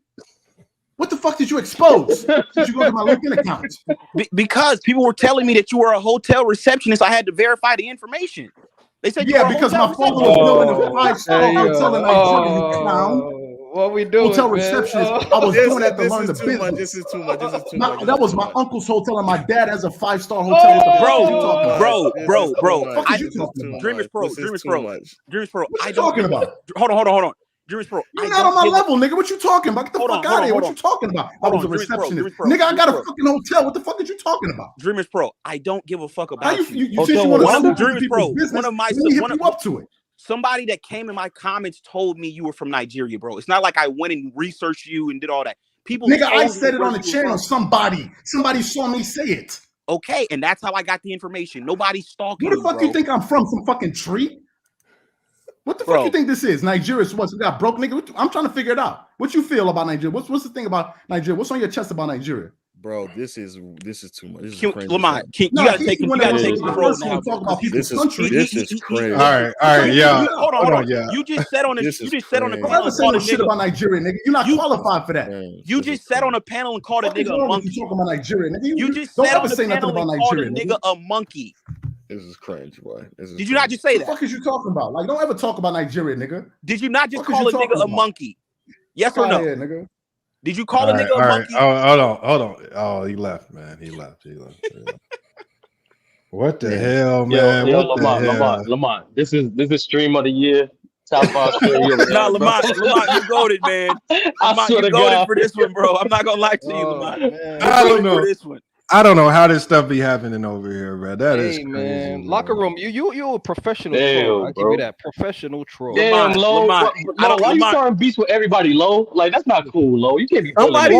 Somebody saying you got cooked isn't even like that negative of a low. Now we added. Hold on, Low. Now we added another 100K subscriber to your list that's beefing with you now, man. That's crazy. That don't make. Oh man, I don't think Low did nothing wrong. Low did nothing wrong. Low. What do you mean? Low is a bully. Don't do that, bro. He bullied KD. He bullied. No, hold on. What I'm saying is, but what Low did, Low stood on what he believed in. He didn't back down. So I don't think Low that's did what he did with wrong. KD. He did the same thing with what KD. Low didn't understand was he was on the way out of the crib, Low. He was on the way out. Did you see how Low made him look like an idiot? That's bully behavior right there. That can't be tolerated. Look, y'all. Hold on, y'all. Look. I don't want to end this, but I got to get to basketball practice. This was a crazy stream. This is wild. Wow. You see, Lamont, let me tell you what you did. Wow. Let me tell you what you Lamont. Hold on, Lamont. Let me tell you what you did. What you did, Lamont, was last night about 1 o'clock in the morning, I saw the notification come up saying you was gonna go live talking about this because you talked about it on the locker room last night. So I said, okay. I clicked on it so to notify me. I jumped on it as soon as you started your live stream. And basically what you were saying, all you did was try to make 3 valid points of what the Dreamers Pro made his podcast on, what the locker room was talking about last night. And when you made them valid points, then, Dreamers Pro finally came in the show. And then Gilbert pulled up, and it turned into a whole different debate about everything. And then Lowe got on his ass. Lamont, come on, man. You can't be Lamont, you ain't right for this one, bro. You're not right for this one. This was a bad day, man. Lowe made him cry. Lamont, you got everybody on this nigga ass today. Now I'm gonna say this about Dreamers Pro. He was dead ass wrong to belittle people that's probably not on this level for his YouTube streams or for his. That's all I was trying to say, Herm. So locker room. When you do that, that's why I get on you, and that's why I curse you out or troll you, troll you even more because you're doing the same shit Dreamer Pro was doing to you, disrespecting you for no reason. He don't know you. But see the difference between me. So you gotta understand. Now I'm just telling you, bro. Don't move like him. Don't move like that, because that was some whole ass shit. That was Herm, I'm gonna tell you like this, Herm. See, that type of shit don't bother me. You're offended because, like I said, your show got canceled off Ticket TV. Nah, I ain't offended. But that shit don't bother me. Let me say, hold on. Let me say this. I don't never get that. Hey, don't take offense to that. Herm, a lot of good shows get canceled on TV, bro. It's all good. You'll be mad at me before I get mad at your punk right now. But at the end of the day, I've been to Africa, bro. I've been over there. Them niggas don't fuck with us. They don't like us. Yo, what? When that nigga, hey, look, see this the what we doing? What we doing? Hey, Lo. First off, this nigga be saying on the last. We can't do that. Hey, hold up, man. What we doing? Hold on, y'all. Salute to the pen. If he ever comes again, since his excuse was that he was walking out the door and he was busy, and that's the reason why he got jumped on. And he got jumped on. If that's his argument to why, if that was his argument to why he wasn't prepared enough to say another 2 guard, I would then need to ask, why was he not prepared enough to get his facts straight in a whole production video that the chat is wild, where he made claims. Bro, I'm seeing all types of different pros. I'm seeing Victims Pro, all types of stuff. The chat is going crazy. Lamont. The locker room ran him hot. They called him semi-pro. We got people calling him semi-pro. Lamont. Real talk, Lamont. He was wrong, though. Dreamers Pro. Lamont. I've been a follower. Lamont, I've been a follower channel for years now. You know this, right? And I never seen a guy get ethered on this many levels on this one stream, bro. Like this is incredible. This is a new record right here. Lamont, before you end the stream, Lamont, I gotta give you your credit, Lamont. I gotta give you your credit, bro. We talked about this last night. I thought you was trolling. I didn't think you was gonna do it, bro. I cannot believe this show, man. This was a good one, bro. I ain't gonna lie. Oh man. And one thing I want to back up what the locker room said about Lamont. Lamont be even keel on each of his shows. He don't get too high. He don't get too low. And when guys start using that defense mechanism, you can hear it in their voice. They'll start talking reckless. So if you're debating something, you got to stay even keel. You got to let them know that you're not being rattled. And I think that's what Lowe did. Lowe stood his ground and he stayed even keel. So that's what Lamont do. He stayed cool with it. Lamont will just calmly disrespect you real low. You know why you got it? I'm gonna tell you why though. Look, Africa, you know this too. The reason why you stay calm is because when you actually are getting cooked, if you stay calm, it gives the perception you're not getting cooked. Yeah, in fact. Yeah, that's a fact. Because if you start doing like this, is why we know when Herm getting cooked. Because Herm's signal is he go crazy. That's how you know. I'm glad you said that, Lamont. I'm glad you said that because I looked at y'all show the other day when y'all was talking about the clutch stats. Yeah. And when Herm was making some valid points, but then all of a sudden you started saying different stuff, and Herm started going into left field. He started getting out of character. But hold up, my thing is this, man. Herm, you got out of character. You put up all that evidence. Now Lamont had me out of character. LeBron was at Kobe's funeral. He should have came on the stream and said, "I apologize. I see it." That's it. That's all he should have said. Nah, He but coming this bitch moonwalking and doing all this other crazy shit. All you had to do was say my bad. There's the evidence. I don't like the fact that nigga belittle niggas, and these same niggas you belittling and subscribe to your channel, watch your Exactly. videos, But we all supporting each other, man, because we all on each other's channel. But Herm, can I ask you a question, Herm? Hey, look. I wish we could ask. I wish we had time for more questions. I'm already 30 minutes past my time. I got an almost hour drive to get to the gym, man. Look, y'all. Well, one last thing, Lamont. Can I say this one last thing? I got it. I'm a coach, y'all, so I got to get there. I know. Man. Hey, Herm. Let me ask Herm this question, then I'll let you get up out of here. Herm, the other day, Lamont asked you about the criteria when you said about the clutch gene, and you said it's about making runs and different clutch plays. So now let me ask you, who is the most clutch person that you've ever seen in the NBA? I actually answered that on the stream. I said Jordan's the most clutch guy that I think I might have missed that. Yeah. I thought you was hopscotching around that when Lamont was asking that question. We know what Herm think, man. Hey, look. I'm gonna just say this. I'm gonna slide too.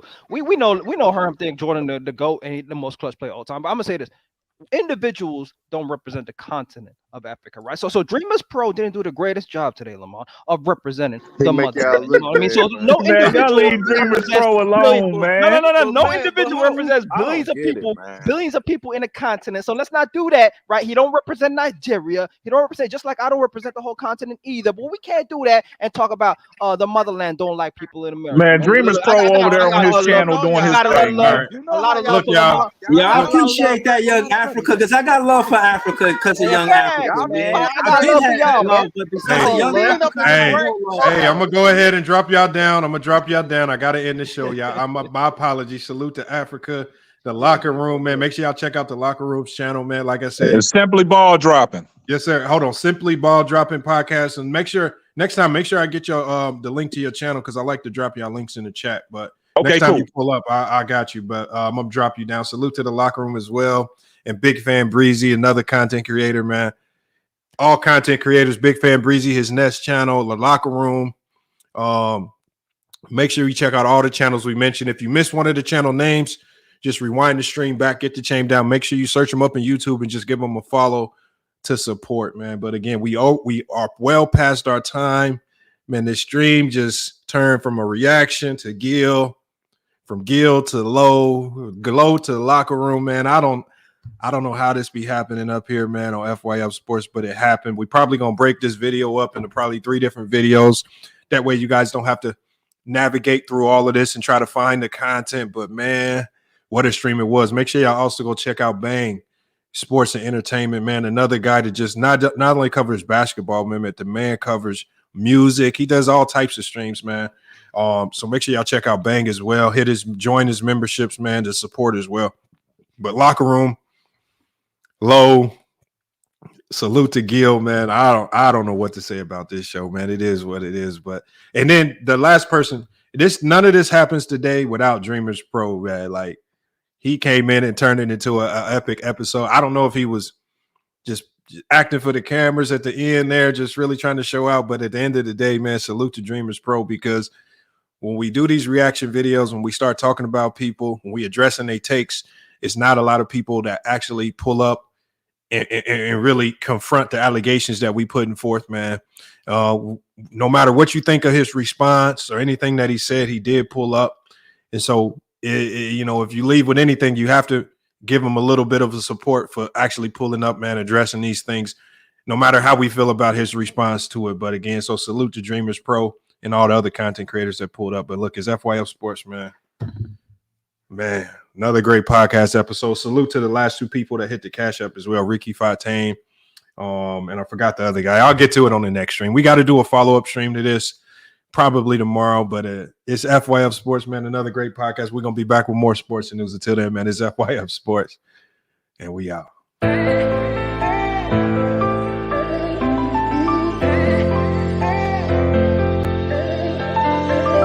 Yeah, we done came from the bottom, mad that we up, but I don't hear him talking. Started with knowledge inside of my noggin. We took a dream and then we started blogging. Put my city on the map now. I'ma say how it is and I don't back down. On the road to 100K, we finna act out. We gon' show them that we not just in the background. We the main event, we the main show. We the one that people always gonna pay for. FYF, we the best, no debate though. Number one sports channel, every angle. I'ma show them all how we ride. Best sports talk show, we not like them guys. We playing it safe while they feather the lines. We pushing the narrative all of the time. Like who to go in the game is not MJ. Kobe Bryant top 10, not what we say. Hakeem Olajuwon is very overrated. Keep it real if it ain't fact, we don't say it. Now it's stable, we won't be ignored. Missing the lake, I'm missing the draws again, a hell of pain. I got a lot to deal with and my mind is kinda slipping away. What's on the line? I made up my mind, so shit, I'll just taste it at great. Whatever it is, whatever it was, it's never gonna be the same. How do I explain what's been going on with me? You say that I changed, but you didn't know the old me. I think that I saved you. Tell me who gon' save me. I'm way too fucked up in this club. I'm ashamed, baby. You say that I changed, but you ain't really know me. When I'm around my dogs, girl, they just can't control me. Trying to spend my time right, using every second of it. Trying to spend my time right, using every second of it. Before it's too late, girl, before it's too late. Can I speak my mind right? Girl, before it's too late. I've been moving backwards, rolling up the backwards. Out of being best, do you have my back, girl? Before it's too late. Can I say my piece, girl? Girl, know what you mean to me. You just keep it real with me. I've been moving backwards, rolling up the backwards. Every time I'm backstep, missing the lake, I'm missing the draws again, a hell of pain. I got a lot to deal with and my mind is kinda slipping away. What's on the line? I made up my mind, so shit, I'll just taste it at great. Whatever it is, whatever it was, it's never gonna be the same. Floating again and I'm running the map. They say the best defense is just to attack. Hopping through too much, it's hard to attach. All this bone on is being hard to relax. Gotta get up, gotta get it again. They ain't get the message, we spinning again. I feel my back, I'm just leaving it in. Get what they want, then they leaving again. I cannot act like this ain't nothing new. Been getting smarter with all I've been through. Nowadays, life's more rewarding than truth. Tired of keeping energy just to lose. Let it all out when I step in the booth. We're dead for some months, now it's time to recruit. Read the investments, it's time to recoup. It's time to recoup, but how do I explain what's been going on with me? You say that I changed, but you didn't know the old me. I think that I saved you. Tell me who gon' save me. I'm way too fucked up in this club. I'm ashamed, baby. You say that I changed, but you ain't really know me. When I'm around my dogs, girl, you just can't control me.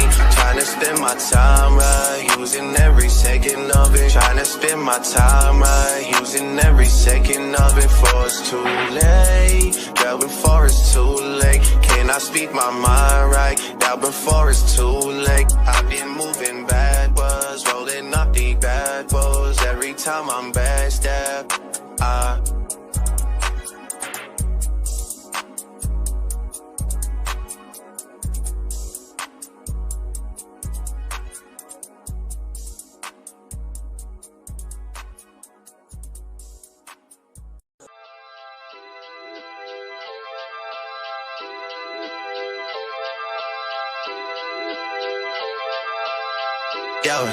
shawty, you know I gotta let it go sometimes. Gotta clear my head sometimes. I gotta get away some shawty. You know I just need a little peace of mind. Specifically, I'm talking about your mind. I gotta get that ass on. Calling you when I'm overseas, let me know what you need, what you wanna do when I'm home. Clapping real dirty, real nasty on the phone. Girl, stop playing, I'm on the way. I am on the way. Girl, stop playing, I am on the way. What you need, what you wanna do, baby girl. I'm all ears for you, baby girl. Drop it down in the latest fashion, girl.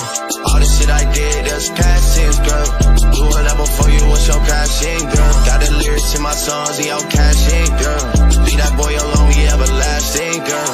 Everything he did on a passion, girl. Seen a 20 grand, that's that shit, girl. I bought a whole mall if you ask me, girl.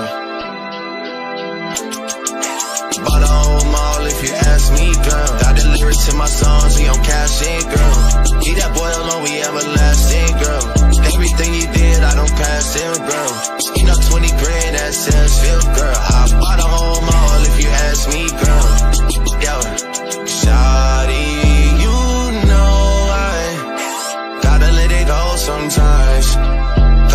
my head sometimes.